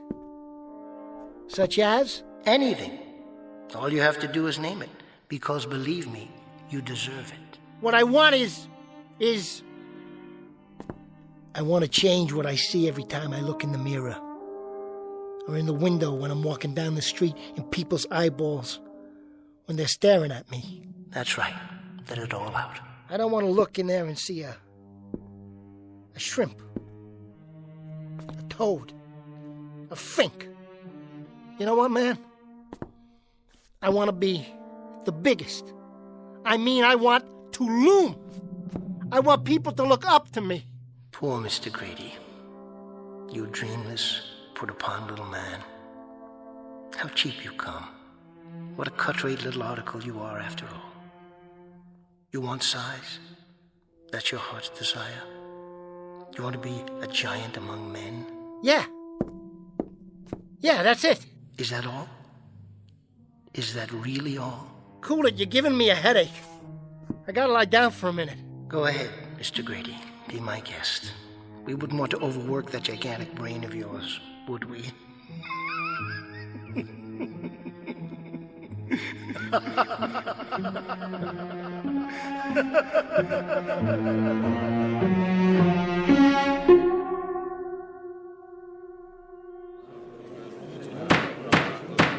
Have anything else to say on your behalf, Mr. Grady?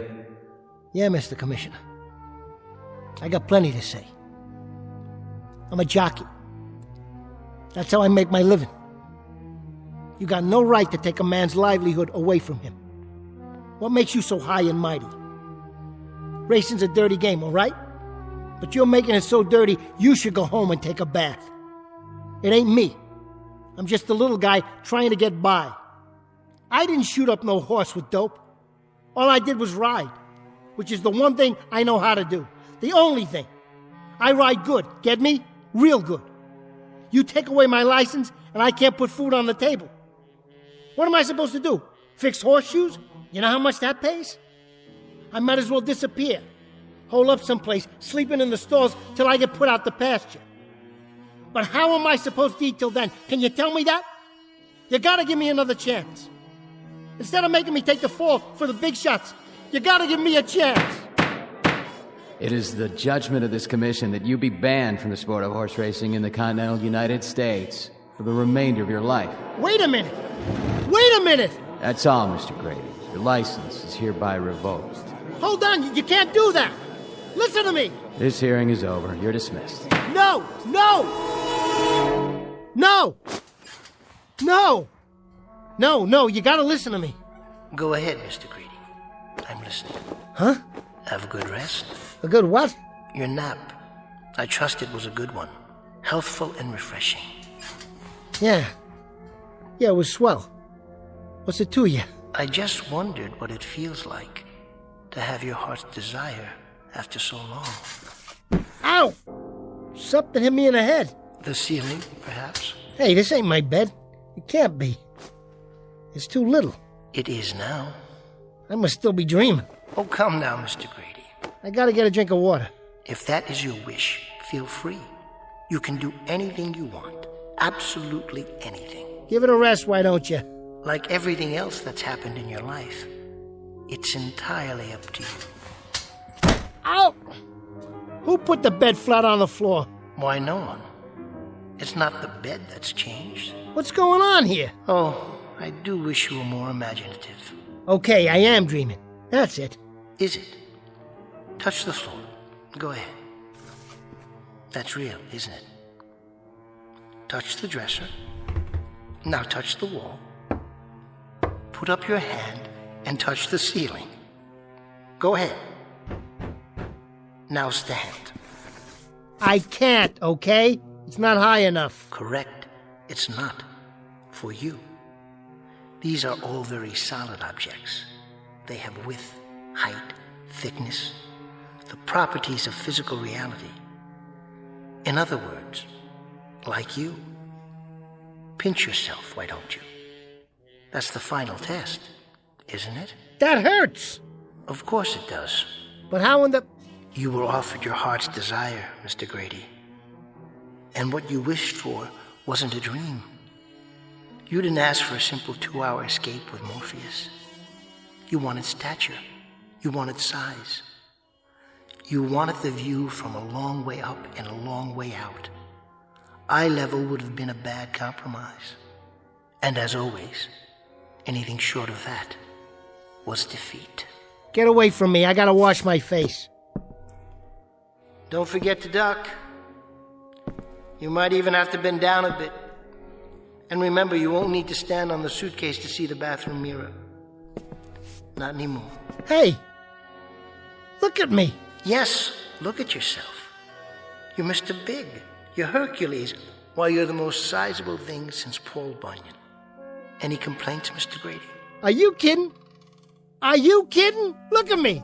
Just look at me. Who's gonna talk down to me now? Who can reach that high? Nobody. That's who. So, the question is, what do you do now? You might want to give that a moment's thought. I don't have to think. I know what to do. Celebrate! Wait, I got something. I forgot all about it. There's a bottle of wine stashed around here someplace. Here, want to have a drink with me? Go ahead, Mr. Grady. Oh, I get it. You can't drink, huh?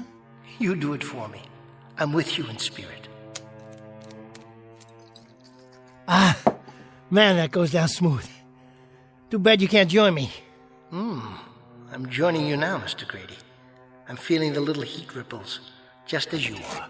Well, here's mud in your eye. Oh, man. It's like champagne. You're right. It is quite good. This is too sweet. Am I going to enjoy myself? And what will you do first? Anything I want. That's what. Anything. Tell me, Mr. Grady. I'm all ears, in a manner of speaking. I'm going to get me a dame. That's what I'm going to do. I'm going to go over and get that dame. That dame? Sure, look at me. I'm a mensch now. A real man. She'll flip. She'll fall all over me. Really? Are you that attractive now? Does size mean that much? Bet your last $2, buddy. Watch me. Don't you think you'd better call first? Why? So you won't go all the way over there, only to find that she's not home. Oh, yeah. Okay. Give me the phone. Careful with the dial. Your fingers barely fit. Get away from me. I can handle it. You'll never believe this. I swear you'll never believe this. But she used to bend down and pat me on the head. Well, we'll see about that now. What do you say, doll? Who is it? Are you serious? You're putting me on, ain't you? That's right. It's Grady. Don't try the cold shoulder with me, honey. I know you're too good. That's right. This is me, your ex-meal ticket. And those were 8-course meals, baby. Don't you forget it. What I want is the following. First, remember who you're talking to. That's number 1. All right. That's more like it. I'll try this on for size. When I was in the money, I spread it around. Remember? Sure you do. All right. Now I'd like you to... Reciprocate. That's it. Reciprocate me a little bit. You heard me. Look it up. Take one of those baubles off your wrist, Toots. Hang on to the pawn ticket and send the cash over here. What do you care for how long? Who bought it for you in the first place? Hold it, you haven't heard the news yet, honey. Just shut up and listen. That's better. See, I'm a big man now. I mean big. What are you laughing at? It's true. Everything's different now, babe. Will you put a cork in it? I'm 6'6", 6'7". More than that, surely. No, make that 7 feet. Yeah, 7 plus. 7.5 at least. That's what I said. Any minute, the Lakers are going to be sending one of them crummy talent scouts over here. You'll see. Yeah. Huh? Would I lie to you? I tell you, I've grown, really grown. Will you listen? Why, you cheap little alley cat. I don't take that kind of talk off anyone. Nobody calls me an ugly little runt. Nobody. That's what I said, especially you. Forget it. Go someplace and die for all I care. And I hope it's long, tough, and really, really painful. That's what I wish for you. Well done, Mr. Grady. Just my luck. I gotta go call on a cheapskate with my hat in my hand. A dirty little gimme like that one. You managed to flex your vocal cords in a very manly fashion. At this rate, women all over the world will be flocking to your doorstep. So I struck out once. Big deal. I could pick up the phone and call half a dozen dames better looking than her. Why am I singularly unimpressed? You will be impressed, buddy. You will be. I certainly hope so. What did I tell you? Here comes one now. Are you sure? What do you mean, am I sure? Remember your heart's desire. Do you know what that is? Of course I know. Take care, Mr. Grady. Give it some thought. Some very careful thought. Are you quite sure that you're ready? Because whatever you've wished for, something tells me that you're about to get it after all. In spades.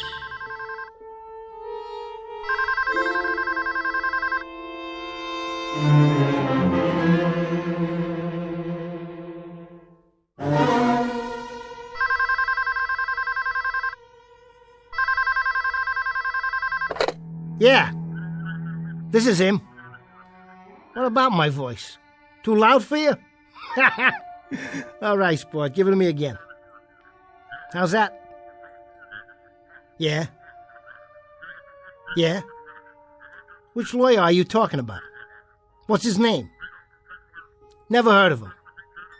You have him call me. I might have to go out for a while, so tell him to make it quick. I ain't got all night. Yeah, go ahead and give him my number.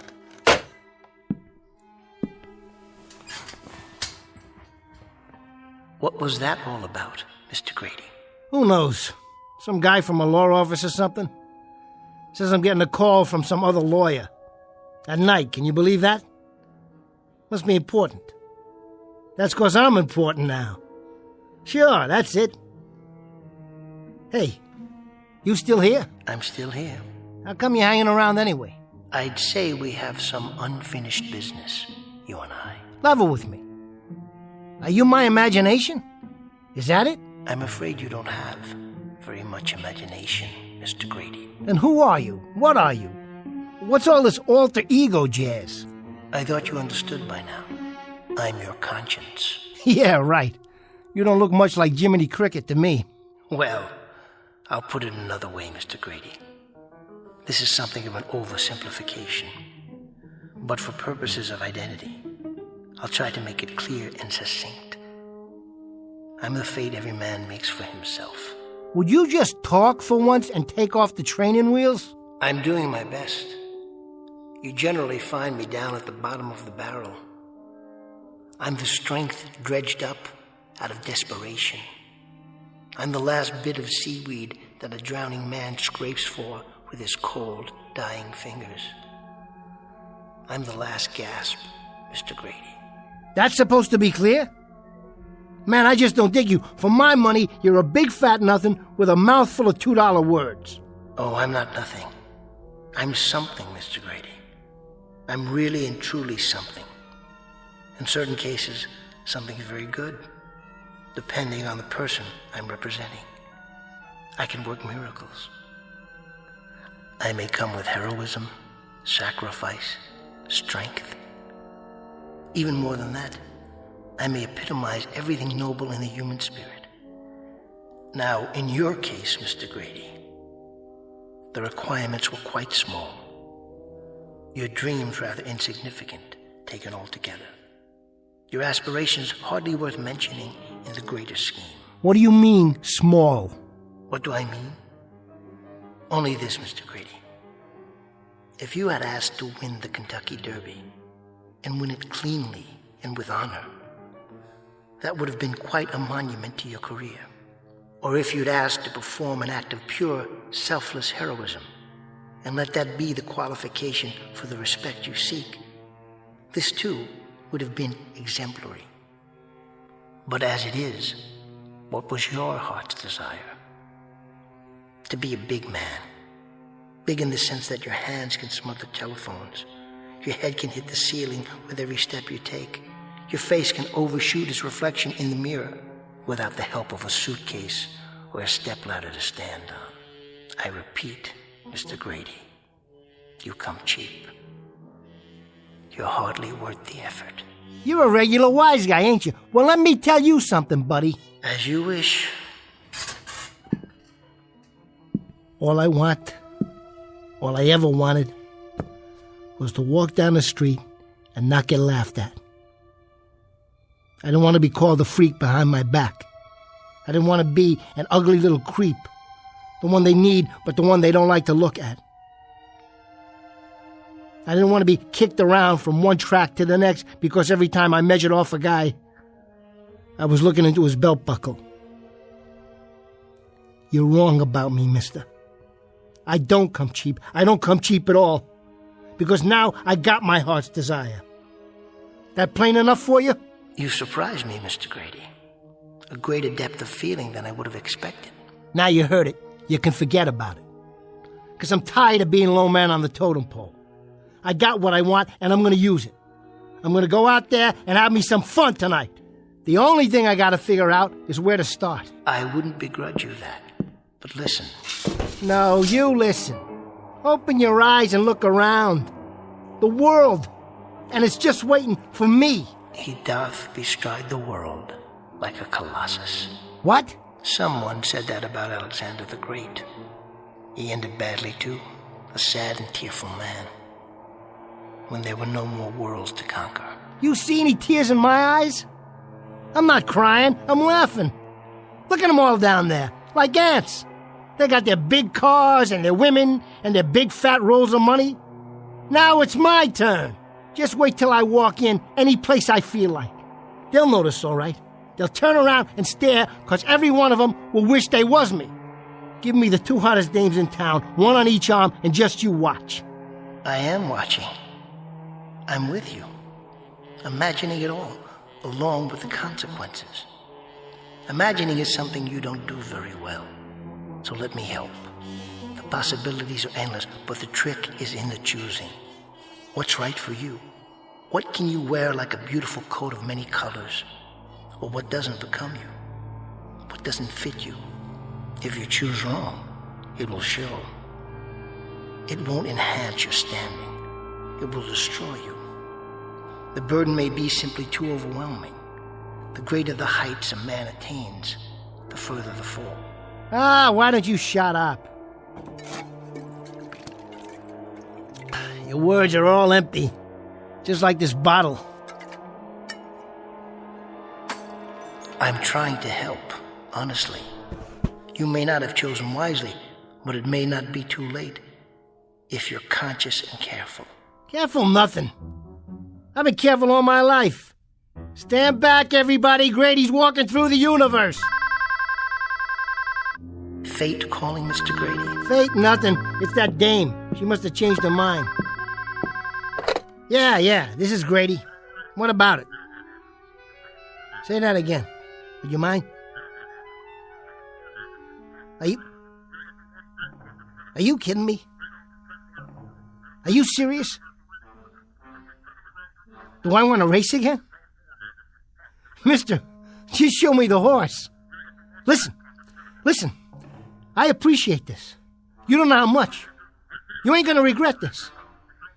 I wouldn't fix a race if I got $1 million per square foot of track. I wouldn't fix a race if... Yeah, I understand. You got it. I'll be there with bells on. Good news? Well, hotshot, now what do you think? You know what he just said? Everything's going my way. One phone call and you're top dog again? Just like that? Just like that. I'll tell you who that was. The Racing Commission. A bunch of horse owners put in a petition for me. Can you beat that? They want to give me another chance. Do you understand what that means? Another chance? I'm gonna ride again. Oh, Grady's gonna mount up and hit the turf like old times. Is that right? Oh, Mr. Grady. Now what's so funny? Tell me, what's so funny? I'm gonna ride again. I'm on top of the world. Think about it. Go into the bathroom and bend down and look at yourself while you're combing that mop of hair. And putting on your best riding boots, which won't fit now. Wait a minute, you're right. I can't ride like this. I'm too big. I'm way too big. I can't ride like this. Hey, please, make me small again. I'm begging you. Make me the way I was.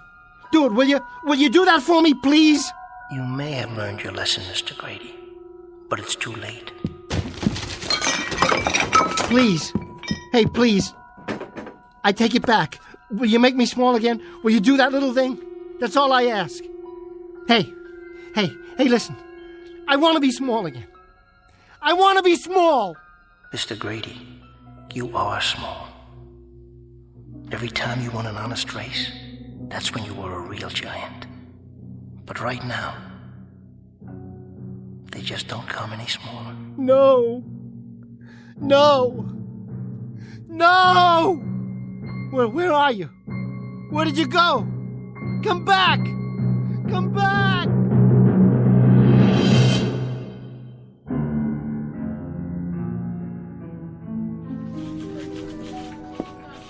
You still here, Miller? What does it look like? Didn't you finish your column yet? Yeah, I finished it, but now I have to rewrite the whole thing. Well, how come? The old man didn't like it? I just got a call from the precinct. That jockey. He took a dive tonight out the 17th floor window of the St. James Hotel. No kidding. Poor little guy? Little? Yeah, I guess you could say that. There's something weird about the body, though. Yeah, what about it? It didn't look right. But they ID'd him. It was Grady, no doubt about it. So now I gotta do my column from scratch. Well, at least you don't have to worry about Grady anymore. They'll cover him in the obit page. Yeah, but how? Something tells me there's more to this story. A lot more. If I only knew what really happened. Don't let your imagination run away with you. Remember, this is the sports page, not the literary section. Somebody's gotta tell his story. If I don't, who will? The Last Night of a Jockey.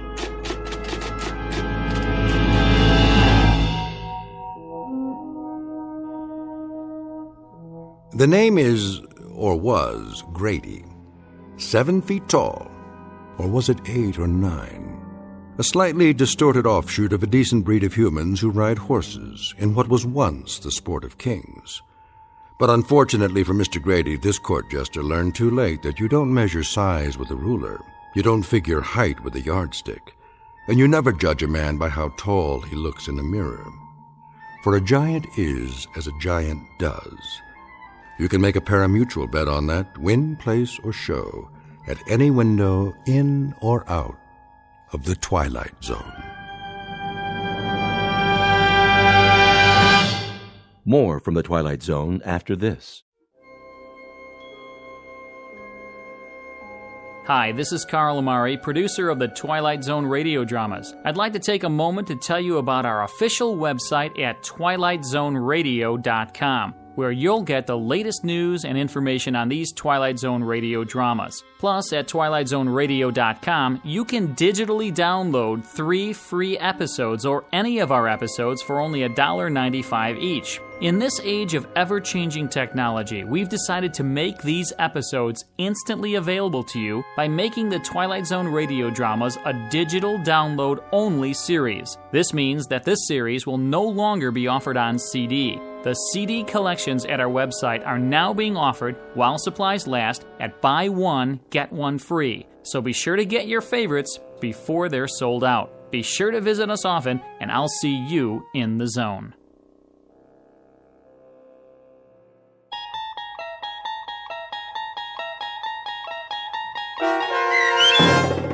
The Last Night of a Jockey, starring Bruno Kirby with Stacy Keach as your narrator, was adapted for radio by Dennis Etchison and based on a script by Rod Serling. Heard in the cast were Christian Stolte, Doug James, Todd Manley, Andy Herman, Sarah Marks, Rick Vargas, Terry Babler, Paul Patch, Vince Amari, and Roger Wolski. To learn more about the Twilight Zone radio dramas and to obtain audio cassettes and CDs of these programs, visit our website at twilightzoneradio.com. The producers of The Twilight Zone wish to thank CBS Enterprises, Carol Serling, Dennis Etchison, Dick Brescia Associates, Claire Simon Casting, Terry Jennings, the American Forces Radio and Television Service, our sponsors, and our radio affiliates for helping make this series possible. This copyrighted radio series is produced and directed by Carl Amari and Roger Wolski for Falcon Picture Group. Doug James speaking.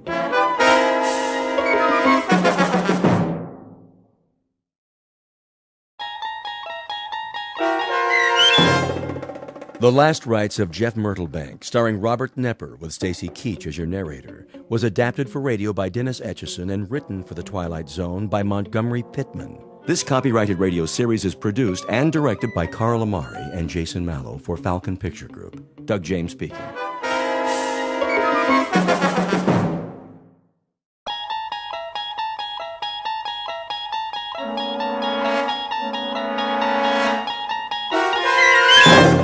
You're traveling through another dimension. A dimension not only of sight and sound, but of mind.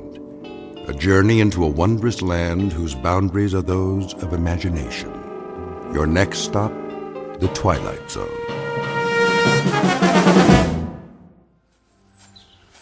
Come on, let's take a look in the window. How are we gonna do that? Climb up. Aw, just sneak in. Not me. I ain't going to church. No Sunday school today. We could open the door and take a peek.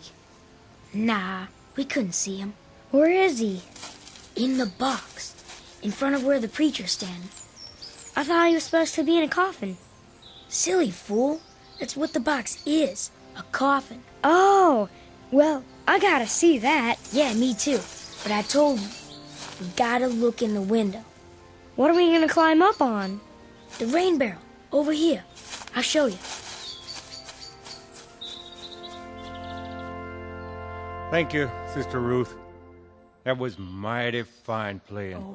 Yes, sir. Amen. Yes, sir. Now then, to get to it. Brothers and sisters, we're meeting here today so we can pay our respects to one of our own. Our dear departed brother, Jefferson Myrtlebank. Oh, bless his soul.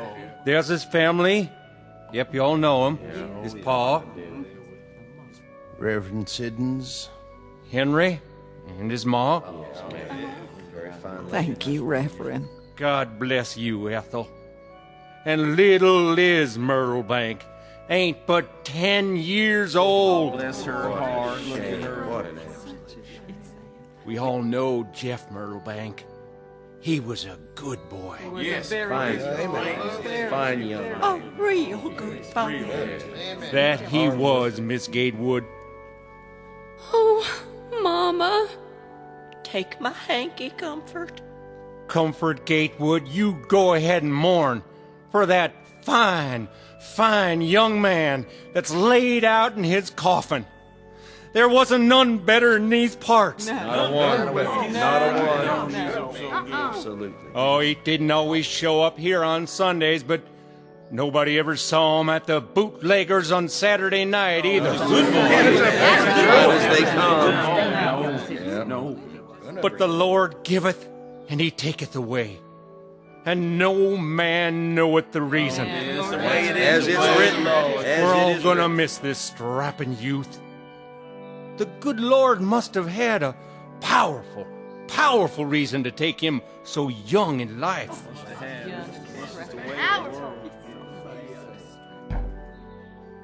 Oh my! Huh? What is that? Did you hear that? But we all know the Lord moves in mysterious ways.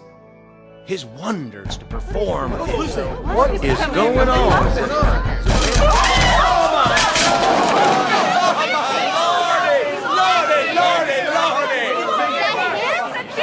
Look! It can't be! Is that him? Big as life. What in the... Who put me in this here box? He's alive! It's a miracle. It's the devil's work. Praise God! Praise God! Hallowed be thy name! Now, will somebody please tell me what is going on here? It's a funeral, Jeff. Oh, yeah? Whose is it? Well, it's yours. Don't nobody run on my account. I'm alive, I tell you.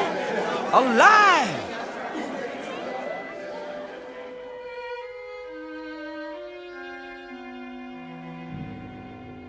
Time, the mid-1920s. Place, the Midwest. The southernmost section of the Midwest, in the state of Arkansas, to be exact. This particular area hasn't changed much since the Civil War, though progress has brought an easier way of life to some, provided it doesn't cost too much to achieve that progress. The church is a simple one-story wood-frame building. It hasn't been painted for some time, and there's a chimney in the roof for winter heating.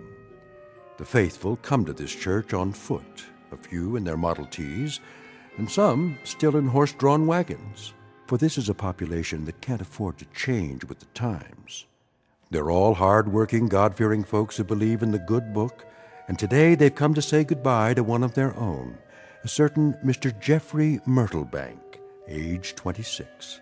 Only it seems that the funeral in question will have to be postponed. It may be a bit premature, thanks to some unexpected intervention from the Twilight Zone. And now, The Twilight Zone and our story, The Last Rites of Jeff Myrtlebank, starring Robert Nepper, with Stacy Keach as your narrator.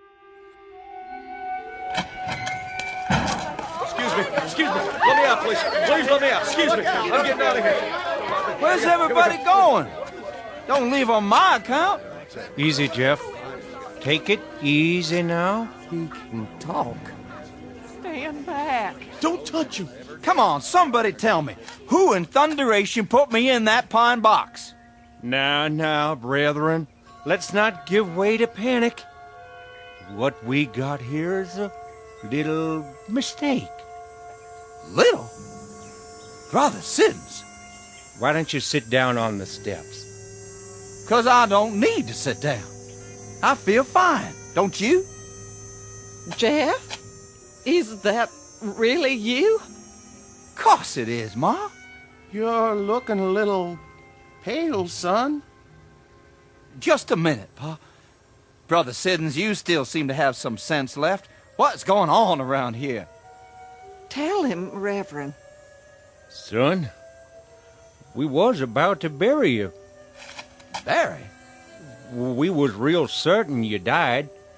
Me? Dead as a doornail. But that's foolishness. Doc Bolton pronounced you deceased.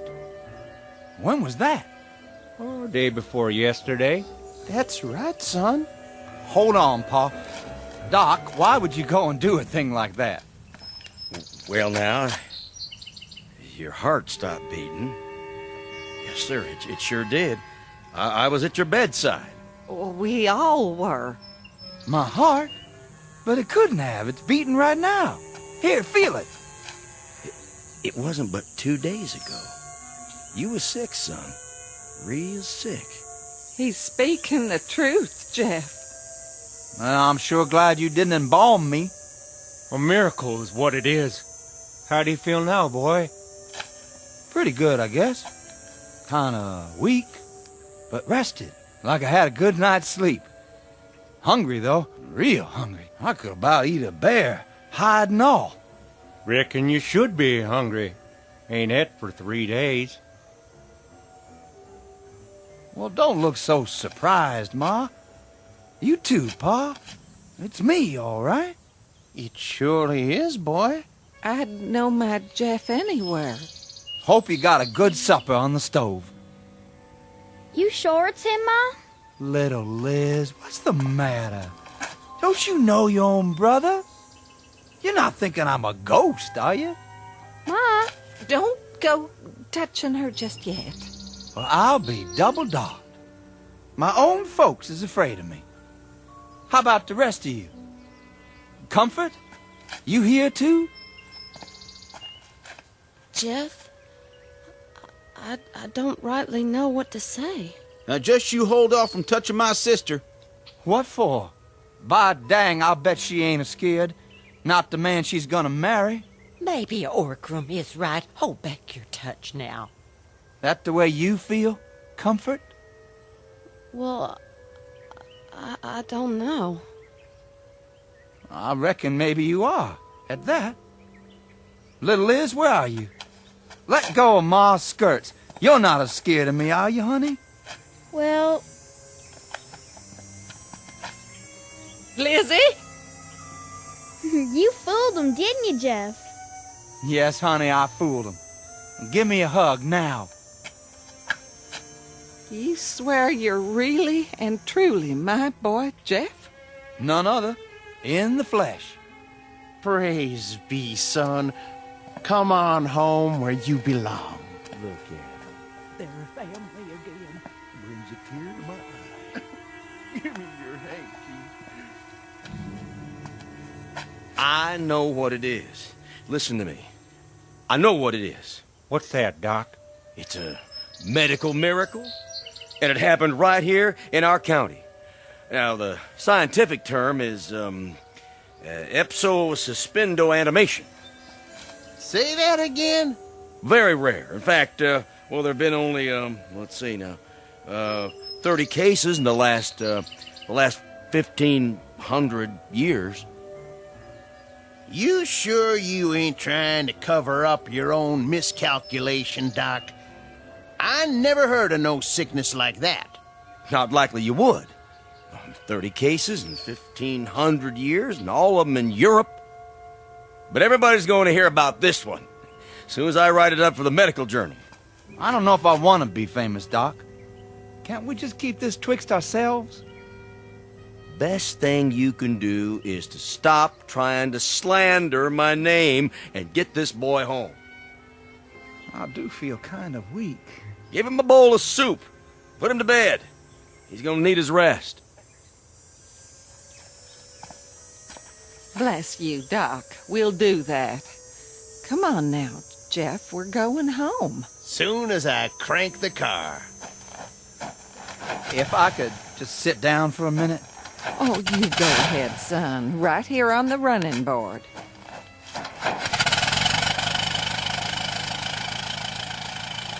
Jeff, can I speak to you? Go ahead.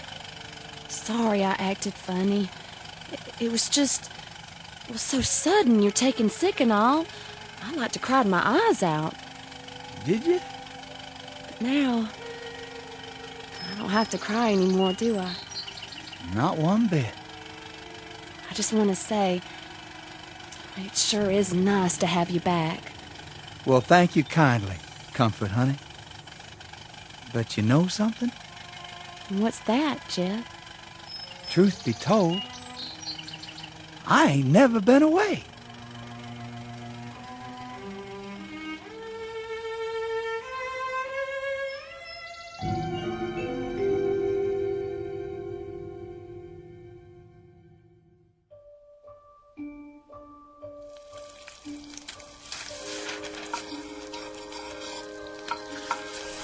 How does everybody like their breakfast this morning? Hey, Pa, you ever gonna come up for air from that catalog? Is that all you can do? Grunt? It's good, Mama. Why, thank you, Lizzie. How about you, Jeff? Great, Ma. Real great. Another biscuit? Plenty more where that came from. No, thank you. I'll bust a gut. Besides, time's a wasted. You're in an all-fired hurry. Think I'll run over to the East 40 and get at that fence. I wish you wouldn't. Tell him, Ethan. Will you put that catalog down? I'm talking to you. Listen to your ma, Jeffrey. I'm listening.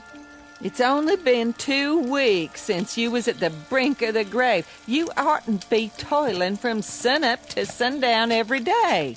Oh, I feel fine, Ma. Never felt better. Just the same, I'd rest easier if in you... Be back for lunch, Ma. See you over there, Pa. Boy, seems all right to me. Just the same, I'm a mite concerned. What about? I don't like the way he's behaving ever since... What do you mean, Ma? He's different. Not like he was at all. Seems the same to me. He only ate 2 eggs again. That's so. Ever since he sprouted teeth, he's been having 3 eggs at breakfast. A man's taste can change. And the way he's going at that hard work, he never was friendly with work before. That's true enough. I recollect quite a few times being worried that he'd leaned a shade toward this side of shiftlessness. You mean lazy? Not exactly. Just not very interested. But since his sick spell, he's been in there pulling his share like he's trying to catch up for a year of back work. It ain't like him at that. No, it's sure not. What are you waiting on, Big Ears? Nothing, Pa.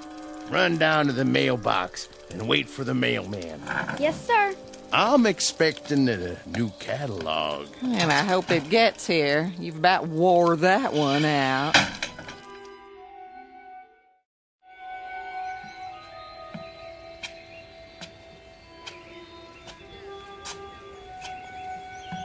Hello there, Peters. Strauss? Set a spell. Don't mind if I do. Nice day. Tolerable. Yes, sir. A good day to be alive. Yep. Especially if a man weren't alive. Before. And who might that be? Well, now ain't but one in this town. That's the truth. What if he was your'n? Well, sir, I wouldn't want to go to sleep in a house with that boy around. Oh, no. They say he's taken to fiddling with things now. That right. What kind of things? Axes, plows, cutting blades of all type and description. Well, what do you know? Jackknives, hunting knives, you name it. Ain't that something, though? He was always such a good boy. Good is as good does. No telling what he's gonna do next. Gents? Hello, Doc. We was just discussing the Myrtle Bank boy.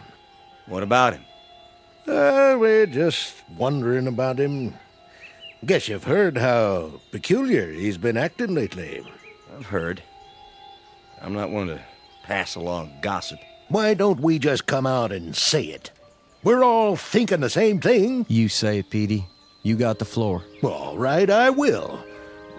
How do we really know that the man who got up and crawled out of that coffin is still Jeff Myrtlebank? Now, that's crazy. Is it? If I were you, gentlemen, I wouldn't spread this kind of talk. It could cause trouble. And what kind of trouble is that? My grandmother, rest her soul, she used to tell me about, well, about evil spirits roaming round the world trying to find a body to take over. She said they could steal a corpse sometimes before a man was good and dead. Just like that. And you know something? I believed her then, and I believe her now. That's enough. This is dangerous talk.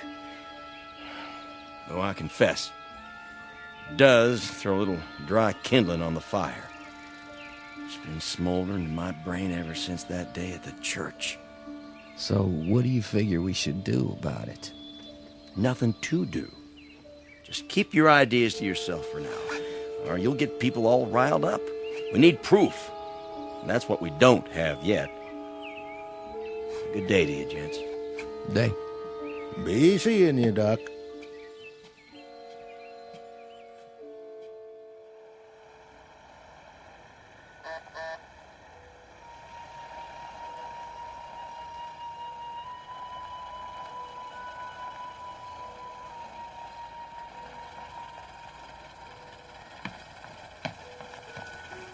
It's him.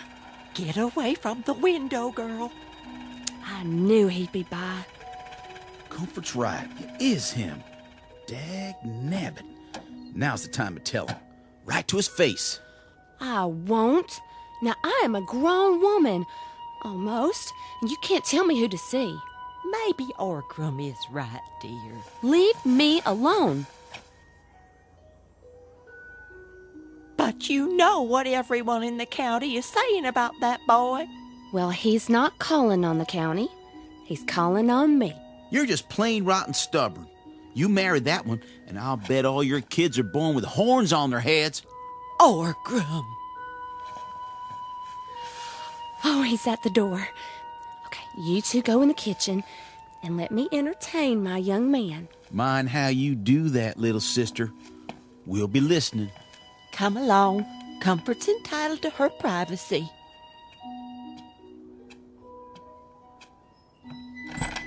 Well, bless my soul. Look who's here. Hello, honey. Come in. How's your ma and Orgrim? Oh, just fine. And you? I mean, well, how's your folks? Same as ever. Only ma's gonna be mad as a hornet tomorrow. Mad? Yeah. I raided that vine of tame roses she's so proud of. Thought you might like a little bouquet. I wrapped it up and everything. You brought me flowers? How sweet. You oughtn't to have done that. Go on. Put them in some water before they die. All right, I will. Oh. What's the matter? I guess tame flowers don't last long, do they? Huh? When'd you pick them? Just before I came over. Well, look at them now. They're dead. All of them? Every last one. Dried out. Black as night. Oh, well, I'll get you some new ones. Oh, that's all right. Dangest thing I ever saw. Give me a little hug anyway, would you, honey? Why don't we have some music first? If that's what you want.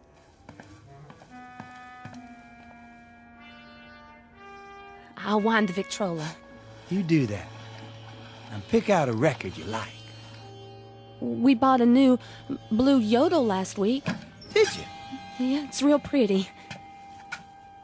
You mean, like you? Oh, silly. You'll like it. Here, let me play it for you. Can we dance to it? Oh, just you wait now. Comfort, honey. Don't. What'd I do? Nothing. Only don't go try touching me. I thought you was my girl. I'm sorry, Jeff. It's just that the way those flowers died. What about them? Maybe you've got poison on your hands. That ain't what's bothering you. Yes, it is. I get it everywhere I go. I can let it go by from other folks, but not from you. I'm getting mighty sick and tired of being treated like one of them vampires. I didn't say that. Now, are you my girl or aren't you? If you are, give me a kiss. Jeff, no, please.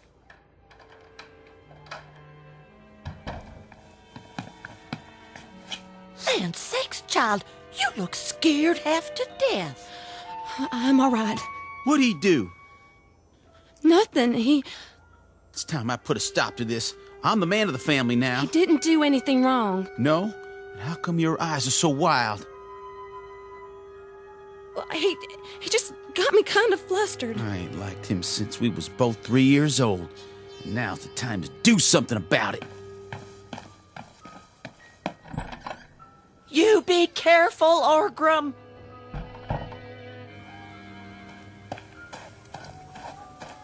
Jeff! What do you want? I don't want you hanging around here no more. Let me give you some advice, Orgrim. I'm pretty mad right now.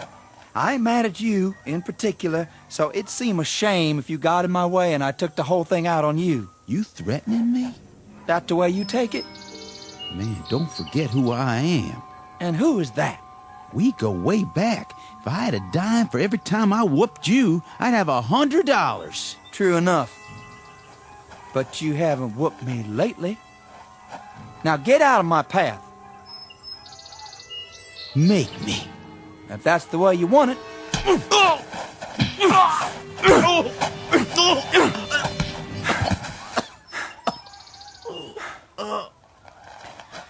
Times have changed, Orgrim. Times sure have changed.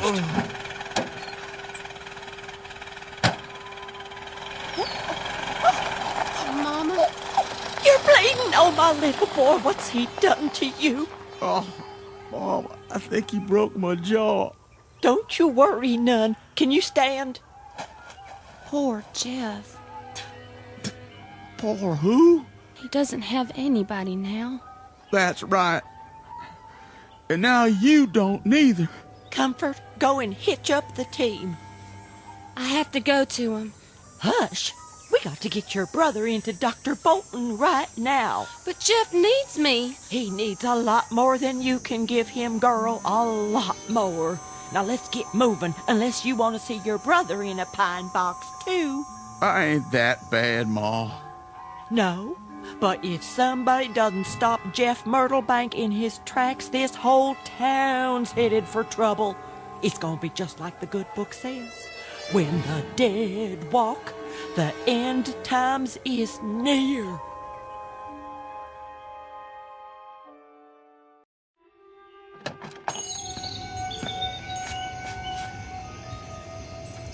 Easy with him now. Somebody go get the doc. Here, put his feet up on t'other chair. It was that Myrtlebank boy. He lit into him for no reason. You should have seen it. He like to broke my jaw. Hold still. All right, let's see here. Stand aside. What happened to you? It was Jeff. Jeff, or whatever devils took possession of his body. He broke my boy's jaw like he was pounding on the door to hell. We're living with something evil in our midst. Oh, come on now, Petey. I mean it. We gotta put a stop to this. We have to, sooner or later, and I, for one, can't see any reason for putting it off. Yeah, that's right. Now, here it goes. Come on. Where's she going? Come on, horses. Comfort, Gatewood, you come back here right now. Sorry, Mama. I gotta go to him.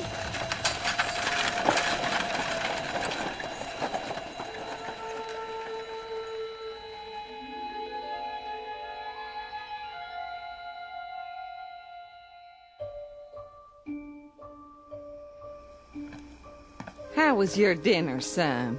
Good as usual, Ma. You're the best cook for miles around. Oh, now. It's true. You know just how to make it. Jeff, you help your sister with her homework. I don't have any, Ma. Yes, you do. Reading and writing and your numbers. But, Ma... Rest a while, Lizzie. I gotta smoke my pipe first. Not in here, if you please. Your pa's tobacco is bad enough. Be back in a minute.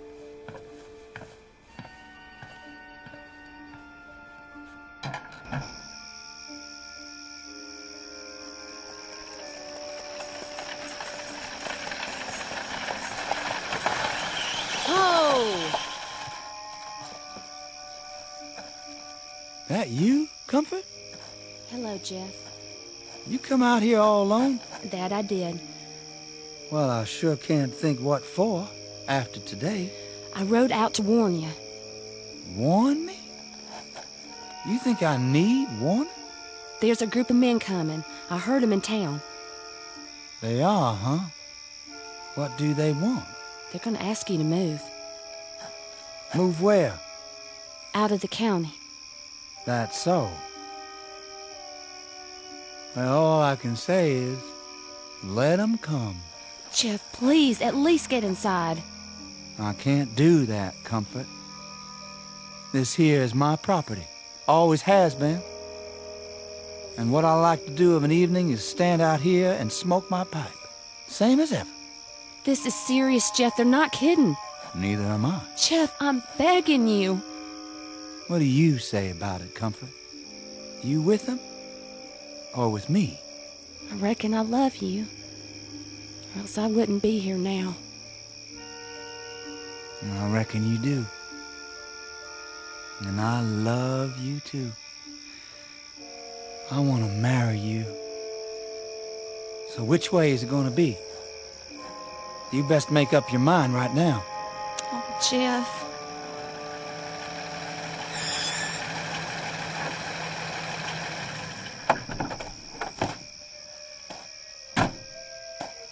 There he is. All the girls with him. So this is where she took the wagon. I should have figured. Let's stick together. We know what we're going to do, right? Do we know what we're doing? Gents? Now listen here, Jeff. You get on home, Comfort. Don't be telling me what to do, Orgram. Well, might late to be driving all this way out here, ain't it? Jeff, we want to talk to you. You know this is private property, don't you? Now hold on. We come here to speak our piece as a committee. You did, huh? We're speaking for the town. We all talked it over, and we reached a conclusion. Well, now, why don't you just come out with it? You know you're going to anyway. Well, our conclusion is Jeff Myrtlebank is dead. We don't rightly know who you are or where you come from. But we think you stole Jeff's body. 'Cause Jeff sure couldn't have whooped me all by himself. Time to fess up. What do you say? I'm waiting to hear what Comfort has to say. I asked her a question just now. She ain't answered yet. This ain't about her. Come over here by me, Comfort. No, Orgram, I won't. Jeff, Yes, Comfort? I'm listening. I reckon I'm with you. No matter where we have to go. Stand behind me, then. Do that, Comfort. Ma won't let you come home. Not ever. Take your choice. Well, I just made it. Gents, my wife-to-be and me was born and raised in this county. We like it just fine here, and we don't aim to raise our kids anywhere else. Now, hold on. Let me finish. I heard you out. Let him speak. We're gonna stay. Now that means just two things. One, if y'all are wrong about me, you got nothing to worry about. I'm just an old country boy named Jeff Myrtlebank. But if you're right about me, then you folks better start treating me nice. Is that a threat? I don't know. 'Cause you don't know what all kind of devilment I can cause. Hold on, I don't know. I might wave my right hand, and bring droves of locusts to eat all your crops. Stay away from my crops. Or I might wave my left hand and dry up all your wells. I might even snap my fingers and burn a barn or two right to the ground. No. We better just do what he says. I don't like the sound of it. Wait a minute. Or some morning, just because I feel ornery, I might let the hawks carry away all your chickens. Now, Jeff, don't go getting ahead of yourself. Yes, sir. I think you folks better start treating me and mine real nice. Boy has a point. I guess it's a different picture with you aiming to marry Comfort. We sure ain't got no call to pick on her. That's the truth. It wouldn't be right to hurt her trying to get at someone else. When you aiming to marry? Jeff? Right away. That true, Comfort? Then I guess it is. In that case, be sure to let us know about it, boy. We'll throw a picnic that day. Well, let's go, men. This here engaged couple's got some planning to do. Let's go. We gotta go.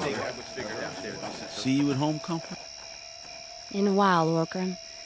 Tell Ma not to wait up.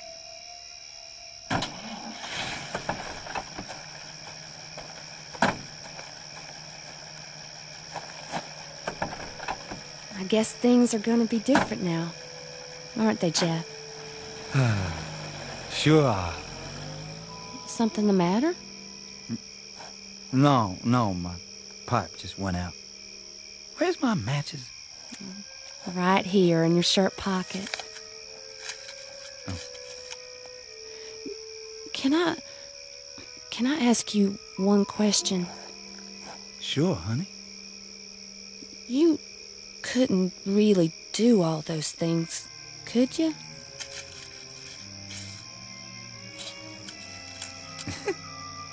Well, what do you think? I hated to lie to him that way. But sometimes you have to cope with trouble soon as it comes up, before it gets out of hand. Jeff. Hmm? How'd you do that? Do what? Like that match. You didn't strike it on anything. It just lit. All by itself. Was that a magic trick? Nope. Well, then what was it? Honey, one of the first things you're gonna have to learn is to stop imagining things. If you say so, Jeff. Now, come on. Get in the wagon and I'll drive you home. But how will you get home? It's a long walk. Oh, I won't have to walk. What are you gonna do? Fly? It's dark and... Don't you worry about it, honey. I'll think of something.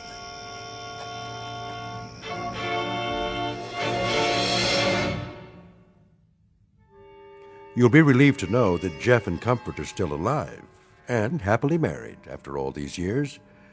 According to the history books, their only son went on to become a United States Senator. He was considered an uncommonly shrewd politician who never lost an election. No one's sure where he is now, but from all reports he had a great influence on our national policies. Some say he continues to this day working quietly behind the scenes, using some rather special skills learned only in the Twilight Zone. The Twilight Zone continues in just a moment. You are about to enter another dimension, a dimension not only of sight and sound, but of mind, a journey into a wondrous land of imagination. Next stop, the Twilight Zone.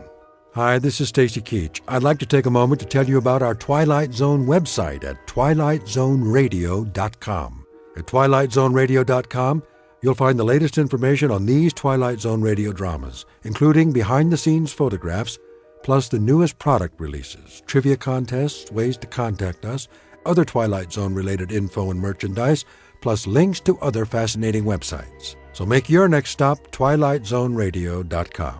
Visit TwilightZoneRadio.com to purchase these Twilight Zone radio dramas on cassette and CD, or call toll-free 1-866-989-ZONE. That's 1-866-989-9663.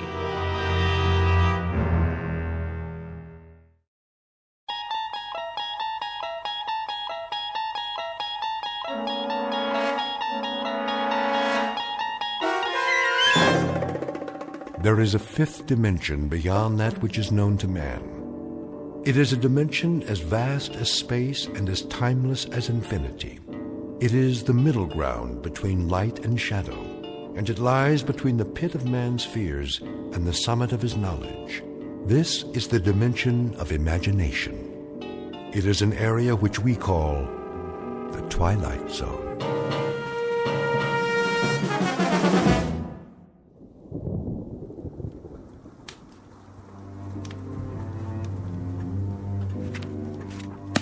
Something the matter, Jana? I'm tired. You are, dear? Tired and cold.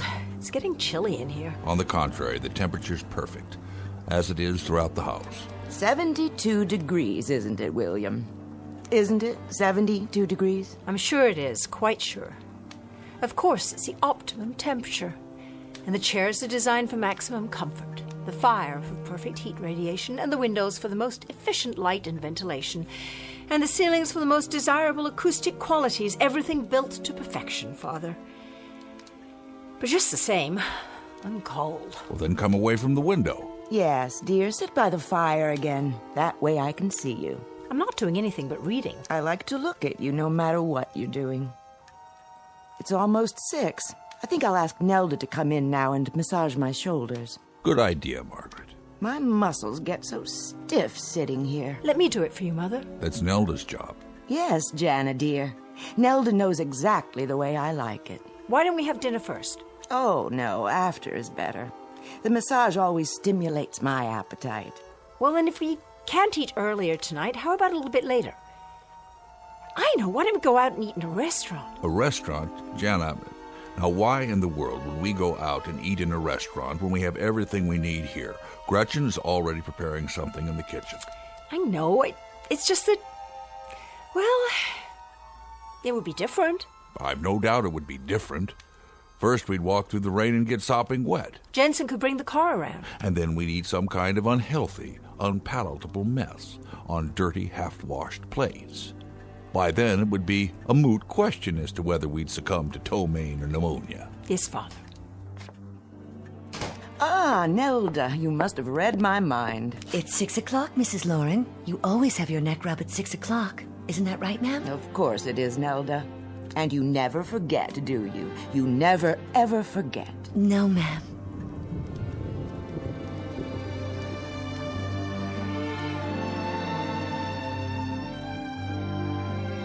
The residence of Dr. William Loring, a beautiful home designed for comfort and convenience, the reward for a world-class career as a scientist.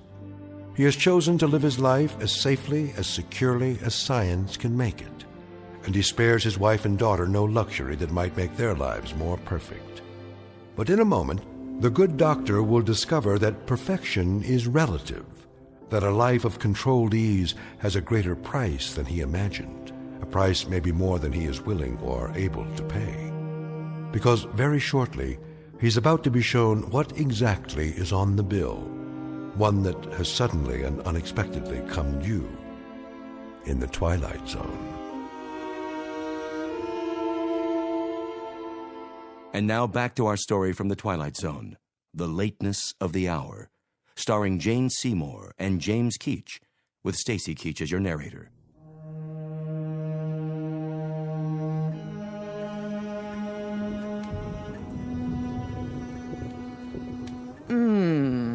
That feels lovely, Nelda. Would you like some more liniment? Yes, if you please.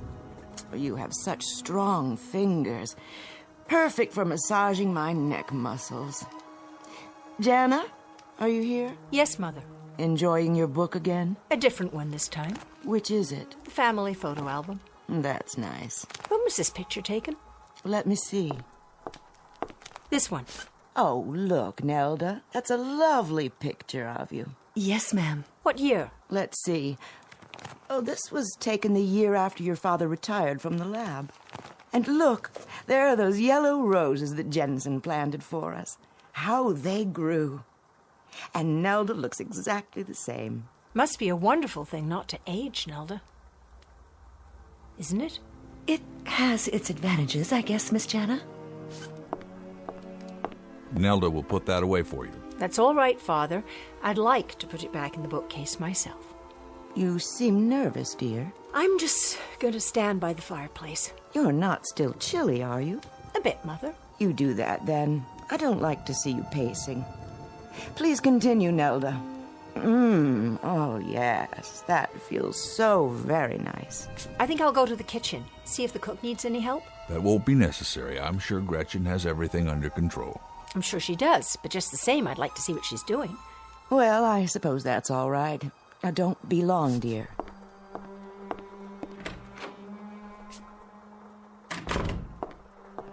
Is that you, Miss Lauren? Hello, Robert. Can I get you anything? No, thank you. Is everything all right? Perfectly. Would you care for a beverage? An hors d'oeuvre, perhaps? I'm fine. If I want anything, I'll let you know. Yes, Miss Lauren. Robert, why are you following me? In case you need assistance. I don't. I told you I'm perfectly fine. The stairs to the pantry can be a bit tricky. I know that, Robert. I grew up in this house, remember? I've always lived here. I know every square inch of it as well as you do. Yes, miss. I've been here longer than you have, in fact. Isn't that right? Well, isn't it? Why don't you answer me? I'm sure it must seem so to you. What does that mean? I'm sure I couldn't say, Miss Lauren. Well, try. I remember when you began your service here.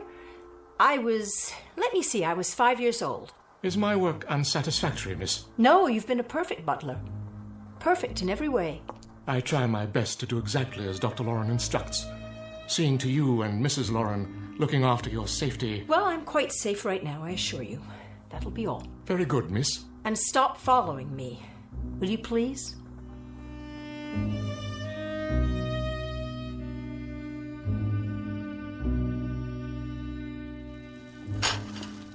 Miss Lauren, is that you? Hi, Gretchen. How's dinner coming? Right on schedule. I'm preparing your choice of a garden salad with baby greens or cold gazpacho, skinless chicken breasts. Of course. If it's Tuesday, it must be the chicken. Cooked in olive oil, steamed vegetables, and a selection of fresh fruit. Would you like something different? It doesn't matter. I'm not very hungry. Dr. Lauren programs the meals in advance, but if you'd prefer an alternate selection... That won't be necessary. I just thought you might like some help. Everything's under control. I know, but I want to. Here, let me get the plates down for you. As you wish. Gretchen, I was wondering... Yes, miss? Call me Jana, please. And that's my name, isn't it? Yes. Well, I was wondering, do you ever get tired? From so much work, I mean? Not tired. Stiff in the joints. Oh, Gretchen, and yet you've never missed a meal, never refused to come when I called you. You've been here for me more than Mother and Father at times. I want to thank you for that. I want you to know how much I appreciate it. You're welcome, Miss... Jana. The chicken's done. Let me get it. Don't touch the pan. It's hot. Oh, you've burned yourself. It's nothing. Your hand. Oh, you must let me see to that. Robert! What's wrong? Oh, Miss Lauren. Don't worry about me. It was just a little spatter of grease, that's all. It doesn't hurt. Nevertheless, we must take care of it at once. I'll get the first aid kit. Honestly, I don't even feel it. This way.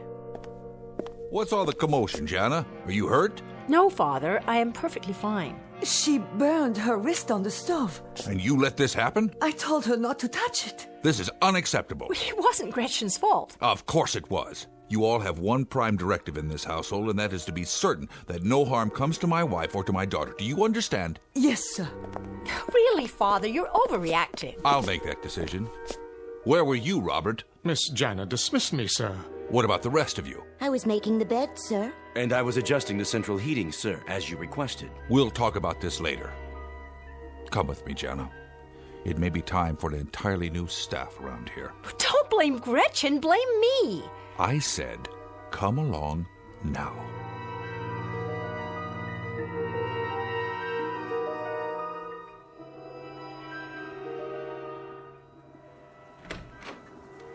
What is going on out there? Did something happen? Nothing at all, except that Father's blaming the help for my being in the kitchen. What were you doing in there, dear? Looking for something to do.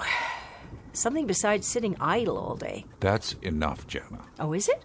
Well, look at both of you. Will that be all, Mrs. Lauren? Just a few minutes longer, Nelda. Yes, that feels so good. Mother, please, don't make her do that anymore. Jana, what on earth? She must be tired after so long. Her joints stiff. What do you mean? Waiting on you hand and foot? Why, Jana, your tone. Can't you see, either of you? See what? That this is no way to live. Outside there's a beautiful, clean, refreshing sound of rain. While in here, just the occasional animal groan of pleasure. Jana! Yes, yell at me, please do. I'm delighted to hear you yell at me. It proves that you've got lungs left, lungs and a mind and a mouth and a voice. Go to your room. You know we're atrophying in here, don't you, Father? We sit here day after day and year after year while the clock ticks, and we decay with every minute that goes by. That's enough! While Nelda and your army of domestics do everything but breathe for us. I will listen to no more of this. Would you leave us, Nelda? Yes, ma'am. Nelda! You may go to your quarters, Nelda. I'm speaking to you. Yes, Miss Jana. Is there a problem, sir? Will you be needing anything? You were saying, Miss Jana? Just this. I was about to mention of the fact that... Please, don't stop, Jana. You can speak freely in front of the help. We have no secrets here. Don't we? No secrets, Father? Is that it? That's all we do have. Secrets. That's how we live. By shutting off the world, turning our backs on it, by saying that in here is day and out there is night, while these soundless, fleshless things glide around us with their oh-so-efficient ministrations. You've turned my mother and father into jelly. You'll forgive me, Miss Jana, but you sound jealous. How dare you talk to me that way, Suzanne? Get out of here. I will when the doctor dismisses me. Why, you... Jana! Take my hand, Suzanne. I'll help you up. No, I will. I'm sorry for pushing you down. I know it's not your fault. Stand back. Suzanne is quite capable of righting herself. I know she is, because I programmed her that way. You said so yourself, Jana, like everything else built and designed to perfection. I use the finest circuitry, the purest materials, the strongest armatures to outlast mere flesh and bone. These people are my finest creations. I made them quite indestructible. But they're not people. They look like people, but they're machines. It's like sharing a house with ghosts. Not ghosts, my dear. Ghosts die after having lived. But our friends here have never lived.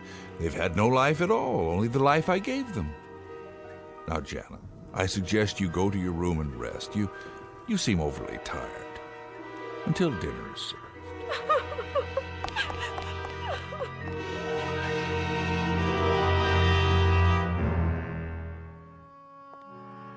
Was the dinner satisfactory? Yes, it was, Gretchen. Thank you. I'll help you clear the table if you like. No need. I know there's not, but I'd like to. I'll put the silver platter on the cart.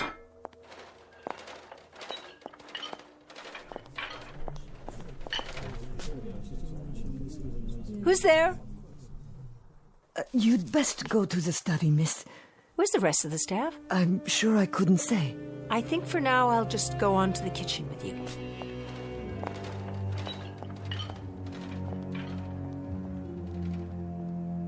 There she goes. With Gretchen. No harm must come to the girl. None will. But we must act before he replaces us. Dr. Lauren would never do that. You heard his words. Call the others. We'll arrive at a consensus.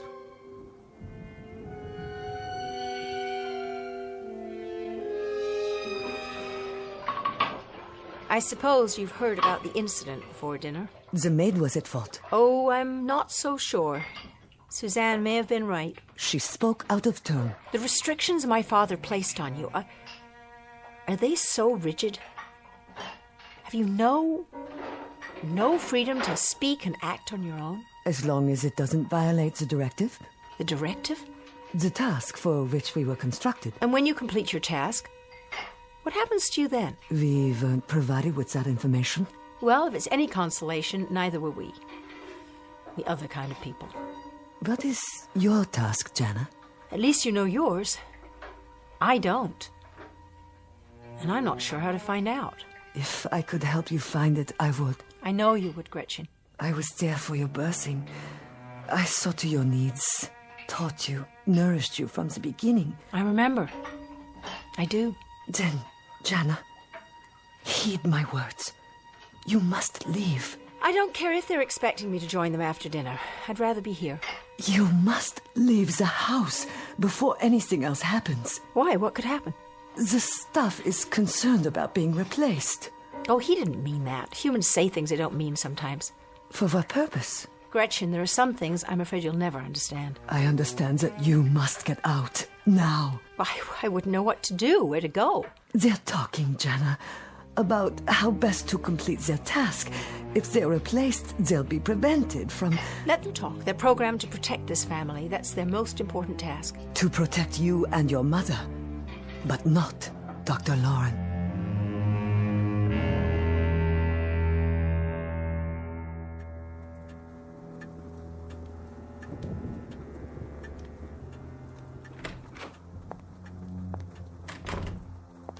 Well, Jana, shall we talk now? Shall we talk of what?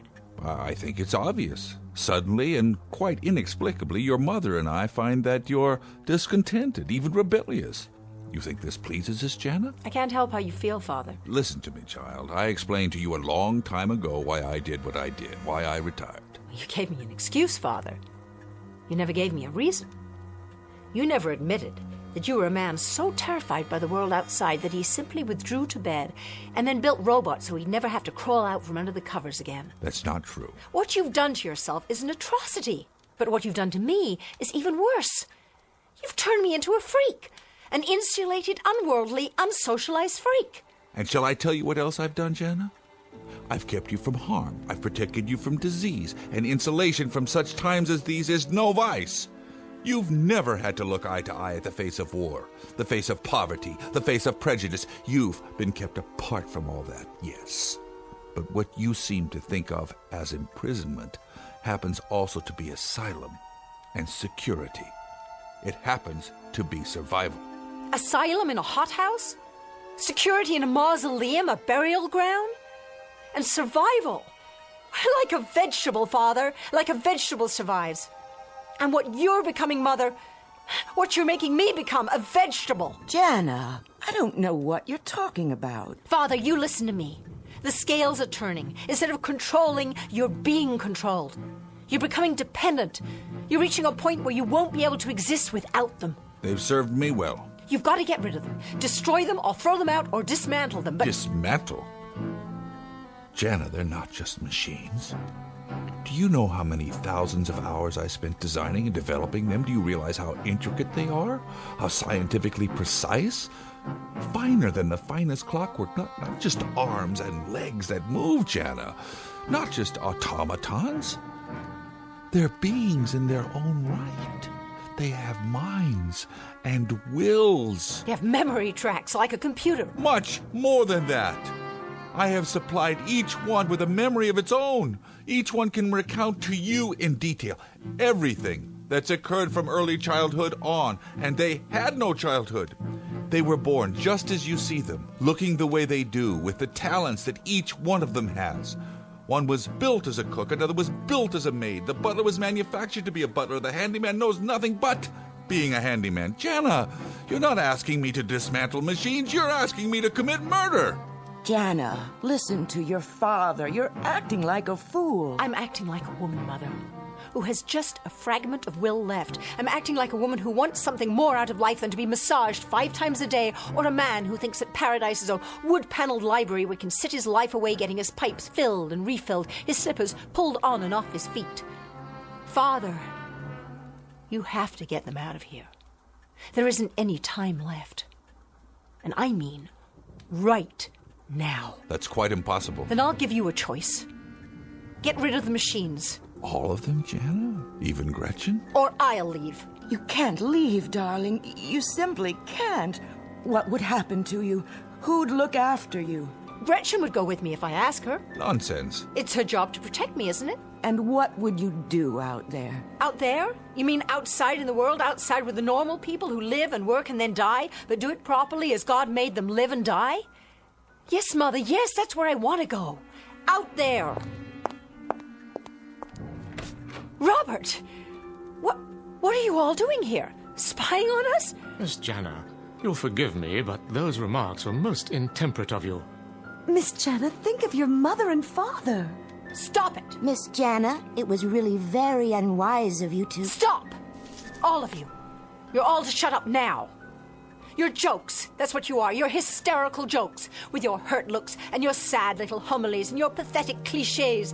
You're like walking tape recorders. That's all you are. Jana, I'm trying to be patient with you, but you're making it very difficult, very difficult. Then I apologize, Father. You're so accustomed to perfection. I hate to throw a stone in that serene pool of yours. But you forgot something. Did you know that? You forgot something very important. They may be indestructible, but you, Father, you'd better be careful. See the way they're looking at you?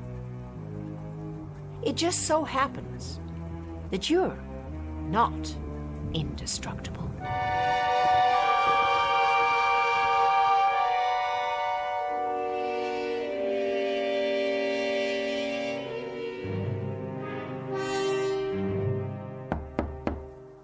Come in.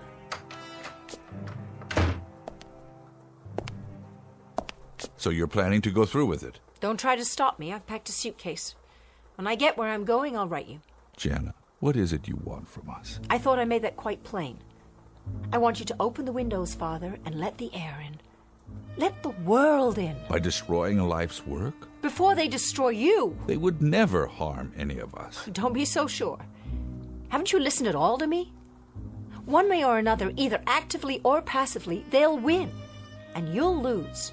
Jana, we've loved you very much, your mother and I. If you could only realize that all this has been as much for you as for us. We've loved you, Jana, beyond any measure, beyond any words. Father, I know that. God, help me, I know that. Then stay. Please, Jana. Please. I can't. I'll do what you ask. I promise. Will you? Oh, Father. I'll prove it to you. Robert! Sir? Take this key. Why, sir? I want you to gather all the servants in the basement and unlock the door to my workroom. Stay there until I join you. Have our services been unsatisfactory, sir? Robert, I've given you an order. You're to go directly to the workroom and wait for me. Very good, sir.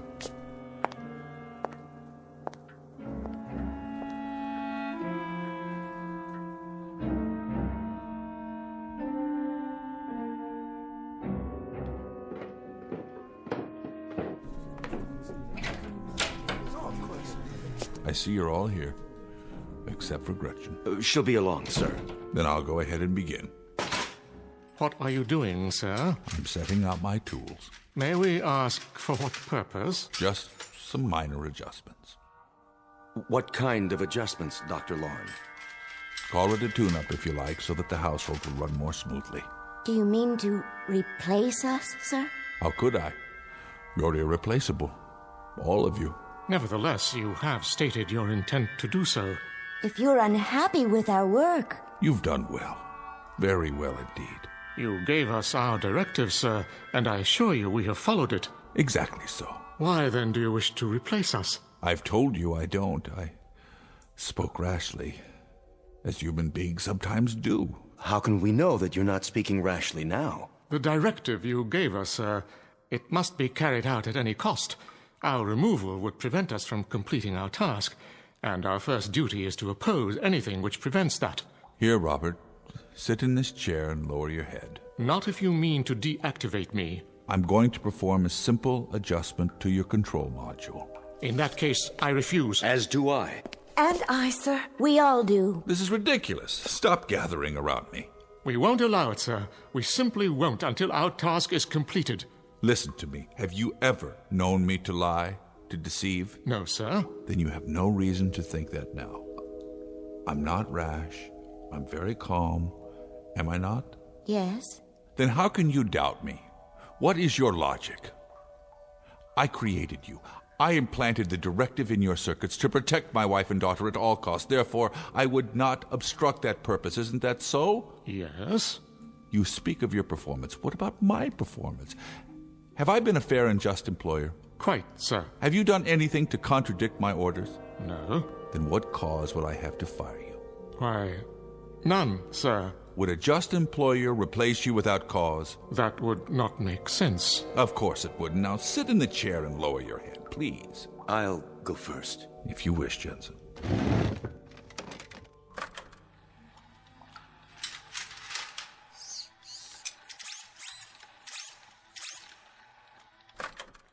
How do you feel? Perfectly normal. Oh, perhaps a little tired, but it's not unpleasant. Right. You will rest now, Jensen, and awaken to a sense of peace, a greater peace than you have ever known. Is it true? A most peculiar sensation. I feel drowsy. Very drowsy. Very drowsy. And his strength will return? In even greater measure. He will know a oneness with all things. Oh, then let me go next. Of course, Nelda.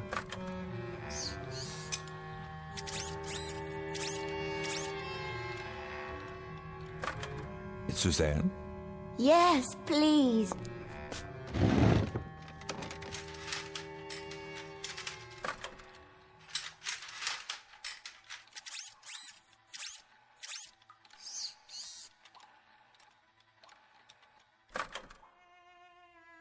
And now for you, Robert.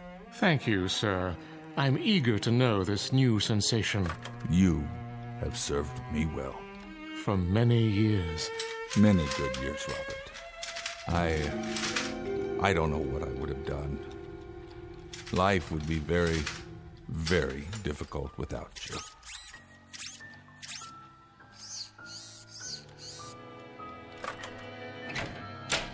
You wanted to see me, sir? Gretchen, come in. Are they sleeping? Yes, at last.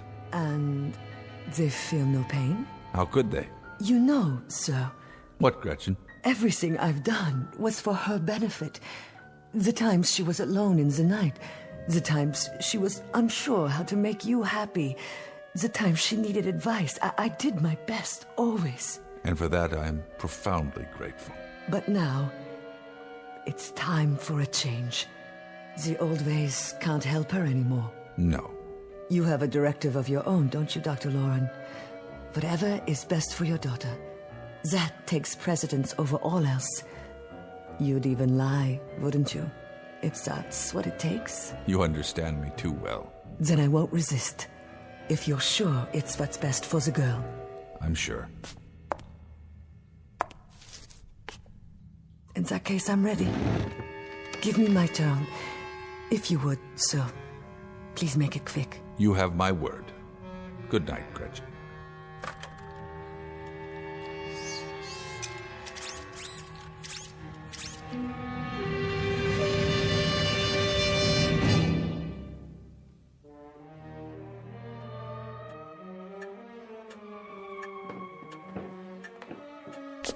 It's done, Jana. It is? We're alone in the house now. Gretchen? Gretchen, too. Did you say alone, William? Quite alone. You and I. Our daughter.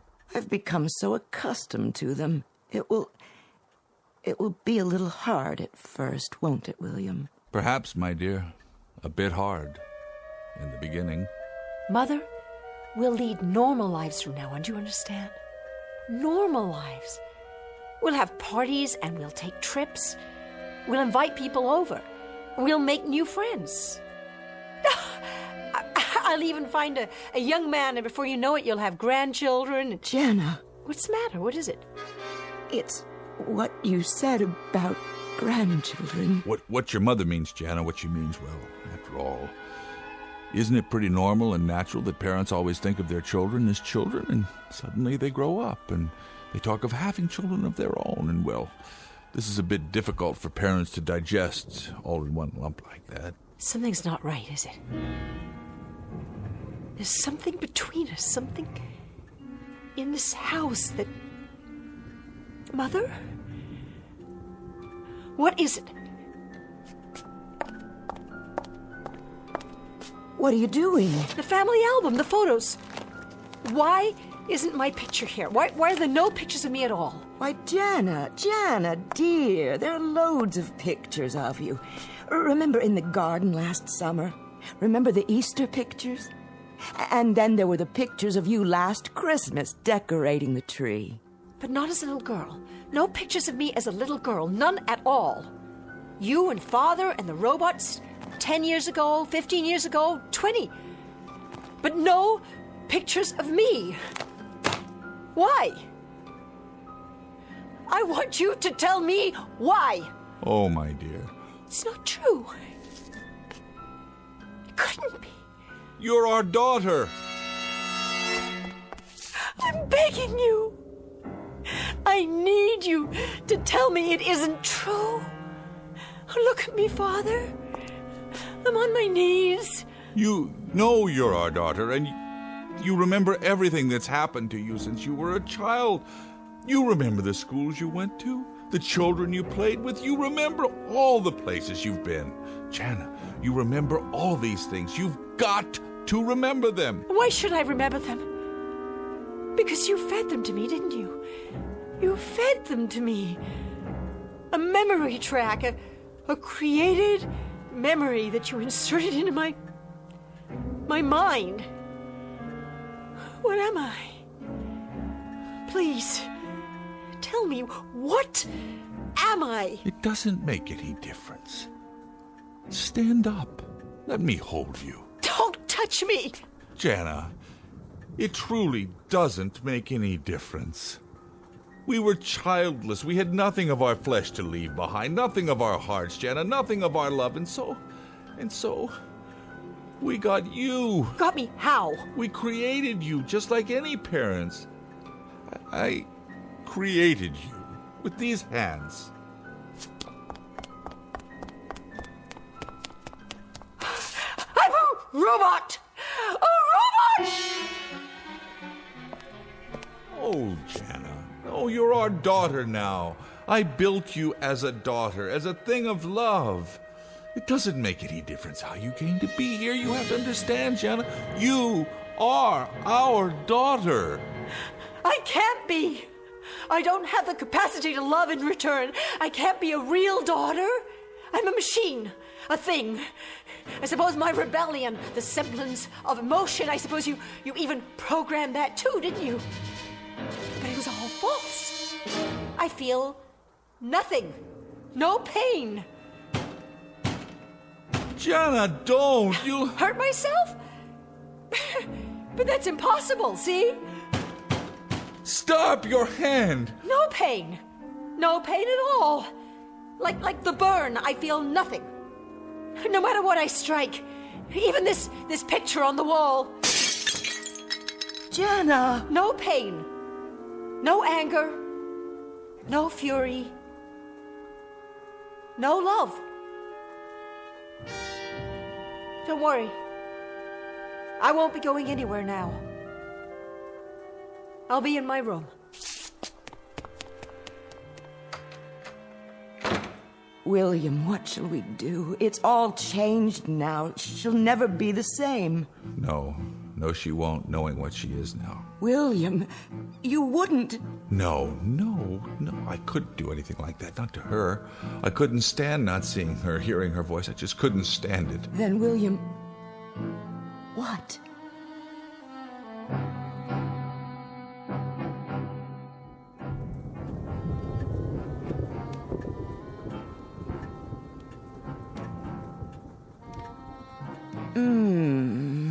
A little to the left, dear. Not quite so hard. Of course, Mrs. Lauren. Anything you say. And don't stop. I want you to stay here in the study a little while longer. Don't you, William? Yes, by all means. The new girl is so much better than Nelda. Who's Nelda? The last servant. She's no longer with us. Now there's no one left in the house. Only the three of us. You don't mind if I call you Jana, do you? Why, no, Dr. Lauren. Why would I mind? That's my name, isn't it? Indeed it is. I hope you'll be happy with us. Oh, very happy, I'm sure. This is a fine job. Thank you so much, sir and ma'am, for hiring me. I come very well recommended, you know. The pleasure's entirely ours, Jana. Consider this your home from now on.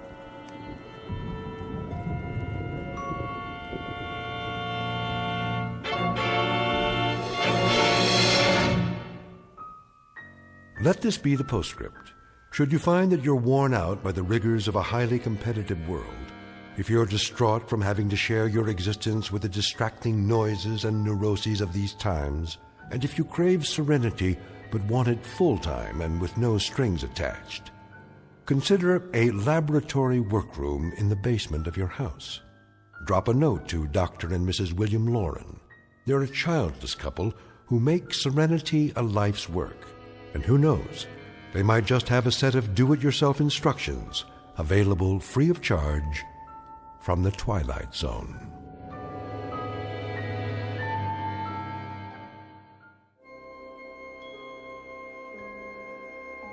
Hi, this is Carl Amari, producer of the Twilight Zone radio dramas. I'd like to take a moment to tell you about our official website at twilightzoneradio.com, where you'll get the latest news and information on these Twilight Zone radio dramas. Plus, at twilightzoneradio.com, you can digitally download 3 free episodes or any of our episodes for only $1.95 each. In this age of ever-changing technology, we've decided to make these episodes instantly available to you by making the Twilight Zone radio dramas a digital download-only series. This means that this series will no longer be offered on CD. The CD collections at our website are now being offered while supplies last at buy one, get one free. So be sure to get your favorites before they're sold out. Be sure to visit us often, and I'll see you in the zone.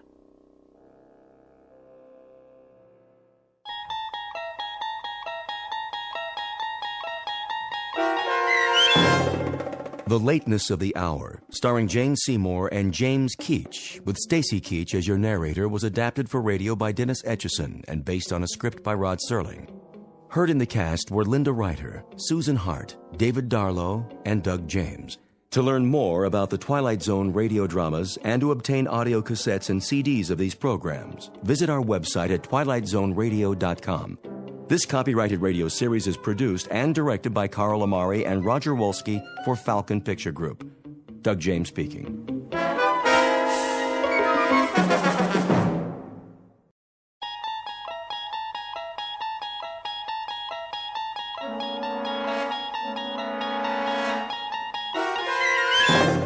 You're traveling through another dimension. A dimension not only of sight and sound, but of mind. A journey into a wondrous land whose boundaries are those of imagination. Your next stop, the Twilight Zone.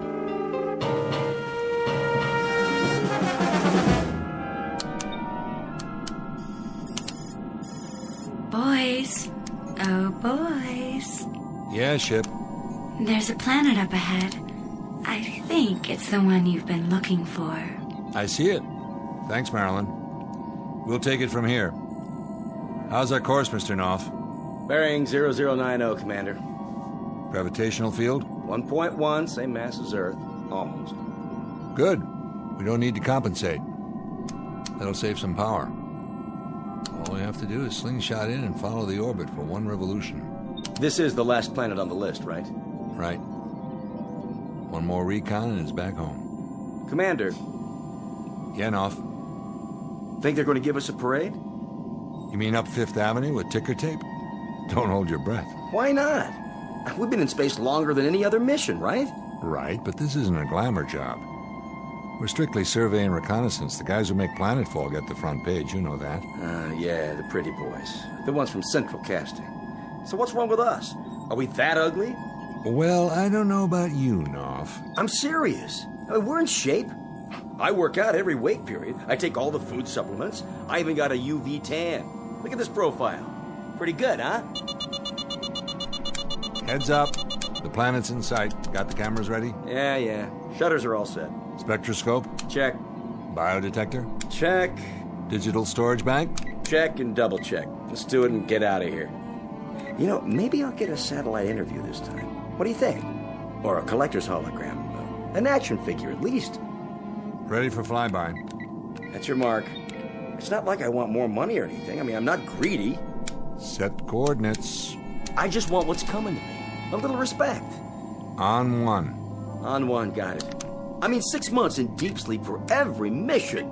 3, 2, 1. That's the same as staying in bed while everybody else is doing things. You know, going places, having a life, in other words. 1. Set. Okay. Oh, good Lord, there's a meteor belt. That's not in the database. Fire retro rockets. We're going too fast. They'll stall out. Manual override. Now? That's in order. If you say so. Manual firing of retro rockets is not recommended at this speed. Severe damage may result. I'll say that again, boys. Manual override is not. We'll have to ride this out. No sweat, Commander.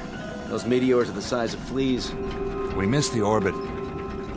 Scuttle the flyby and get us out of here. Too late. Gravity field's got us. Then set her down or it'll tear us apart. Fire side retros. Did you know that firing retro rockets in a gravity field wastes energy? I really think you should wait to attain proper cruising speed. Boys, I'm not kidding about this. I'm feeling pretty shook up right now. Shut your mouth, computer. Retro's on. Turning.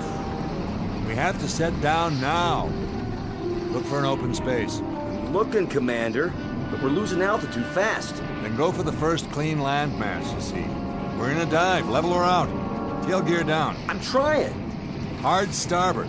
Harder. We're gonna burn out the bearings. 500. 400. 300. Turn. Turn! Landing at this angle is unsafe at any speed. Please apply your anti-vibration absorbers and abort your present course. I'm serious about this, boys. I really mean it. The fine for unsafe turns in planet space is just not cost-effective on this mission. Boys, can you hear me? The time is the space age, when interplanetary flights to collect scientific data are a matter of course. Except that in this instance, the data collectors made a miscalculation and flew too close to the planet in question. Below them is a barren landscape located millions of miles from Earth that unfortunately has little to recommend it for an extended stay. So the most pressing order of business is simply to repair the craft and head home. But as you might imagine, some things are easier said than done. The cast of characters in this little misadventure? You've just met them. William Fletcher, commander of the craft, his co-pilot Peter Knopf, and the voice of a computer with the unlikely name of Marilyn, whose job it is to make sure these flyboys get back home safe and sound. As to any other individuals who might inhabit this particular locale, well, you may never actually meet them face to face. But you can take it on faith that they're here just the same, as these two gentlemen will soon find out. Because we're about to partake of an unscheduled exploration into that gray shaded area in space and time known as the Twilight Zone. And now, The Twilight Zone and our story, The Little People, starring Daniel J. Travanti, with Stacy Keach as your narrator.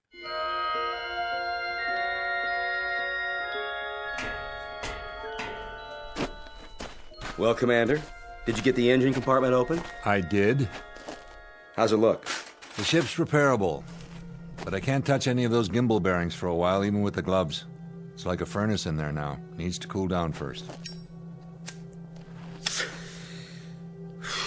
And that grand event will come when?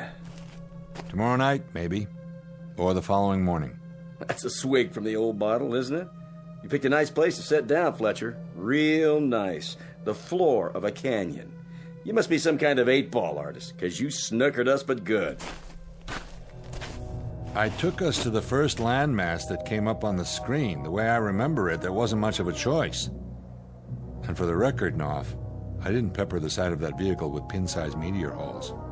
I also didn't foul up those rocket boosters. You think I did? I didn't say that.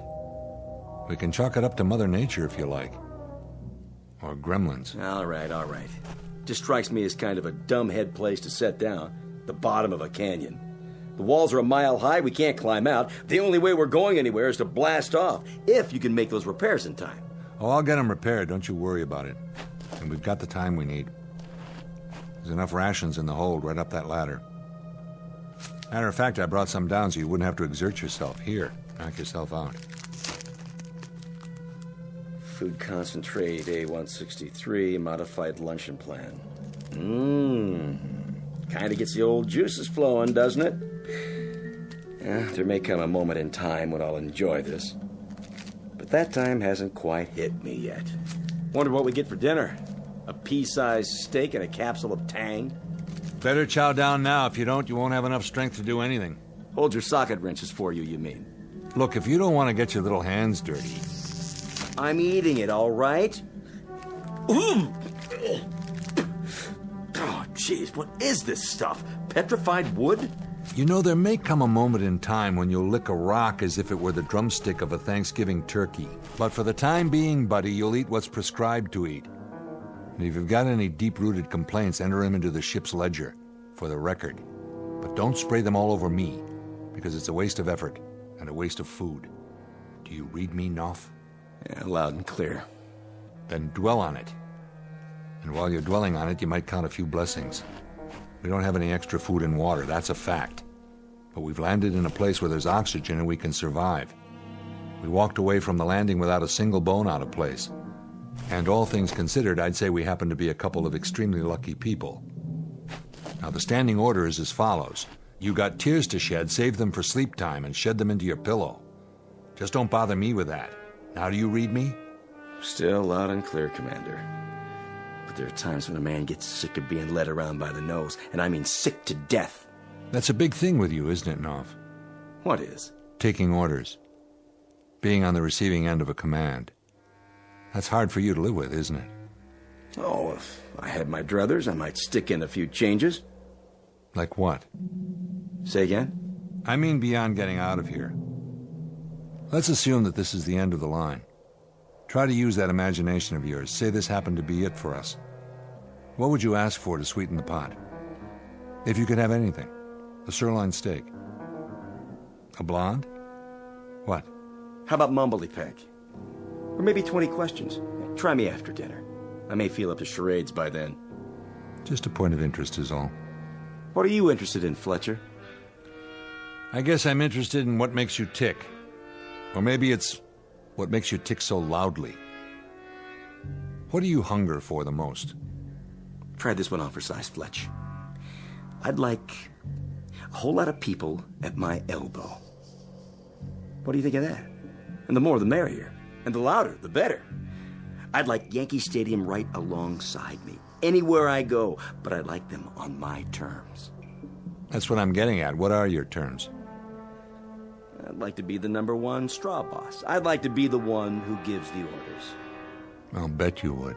That a crime? No. Hey. What's the matter? Shh. What's wrong with you? Did you hear that? Hear what? Something wrong with your ears? What? That sound. Sound? Fletch, I heard something. I definitely heard a sound. A sound like... A sound like what? Of people. Of voices. Right. I know what it was. You do? Sure. It was the crowd at Yankee Stadium cheering when you throw out the first ball of the season. What else could it be? Hold on, I think they want you to sing the national anthem while you're at it. You don't believe me? Sure, I believe you. Of course, this planet is uninhabited, which you'd know if you'd bother to look at the database. I'm telling the truth, Fletch. So am I. Now, why don't you take a walk around and see if you can find us some water while I get to work on the ship? I've got an energy panel to fix before the sun goes down. Or should I say both suns?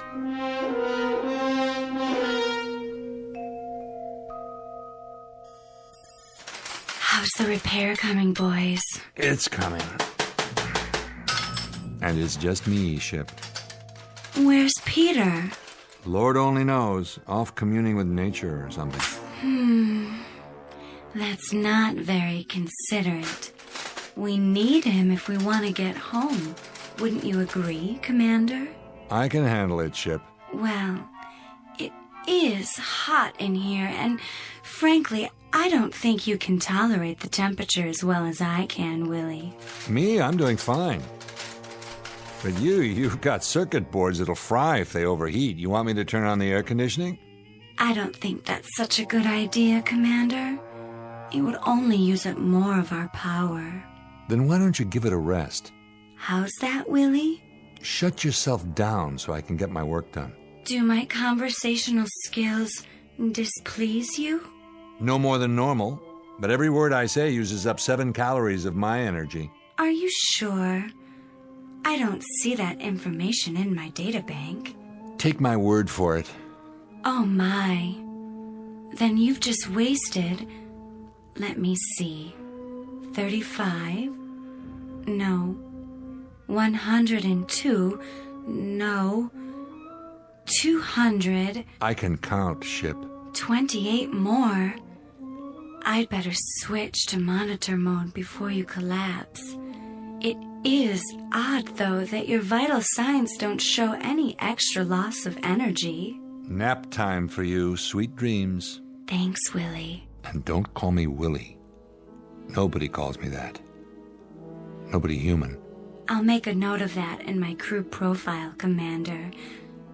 And remember, if you need me, I'm always here for you. How could I forget? Don't let the bedbugs bite. Sorry? Forget it, Ship. Catch you later.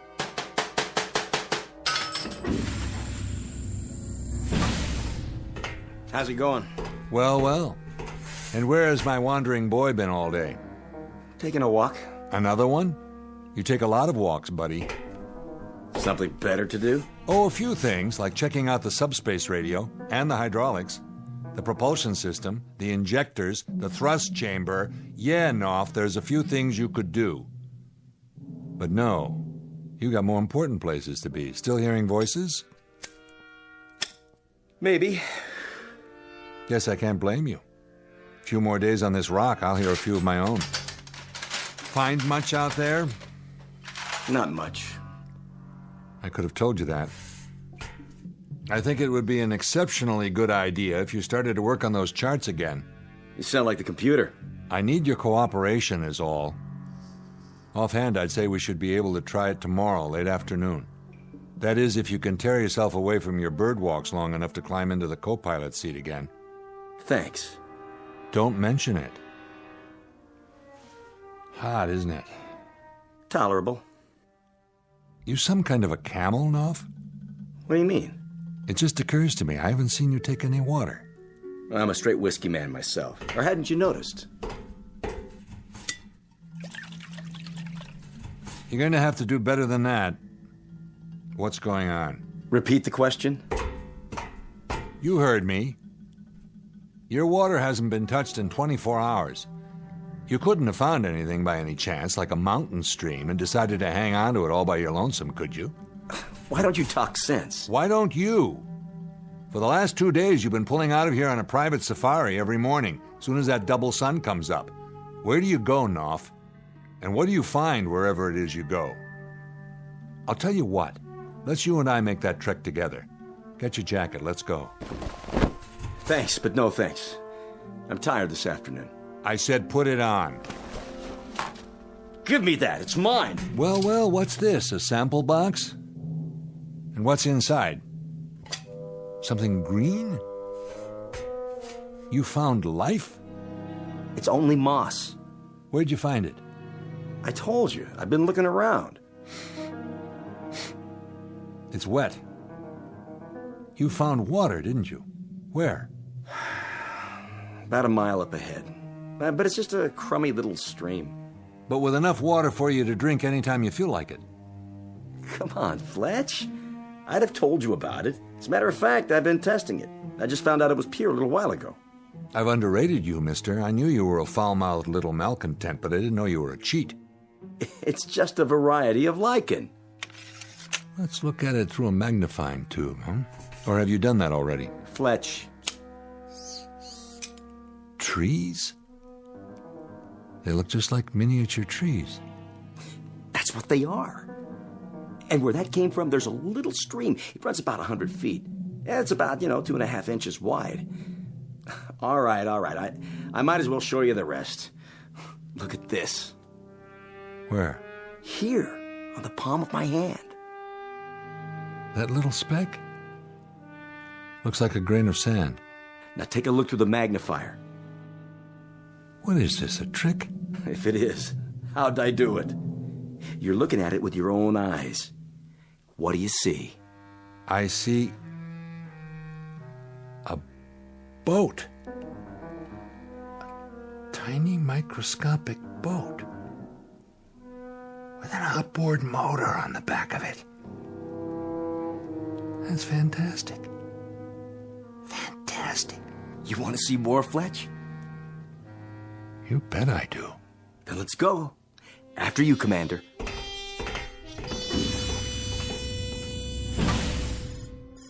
Good afternoon, boys. I just had a good rest. How's that energy grid coming, Willie? I mean, William. Pete? Peter? Are you there? You mean you're not joining me for dinner? You know, boys, a word to the wise. It's not a good idea for you both to be away from the ship at the same time. If anything happened, where would that leave me? Boys? Boys? Don't you like me anymore?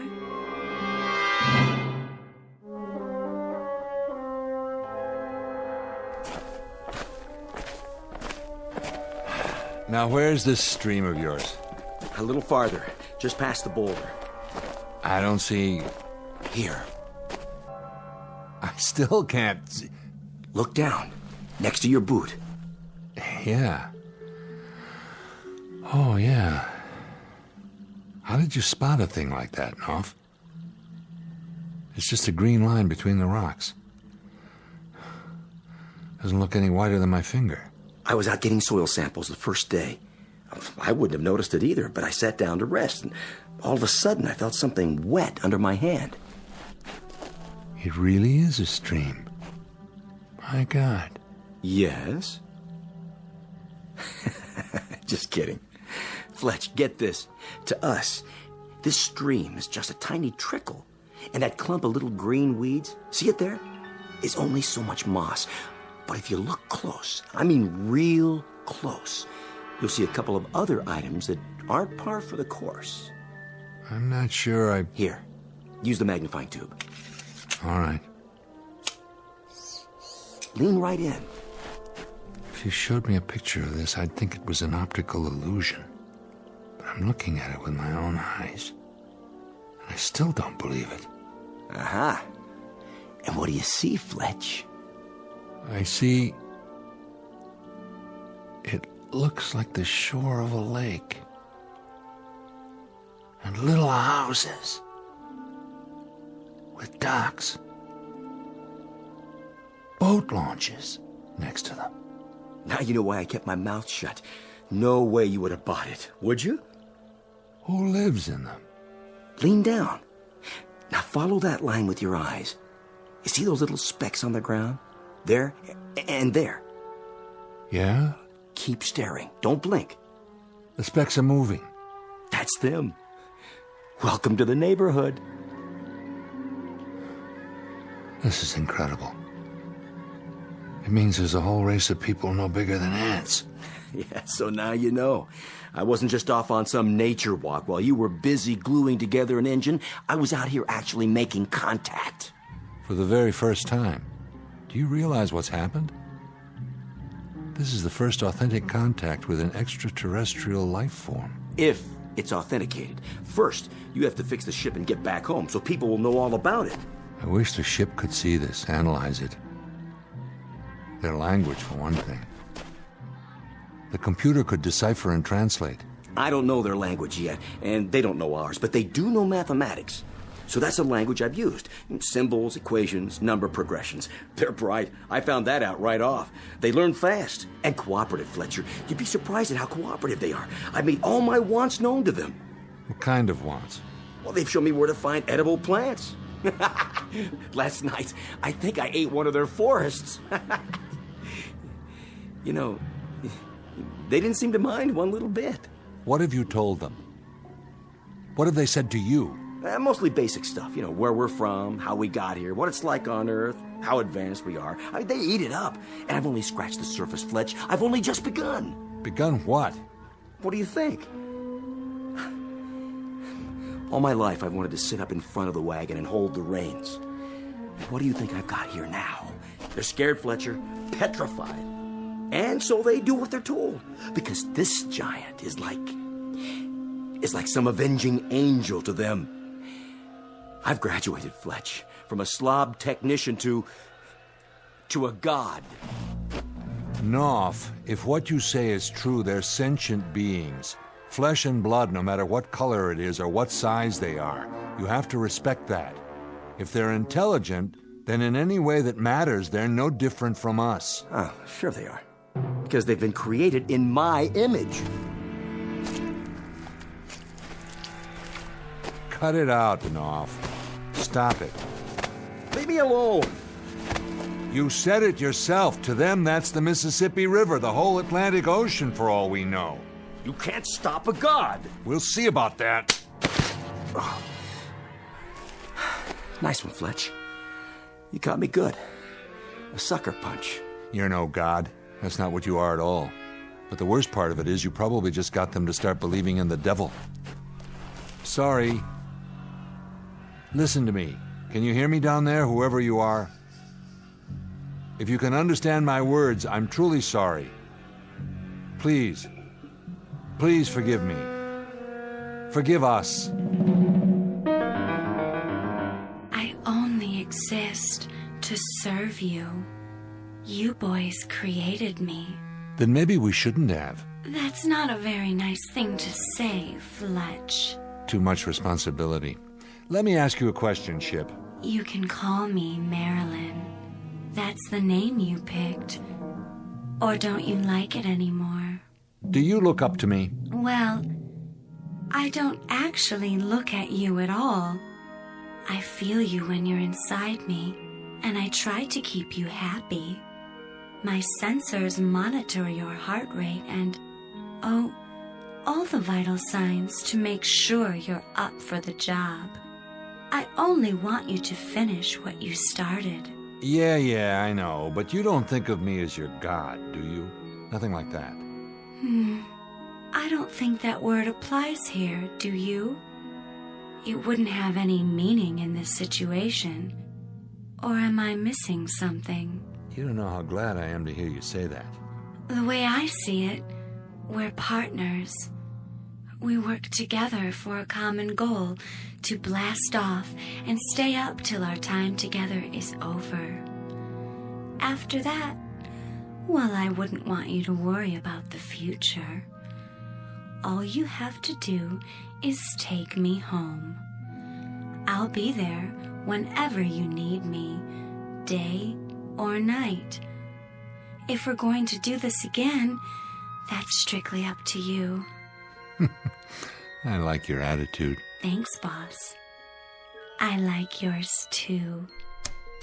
Ready to test. Set your tail levelers. Tail fins spread and in position. Then here we go. Contact.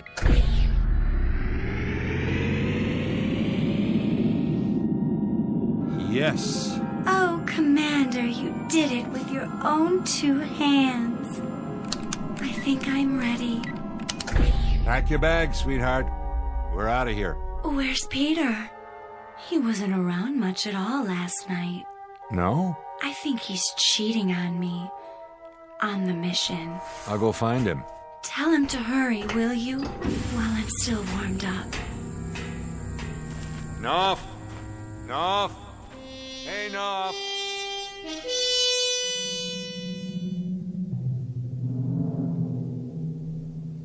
Knopf! There you are. Why didn't you answer me? The ship's ready to go.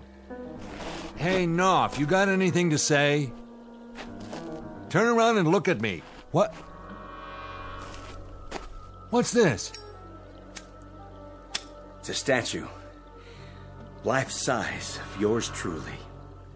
Pretty good likeness, huh? Who made this? They did. My subjects. Amazing how much they accomplished with nothing to work from but rock. And their little tools. Or maybe their bare hands. Who knows? They did this overnight? Sure is impressive what people can do when they put their minds to it. You know how many of them were on the job? Any idea? Take a guess. 2,000. That's how many. 2,000 little sculptors working 24 hours a day without any rest, just so they could put this up for me. Kind of makes a man proud. A statue of you. Would it be presumptuous of me, Knopf, to ask why? A humble offering. Something to placate me. You should have seen him. It was a very impressive sight. 1,000 starting from the ground up at first, before the others climbed on and finished the top. Like the Egyptian slaves on the pyramids, or those Lilliputians with the, what was his name? Gulliver. Oh, it's a sight to remember. A sight to remember, Commander, believe me. And what do you give them in return? My beneficence. My smiling, selfless generosity. And my promise that I won't stamp my feet down on the middle of their town. At least not if I can help it. They've picked themselves a corker of a deity. If they only knew who they were breaking their backs for. Meaning what? Meaning that they're wasting their time worshipping a heartless slob, whose insides are made out of the same stuff they used for that statue. You better watch what you say to me from now on, Fletcher. A very good likeness, Mr. Knopf. But an hour from now, they'll break it down and sell it for junk. Why would they do that? Get your gear together. We're taking off. The orbital position's perfect. We'll start a countdown in 15 minutes. You really did fix the ship? That I did, all by my lonesome. And maybe 1,000 years from now, when your little friends realize how they got taken, that I'm the only guy who did them a favor and removed you from their lives permanently, maybe they'll build a statue of me. Pity they couldn't capture that look in your eyes.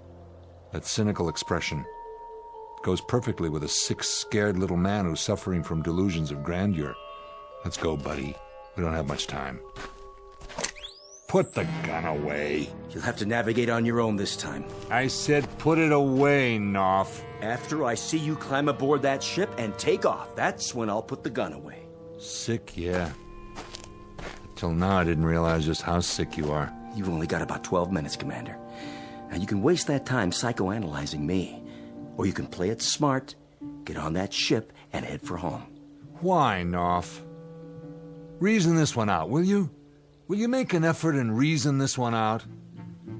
You'll play make-believe for, another 48 hours, and then you're gonna crack wide open. You'll have 1,000,000 little microbes honoring you with torchlight parades, but you're still going to die of loneliness. Come on, Knopf, put the gun away and come with me. Did you hear what I said? I ordered you to put that... You're even a lousy shot. So what? Plenty more where that came from. Don't you get it? You're not infallible. You blew the head off your own statue. They saw that, and now they know too. They'll rebuild it. All I have to do is give the word. You're down to 9 minutes, Commander. If you're still here in 8 minutes, I'm going to have to kill you. You'd do that, wouldn't you? You'd actually do it. For what? This is a monotheistic society here. There's only room for one God. So take off! I feel sorry for you, Knopf. I really do. Yeah. But tell the truth. Don't you wish you could be me? Bye now. Hope you and Marilyn live happily ever after. No, it's more than that. I feel pity. You make me sick to my stomach.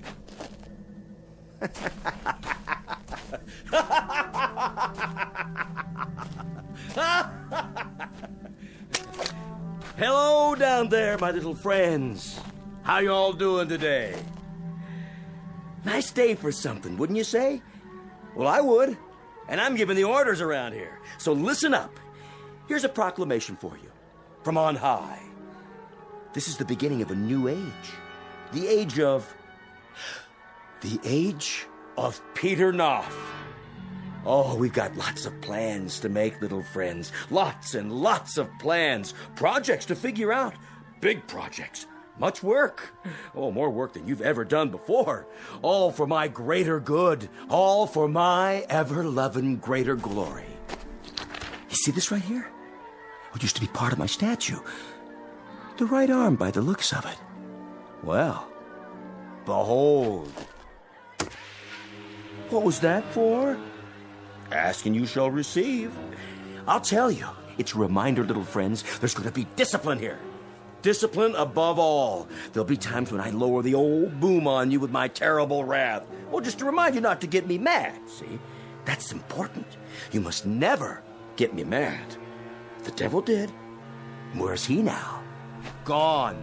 I banished him from this place forever. Oh, man, didn't I, though? So let that be a lesson to you. Don't anger me, or I'll kill you off every hour on the hour. You hear me? Sacrifice you by the handful. I'll put you between my fingers, and I'll wipe you out. A whole couple of villages, just like that. So let's get to work. What do you say, team? Start building the statue up again, and this time, try to get the expression right. What's going on? Fletcher came back? What? What'd he do? Change his mind? Wait a minute. That doesn't sound like Fletch. Some other ship. But from where? There aren't any other expeditions in this star system. Unless it's not from Earth. But if it's not from Earth, where's it from? All right, knock it off. Everybody keep quiet for just a minute. It's just a ship, that's all it is. They'll take one look around and they'll say that there's nothing here and they'll go away. So keep quiet, you understand? If you keep quiet, it'll leave. Shh. I'm gonna try to get a peek at him. Yeah, over there, see? I was right. It's just a ship. But look at the size of it. It's like a mountain. I told you to stay in one place. Did you hear me? I told you. Hide. Got to hide. Go away. Go. You can't stay here. I told you to go away. Don't you understand? I'm the god here. I'm the god. No. No. Put me down.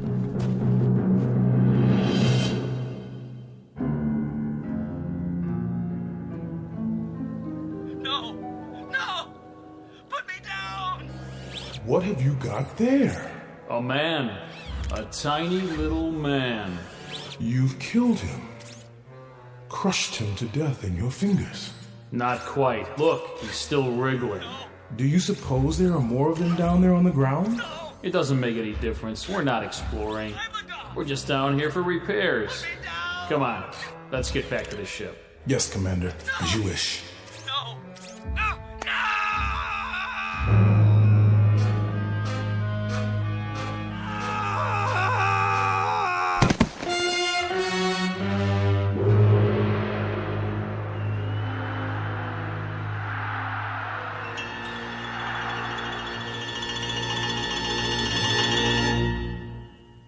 The case of navigator Peter Knopf, the victim of an unfortunate delusion. In this case, the dream dies a little harder than the man. A small exercise in space psychology and relativity for you to try on for size. In the Twilight Zone.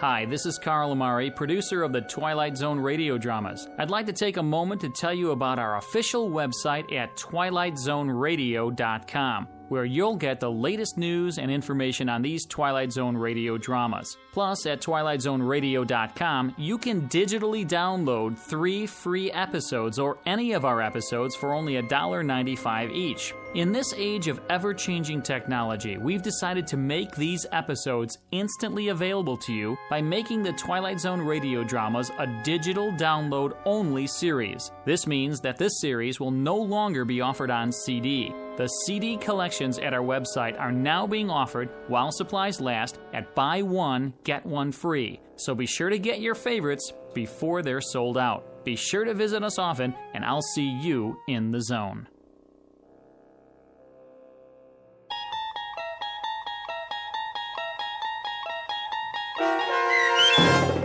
The Little People, starring Daniel J. Travanti, with Stacy Keach as your narrator, was adapted for radio by Dennis Etchison and based on a script by Rod Serling.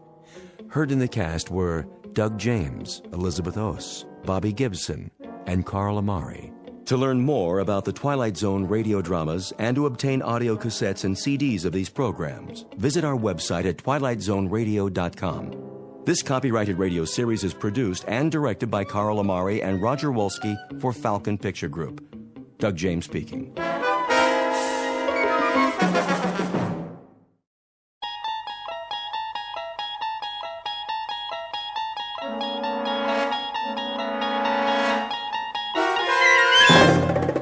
You unlock this door with the key of imagination. Beyond it is another dimension, a dimension of sound, a dimension of sight, a dimension of mind. You're moving into a land of both shadow and substance, of things and ideas. You've just crossed over into the Twilight Zone.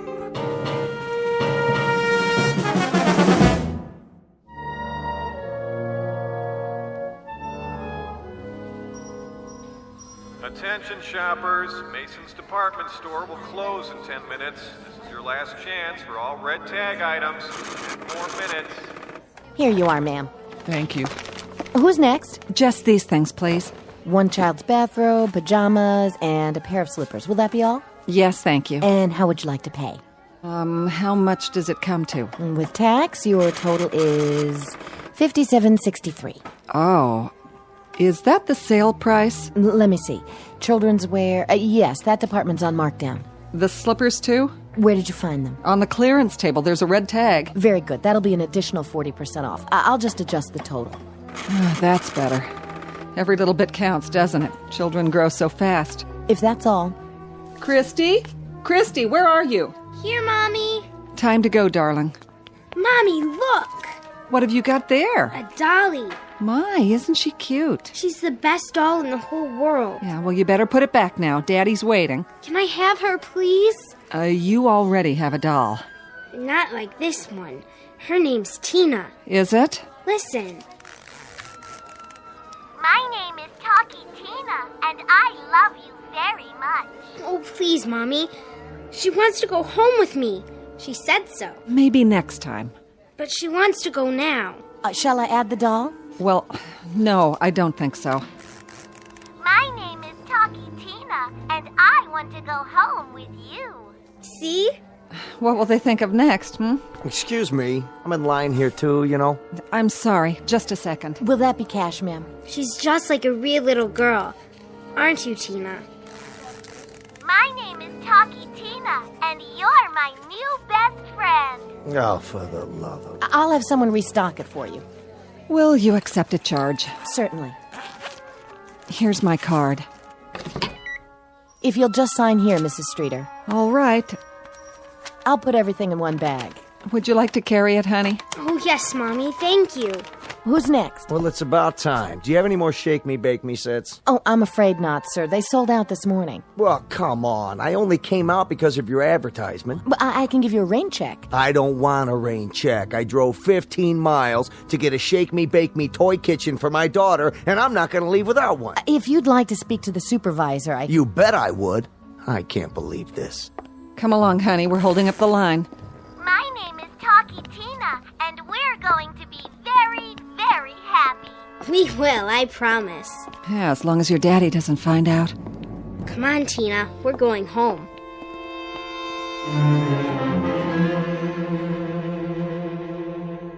Meet Talkie Tina, the doll that does everything. A lifelike creation of molded plastic with a beautiful painted smile. For an only child named Christy, she's a brand new playmate. For her father, however, this particular doll is about to become a most unwelcome addition to the family. But don't worry, because without Talkie Tina, chances are he would never find his way into the Twilight Zone. And now, The Twilight Zone and our story, Living Doll, starring Tim Kazurinsky, with Stacy Keach as your narrator.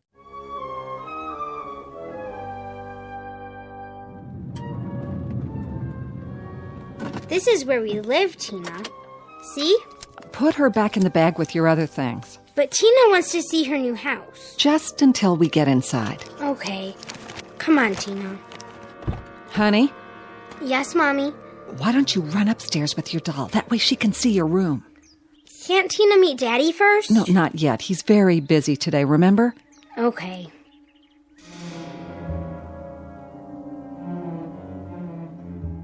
And the grand total for 1 month? I can't believe it. Eric? Hi. Oh, sorry we took so long. It doesn't matter, I'm still working on the taxes. Oh, did you make yourself lunch? Not yet. What'd you buy? Oh, nothing much. Just a couple of things Christy needed. What kind of things? Go on upstairs, darling. Yes, Mommy. Come on, Tina. Wait a minute. Christy? What do you got there? It's nothing, Eric. No? It's just a doll. A doll, huh? Show Daddy, honey. Her name's Tina. She doesn't need another doll. She fell in love with it. What was I supposed to do? Her birthday's not for months. I thought we agreed. She's only a child. She's just like a real live girl, Daddy. For heaven's sake, Annabelle, a doll like that costs... It was on sale. Oh, so that means we can afford it, huh? What was it, free? I put it on the account. Tina does everything. Don't you, Tina? Her arms move and her eyes open. Watch. She sees you, Daddy, and she can even talk. My name is Talkie Tina, and I love you very much. You have to admit it's adorable. See? I just love her already. My name is Talkie Tina, and I want to go home with you. Isn't she cute? All right, how much? Well, not that much. I know, it was on sale, you charged it. How much? Eric, that's enough. Christy, go to your room, please. Yes, Mommy. My name is Talkie Tina, and you're my new best friend. Christy, hold on. What, Daddy? Let me see that doll for a minute. Eric, please. Hey, I've been doing the income and expenses while you were out. And now I have to write a check to the IRS. I can almost cover it if we don't go to the movies or eat out for a month. This is hardly the time to talk about... I asked you a question, Annabelle. How much did it cost me? You? I earn the money around here, don't I? I don't think it's the price of the doll that's upsetting you. Here it comes. Here what comes? Some more of that Freudian gibberish you've been getting from her doctor. It is not Dr. Lubin's fault that she feels rejected. My name is Talkie Tina, and I love you very much. Will you shut that thing off? Her name's Tina. Don't yell at her. Give it to me. Daddy, please, she's my dolly. Not until I decide if she's gonna stay. Mommy. Go on. It'll be all right, I promise. Eric, how could you? What would you suggest I do? Start printing money? Charge accounts have to be paid, you know. We'll talk about this later, after you've had a chance to think about what you've just done to that little girl. More toys, more of everything for Christy. That's what she needs. Another doll. One that talks.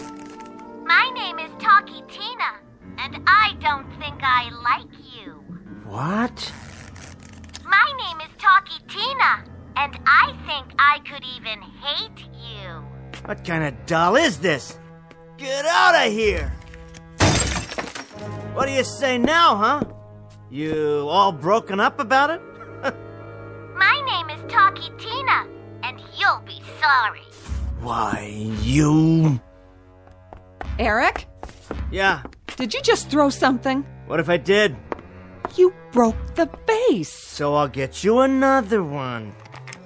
Just tell me why. I don't like what it says. The doll? You might be interested to know it has quite a vocabulary. Listen. My name is Talkie Tina, and I love you very much.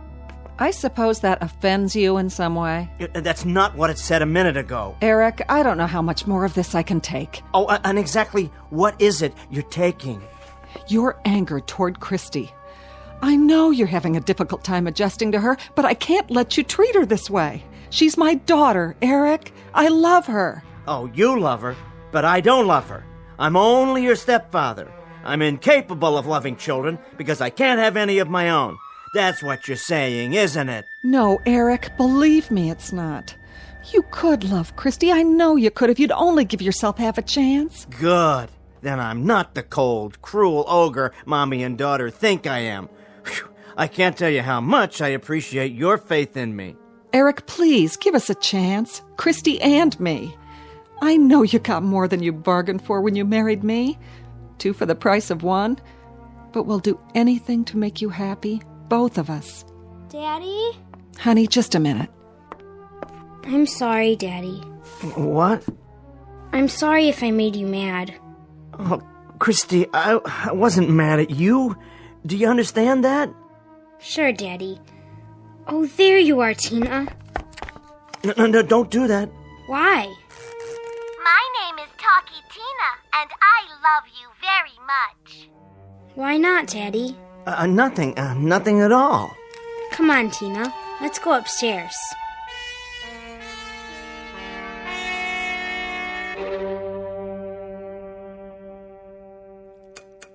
Almost finished, Christy? Almost, Mommy.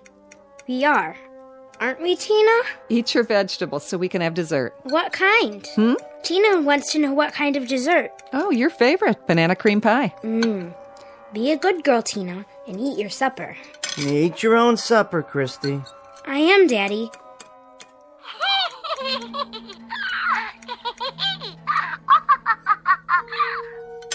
I didn't know your doll could laugh.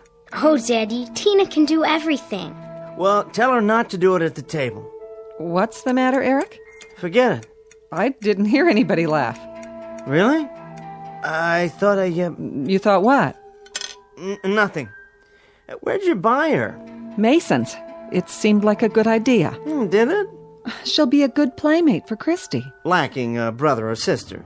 Is that what you mean? I didn't say that. But it's what you meant. It's why you bought the doll, isn't it? So I'd have a reminder? It hadn't occurred to me, but if that's what you think, give me your plate, Christy. Yes, Mommy. Here's Tina's, too. She ate all her food. Did she? Who's that? I'm sure I don't know. Who do you think it is, Tina? Well, stop talking to her like that. It's only a doll. No, she's not, Daddy. She's my new best friend. Can Christy come out and play? Hear that, Tina? It's Linda. Goody. Don't you want your dessert first? Later, Mommy. Can I take Tina? Not outside. But she wants to meet Linda. Well, Linda can meet her later. Okay. How about you? What? Do you want some dessert? Oh, sure. That'd be fine. Well, I'll bring you a piece of pie. Yeah, you do that. My name is Talkie Tina. Hey! Nobody pulled your string. And I'm beginning to hate you. Yeah? Well, my name's Eric Streeter. And you know what? I think I'm gonna get rid of you after all. You wouldn't dare. Wouldn't I? Just watch. Don't pick me up. This is my chair. No, it's not. It's Christy's high chair. Or it was until she grew out of it. But you'll never grow because you're just a piece of plastic. Got that? What's the matter? Cat got your tongue? My name is Talkie Tina, and I think you're a very bad man.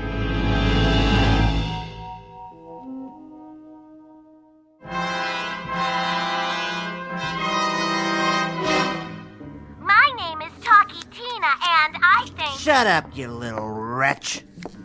Here's your pie. Thanks. What are you doing? Just seeing how it works. I thought you didn't like it. I don't, but it's pretty clever for a toy. Is there any coffee? Yeah, in the kitchen. I'll get it. You're nothing, understand? A kid's toy. I could twist your arm off or your leg. Ow! Don't tell me you have feelings, too. Doesn't everything? Oh, I see. Then I could hurt you. Not really. We'll see about that. But I could hurt you. Tell me another one. Threats from a doll. Who were you talking to? Well, who do you think? Eric, please be careful with Christy's doll. Here, you can have it. I don't want it. I only meant it means a lot to her. The game's over. Game? Oh, come on now. How dense do you think I am? I wish I knew what you were talking about. Some invention, this thing. I guess I haven't kept up with the times. They must be doing great things with technology now. I didn't know they were putting walkie-talkies in dolls. Walkie-talkies? Voice chips, whatever they are. But there's hardly any technology to it. You've seen these before. Just a string that goes into the back of the doll, you pull it, and it plays a little record inside. Come off it, Annabelle. Didn't you think I'd catch on? Catch on to what? Well, all that stuff about hating me, and the last bit about feelings. Doesn't everything? That was a nice touch. You should be a regular ventriloquist. Really, Eric, I don't know what... Linda wants to see Tina. Can I? Can she, please? All right, dear. My name is Talkie Tina, and I love you very much. I told you. She's so sweet. You can both play with Tina tomorrow after school, if Linda would like to come over. Oh, yes, Mrs. Streeter, that would be so neat. Oh, come on, Linda. It's the ice cream man. That doll is sweeter, right? Especially with a speaker inside. What is it, one of those little transistor receivers? Think whatever you want, but it isn't true. It doesn't matter what I think. It's what I hear that counts. I have ears. I'm not stupid, you know. I didn't say you are. You don't have to. Nobody's playing tricks on you. Go ahead. Keep it up. I know you got a microphone around here somewhere. You and Christy are getting even with me. Isn't that right? That's ridiculous, Eric, and you know it. Is it? I noticed the doll never talks when you're in the room. Of course it does. It just did. Yeah, the pre-recorded line, sure, but not what it says to me. You're really serious. Sure I am. So tell me, how do you do it? There's nothing to tell. All right? Don't tell me. Keep your secret. Play your little games. But I promise you one thing. Keep this up, and you'll be sorry.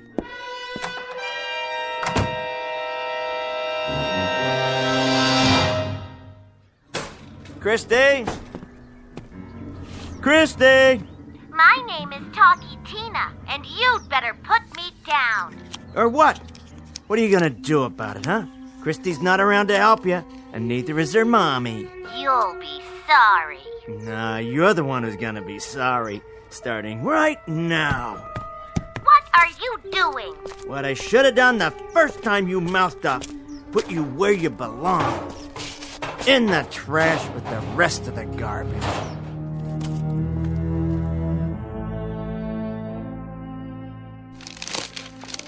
Where's Tina? I wouldn't know. You had her, Daddy.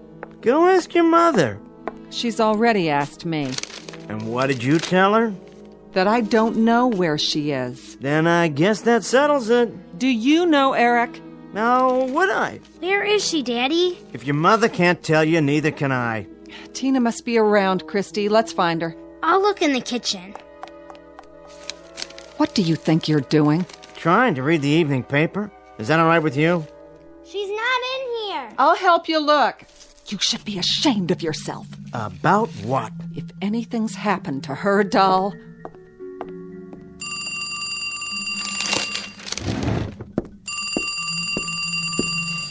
Hello? My name is Talkie Tina, and I'm going to kill you. Say that again. You heard me. How did you get out? Wouldn't you like to know? Who is this? Hello? Hello?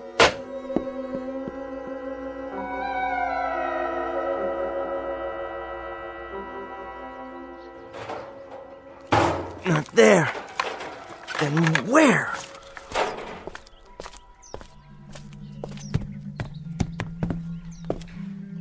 Annabelle? Annabelle. Yes? Where is she? She's still looking. I'm not talking about Christy! We haven't found the doll, if that's what you mean. That's exactly what I mean. You knew I put it in the trash can outside. And now what? And now it's gone. Which means somebody took it. More games? Oh, Eric, I can't bear this. Neither can I.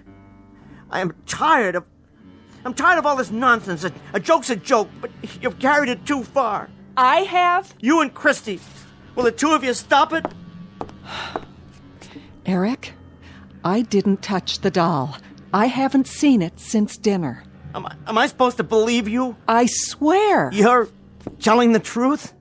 Of course I am. You really didn't take it? I didn't take it. Then who? The phone call. What phone call? You were on the extension. You said... What are you talking about now? Didn't you do that either? Do what? No. Of course it couldn't have been you. How could you make the phone ring? You couldn't even call unless it was from an outside line. But you were in the house the whole time. I didn't hear the phone ring. There must be an explanation. Some electronic device that taps into the line. Eric? The phone rang. I answered it. The doll's voice was loud and clear. It said, "My name is Talkie Tina, and I'm going to kill you." What? That's what it said. Why would I lie? Oh, Eric, I don't know what to say. Or what to think. Well, one way or another, the doll's disappeared. If you didn't take it, that leaves Christy. Eric? Christy! Christy, are you awake? Did you... I told you you'd be sorry. Get away from her. Get out of her bed and out of this house. Tina? I'll be back. And when I do, I'll have some questions for you, little girl. Christy, wake up! Daddy? Stay where you are, Christy. I want Tina. Don't worry about that thing. I have to borrow it for a while. But she's mine. Lie back down. Tina belongs to me. Daddy? Daddy? What's happening? Daddy, please! Where are you going with her doll? To do what I should have done. Daddy! Get one thing straight, Christy. I am not your daddy.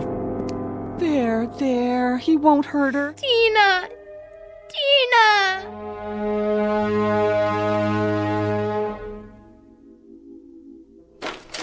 Know where you are now, baby doll? Where? Take a look around. If those eyes of yours can even see.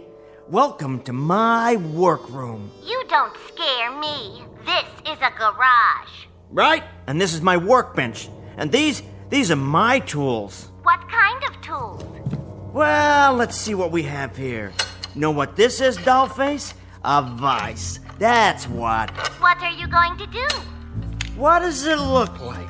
I'm gonna put your cute little head in it and crack you open like a ripe tomato. You can try. We'll see about that. You'd better stop. Yeah? Or what? Get ready to die. Don't say I didn't warn you. You're the one who's going to die.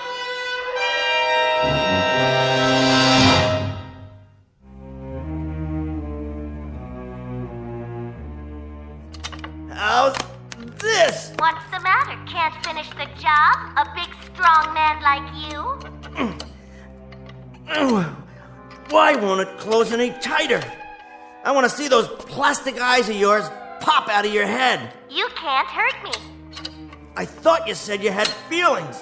I can stand it if you can. Something else then. How about a torch? That's it. A little butane. This'll raise your temperature. You'll melt like a rubber band on a hot stove. All we need's a spark to light it. Now we turn the nozzle till we get a nice blue flame. No problem. Just give it a spark one more time. That's okay. Third time's the charm. The lighter's empty. You're funny. We're wasting time. Time for the big guns. How about a table saw? Diamond-tipped blade? That'll do the trick. Cuts right through solid steel. Now, you lay there. Go on, close your eyes, because this is the last thing you'll ever see. I'll make it a clean cut, straight through that little pink throat. Say your prayers. Why won't it cut? Why? Eric? Get away from me. What are you doing? Only what I have to. Eric, no! Give me that doll! Leave me alone!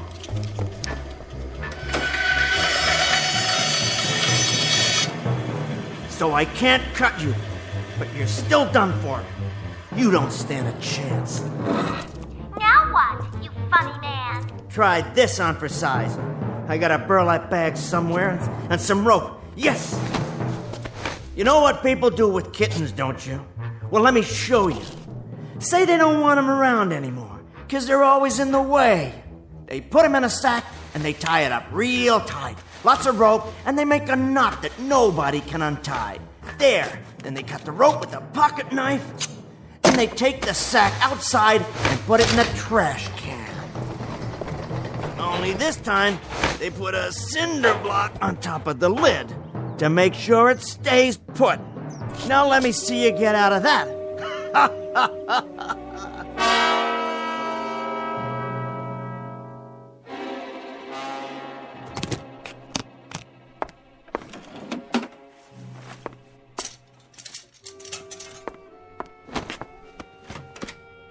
What are you doing? What does it look like? You're packing your suitcase. But why? Are you joking? No, I'm not joking. I'm asking you a simple question.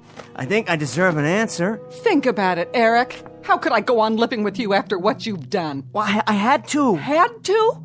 You had to show your hatred for me and for Christy? It's over with. Things will be better now. You'll see. Oh, will they? Listen, Annabelle, that doll... What about that doll, Eric? It's a toy, nothing more. One that means a great deal to her. And you've destroyed it. That was a hateful thing to do. She'll never forgive you, and neither will I. The doll talked to me. It said things that no toy would say. Don't you see? I had to get rid of it. Yeah, I see a great many things now. You've become a stranger to me. A sick, neurotic stranger. You're full of blind, unreasonable hate. Hate? But I did it for us. I love you and Christy. Well, then you've got a strange way of showing it. I don't believe you know what love is anymore. And you're suffering from some very dangerous delusions. You'd better find a good psychiatrist. Delusions? I couldn't have imagined it. You tell that psychiatrist you tried to kill a doll. I couldn't have. What did you do with it, by the way? So I can get the remains out of this house before Christy finds what's left. It's still in one piece. I'll bring the doll inside if that's what you want. I'll give it to Christy myself. How magnanimous of you. Will that make everything right? I don't know, Eric. I honestly don't know. I want things to be right between us. All three of us. It's a little late for that, don't you think? Just let me try. Give me 1 minute. That's all I'm asking.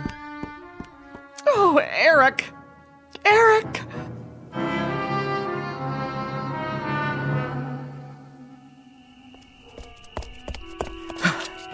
There. The trash can. Cinder block on top. Same as I left it. No problem. Cut the rope off. Oh, thank God. Good as new. My name is Talkie Tina, and I don't forgive you. Shut up. Shut up. Just until we get inside.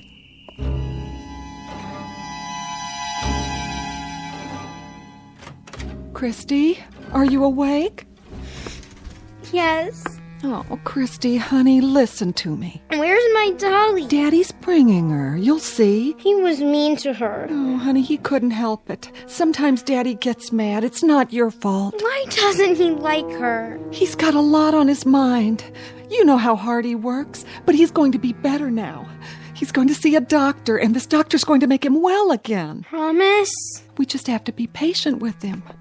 Dry your eyes now.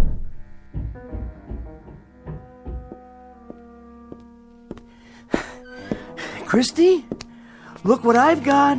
Tina! Did you miss her? Well, now she can sleep with you, right next to your pillow, all night long. Is that okay? Oh, Tina! Thank you, Eric. Satisfied? We'll talk about it in the morning. But I did what you wanted. In the morning.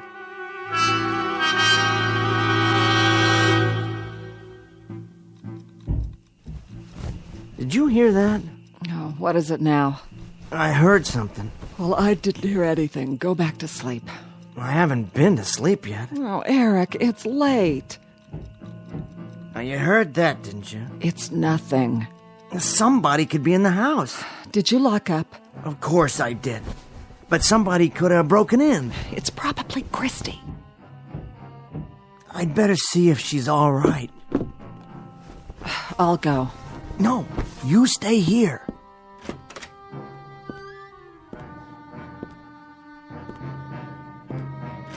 Christy? Oh, you're okay. Good, that's good. But where's your doll? Tina. Where is it? What?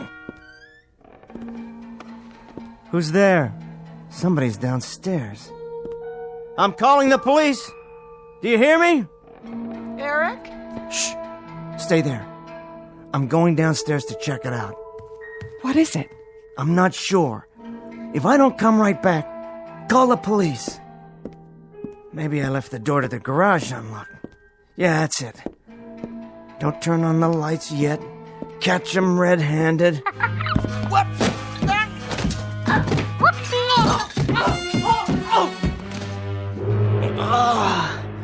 You.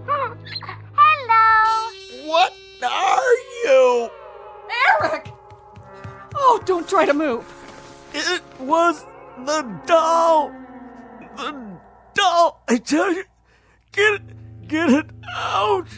Lie still. I'll call the doctor. Out of the house. It's too late for me. My neck's broken.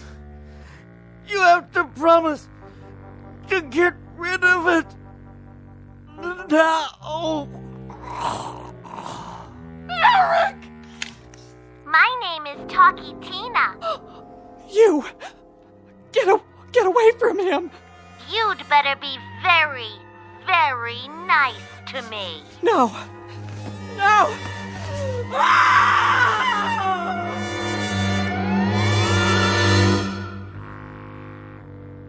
Of course, we all know that dolls can't talk. Not really. Nor can they lie in wait and trip a man on a dark stairway, because that would be murder. And that's one thing no doll can do. That is, unless her name is Tina, and she happens to have been manufactured in the Twilight Zone.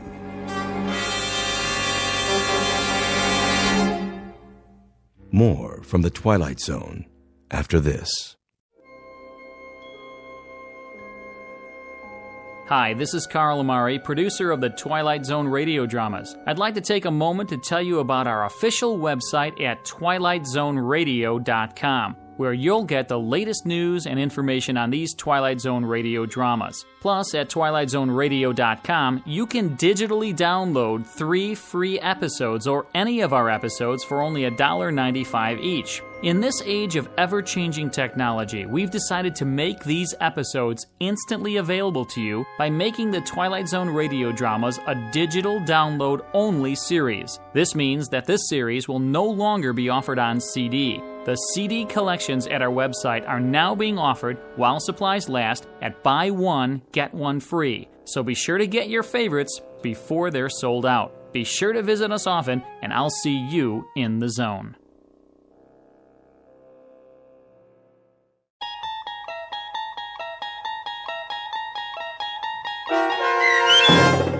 Living Doll, starring Tim Kazurinsky with Stacy Keach as your narrator, was adapted for radio by Dennis Etchison and based on a script by Jerry Saul.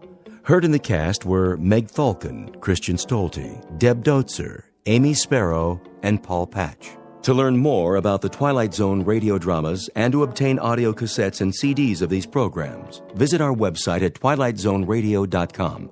The producers of The Twilight Zone wish to thank CBS Enterprises, Carol Serling, Dennis Etchison, Dick Brescia Associates, Claire Simon Casting, Terry Jennings, the American Forces Radio and Television Service, our sponsors, and our radio affiliates for helping make this series possible. This copyrighted radio series is produced and directed by Carl Amari and Roger Wolski for Falcon Picture Group. Doug James speaking.